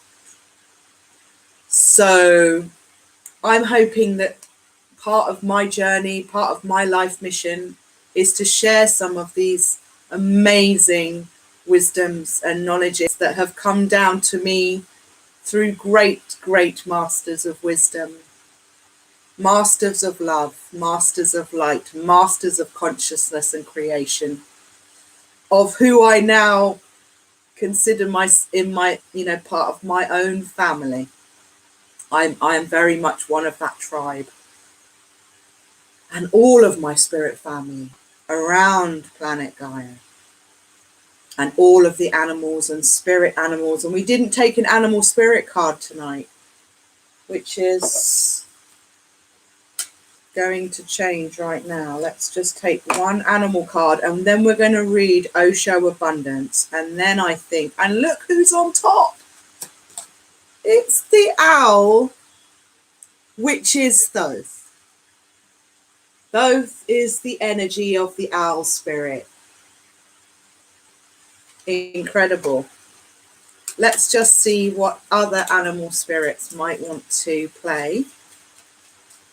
I'm so delighted, Moonsong, if that's you, you're still here with me 4.5 hours later. I love you. And I'm thankful for everyone that's been on this reading, that will discover it after I've turned off, intuitively guided to this reading, intuitively led to stay to hear me say this at 4.5 hours in. In 25 minutes, it will be 5 hours. But then I'm kind of not shocked anymore. The first time it went to 4 hours, I was like, whoa. Then the second time it was bang on 4 hours. And then this one, I was like, well, it has to be 4 hours. And it's looking like it's 5. So we have a card. Oh my God, we have 2.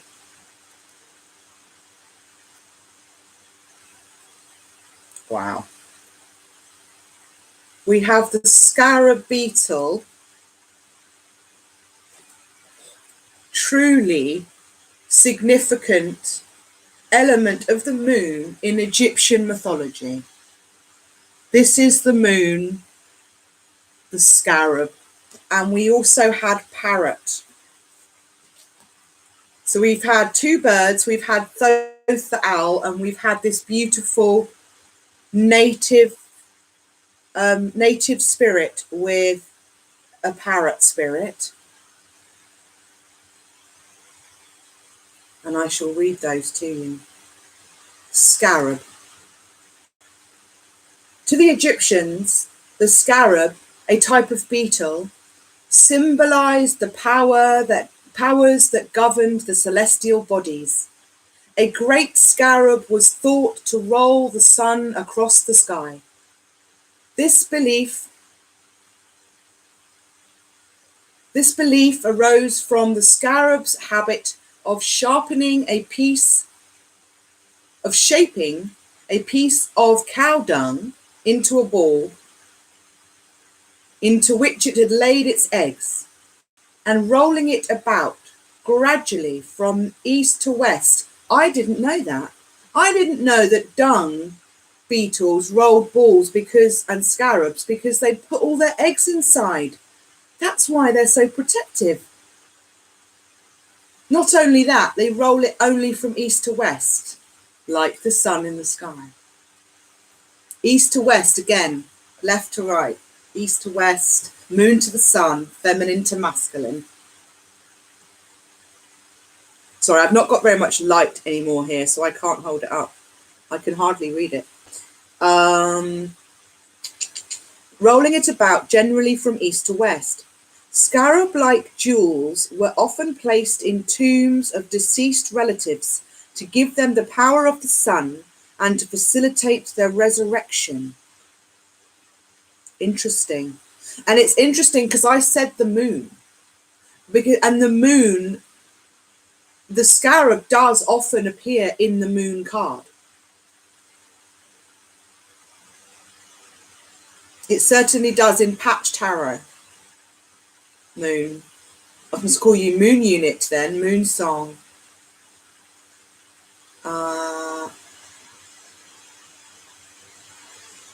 Amazing. Well, you know, that kind of resonates and makes sense because you're moving as the sun rolls across the sky, the moon's coming up, right? So that in itself, the scarab is the moon, the scarab is the ever-turning day into night. One orb replaces the other. So if the scarab is scurrying, carrying the sun away, it is only because it's bringing the moon. In its ball of dung.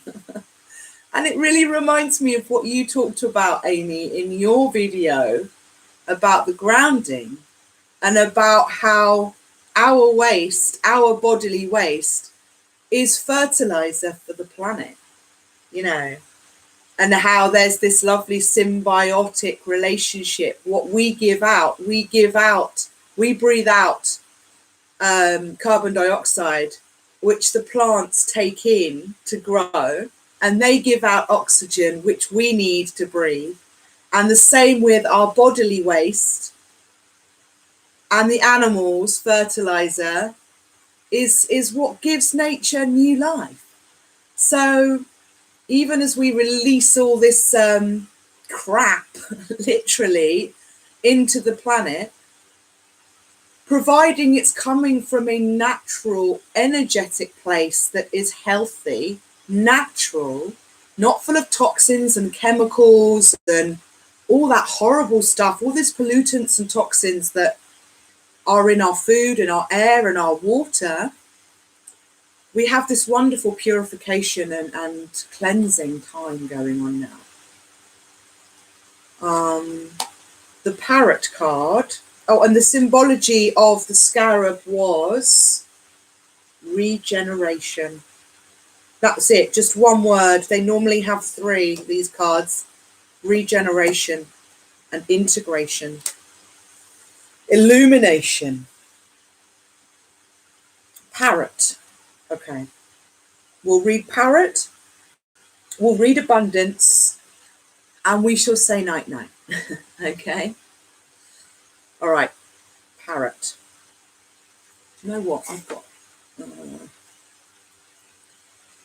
Wondering if I can, I might bring my candle over. I can see better. Okay. Parrot. The symbology of the parrot is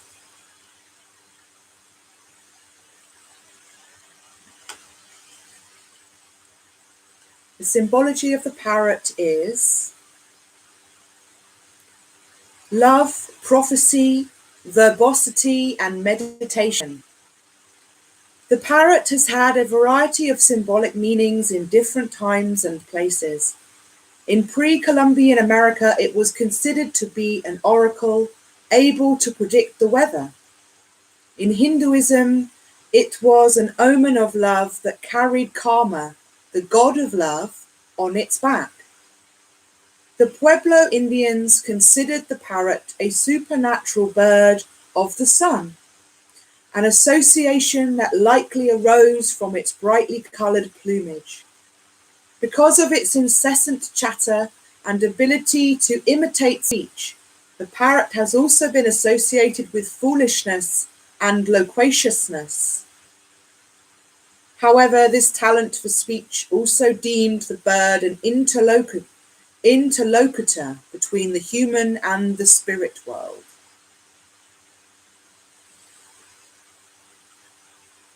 More integration, more energy of the sun coming in to balance the energy of the moon. And another bird, oh my God. Birds, birds, birds. All these birds. The hawk and the crow. We've had the hawk, the crow, the owl, the parrot. And in Osho deck, we have the swan and the eagle. There's probably more birds. We've certainly got a ton. We've got a murder of dragons, all that have wings and are very connected with all of the elements.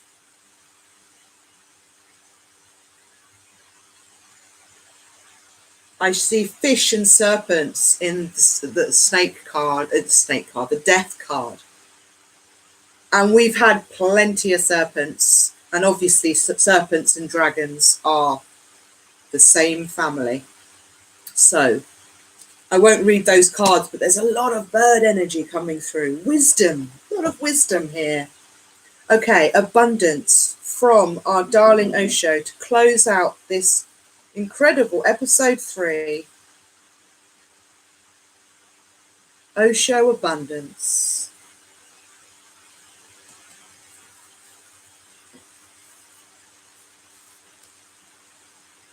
In the East, people have condemned the body, condemned matter, called matter illusory, Maya. It does not really exist. It only appears to exist. It is made of the same stuff as dreams are made of. They denied the world, and that is the reason for the East remaining poor, sick, and in starvation. Half of humanity has been accepting the inner world but denying the outer world. The other half of humanity has been accepting the material world and denying the inner world. Both are half, and no man who is half can be contented. You have to be whole, rich in the body, rich in science, rich in meditation, and rich in consciousness. Only a whole person is a holy person, according to me. I want Zorba and Buddha to meet together. Zorba alone is hollow. His dance has not an eternal significance. It is momentary pleasure. Soon he will be tired of it. Unless you have inexhaustible sources available to you from the cosmos itself, unless you become existential, you cannot become whole. This is my contribution to humanity, the whole person.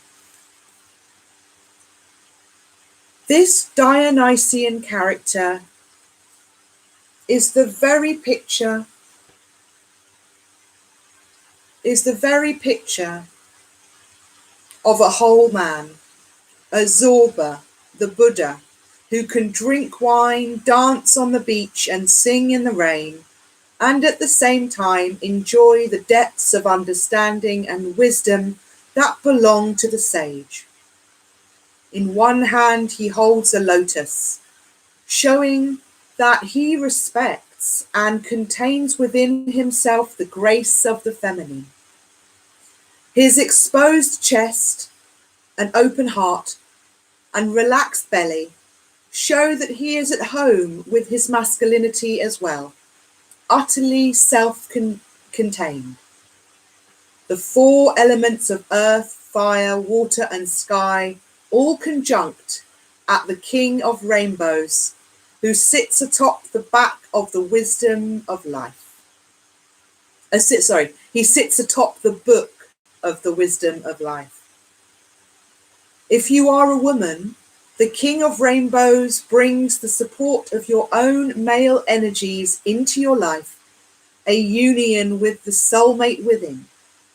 For a man, this card represents a time of breaking through the conventional male stereotypes and allowing the fullness of the whole human being to shine forth. Woo! Well, I'm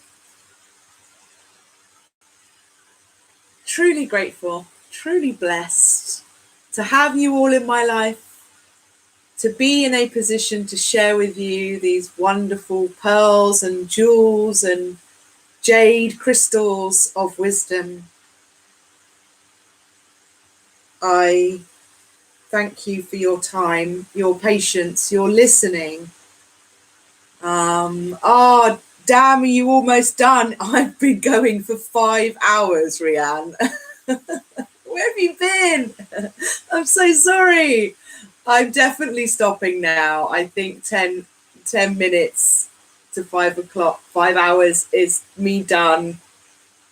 It's 1:10 in the morning. It's nowhere near as late as it was last time, but at this rate I might not go to sleep. I might just stay up for the actual ascension timeline meditation, but we'll see. I certainly feel very wired and energized with love and healing from this whole session today.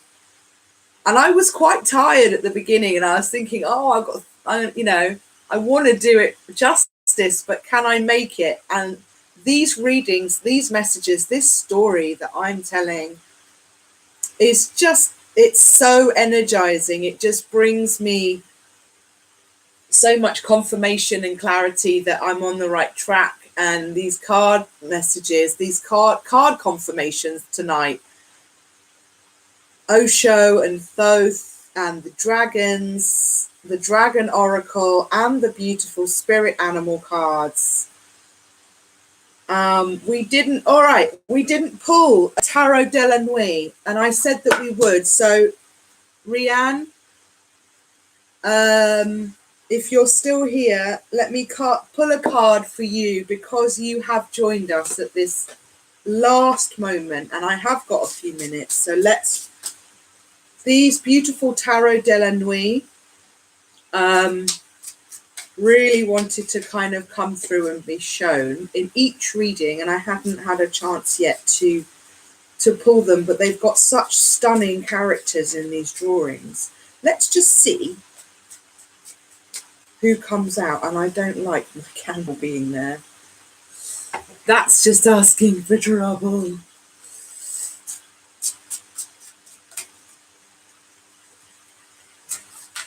Oh, and there's a card. And there's two. Wow.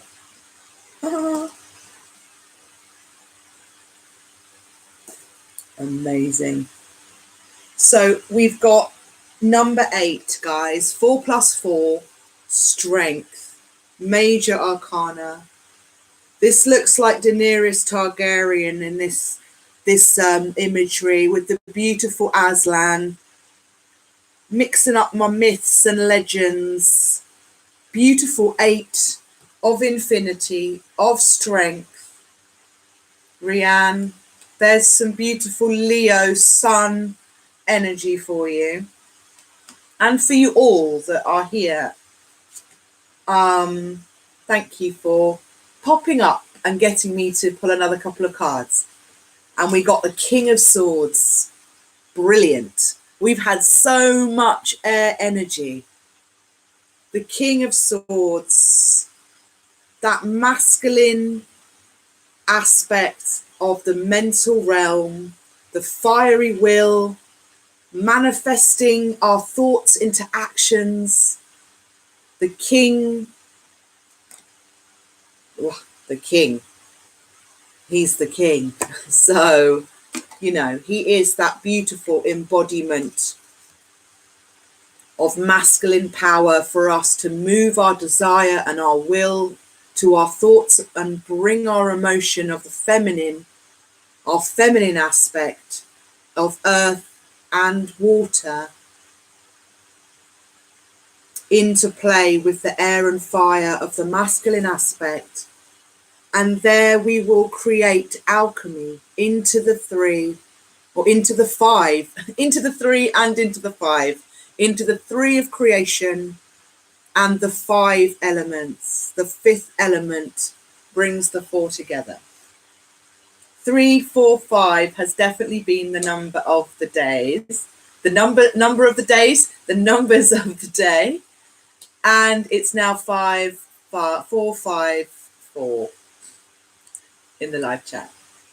So beautiful, beautiful, beautiful. Should we just, we've got a few minutes. Let's quickly read that from the box. Oh, these are really small. I hope I'm going to be able to read these. Okay, very carefully. Strength. The number 8, strength.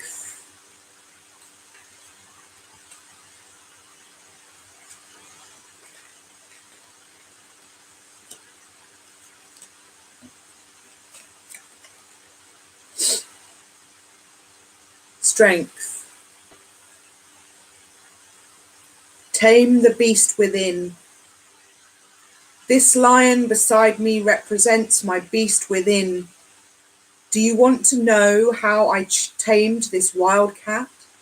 Not with rage, violence, or hate. Indeed, with persistence, compassion, patience, forgiveness, and love. That is the soft way I choose to approach something. That is how I created a safe environment in my life. My message for you today is that you can do the same. You can use peace to tame inner and outer beasts. The strength you need is already within you. You have the power. You have the power to overcome any obstacle. Let your confidence grow.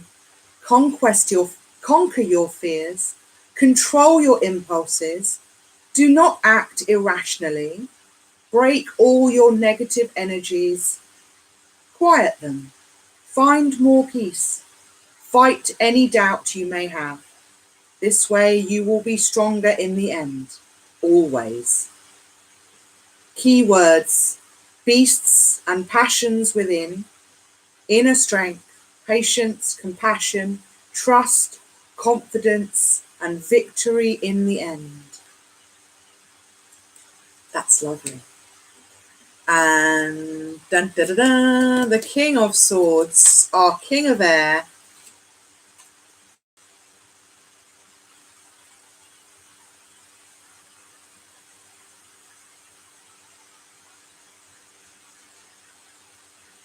And it's interesting when I think about that, the King of Air, Thoth, Aleister Crowley, when he channeled Thoth, was very clear that actually it was the knights that married the queens, and the prince the princes were the offspring of the queens and the knights. So it wasn't the queens and the kings, it was the queens and the knights that bedded. They produced an heir, and the heir was the prince who becomes the king. So it's kind of like the king and the knight, the prince are all the same. You can look at them from each different angle. They can all be individuals, they can all be the same, and it's kind of like that three as well. Because there's three aspects to the feminine and there's three aspects to the masculine. And we can definitely have to pick up on that next time, because I've got an amazing picture to share next time about that. But yeah, at the moment, I'm just trying to establish that we have these two different hemispheres, these two different sides of us. But let's next time go deeper into how they are then split into three, just like each zodiac sign is split into three decans. Interesting bit of symbiosis there. So, King of Swords, King of Air, or the Prince, or the Knight. He gets the Queen one way or the other. He's either the son or the husband or the energy of that around the Queen. I mean, the Queen is Empress. The Queen is the Empress to the King, the Prince, the Knight, whoever, always. So the King of Swords, Tarot de la Noche.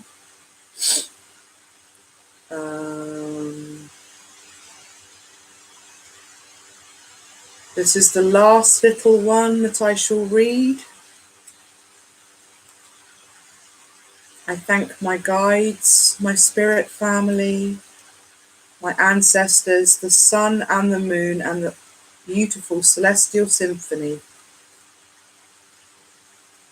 for bringing me into existence at this place and this time. Where is the swords? Interestingly, the swords are now playing hide and seek. That's really strange.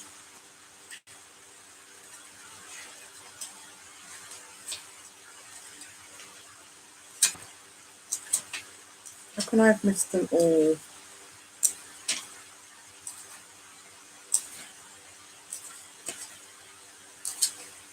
Being elusive, there's obviously an interesting... Oh, here they are. I knew they'd be there because I have used this deck before. The King of Swords. Keep the heart away. Interesting. King of Swords, I have commanded. Keep the heart away.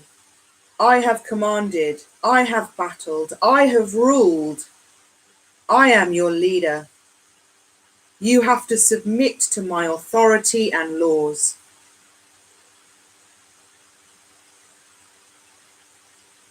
I don't care if you think I'm not sympathetic or sweet. That is not what I have to be. My order to you is that you could keep your emotions under control. I want you to remain rational, objective, lucid. Use your intellectual power to analyze calmly the situation. Stay fair, but also very firm. Fancy dreams or impulsive decisions are not appropriate right now.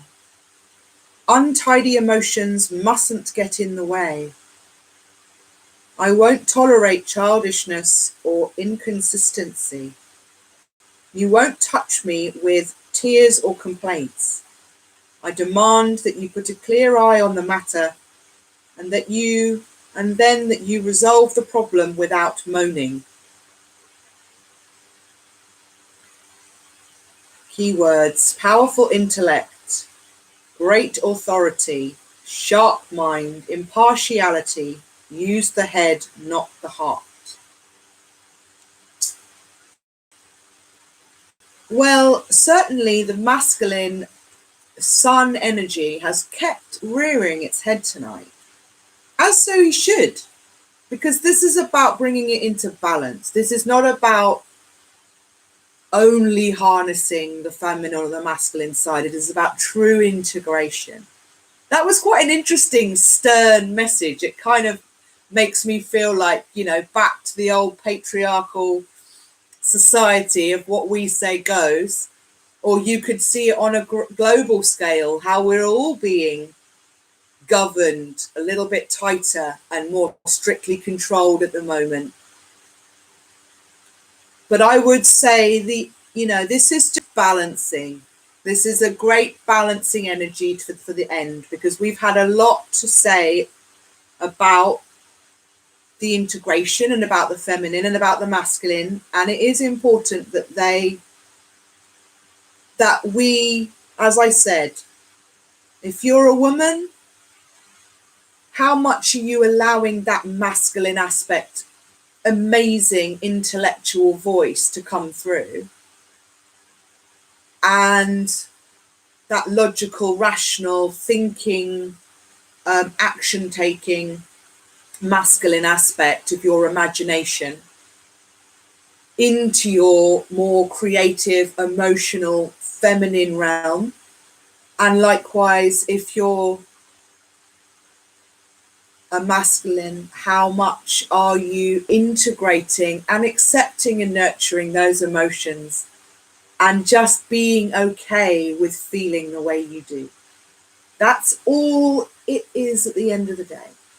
It's just feeling okay with the way you feel. That everything and anything you feel, that's okay. That's really exactly where you're supposed to be at this time, at this moment. Don't fight it. Don't suppress it. Don't push it down. If you feel it, say it. If you see it, sing it.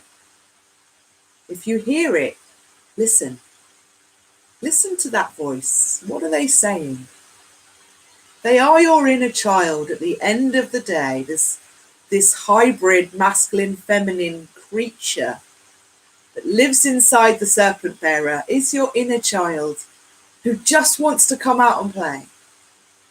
And at 5:05:05, I think we are ready to go bye-byes.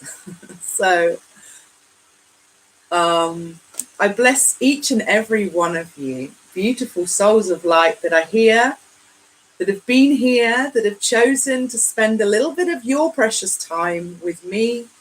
Thank you. I love you. Take good care of yourselves. Check out my new website, bloomhealing.co.uk. It's a fantastic, exciting platform of well-being delights for you to explore. And I can't wait to see you over there. Take good care of yourselves. Look out for notification about episode 4.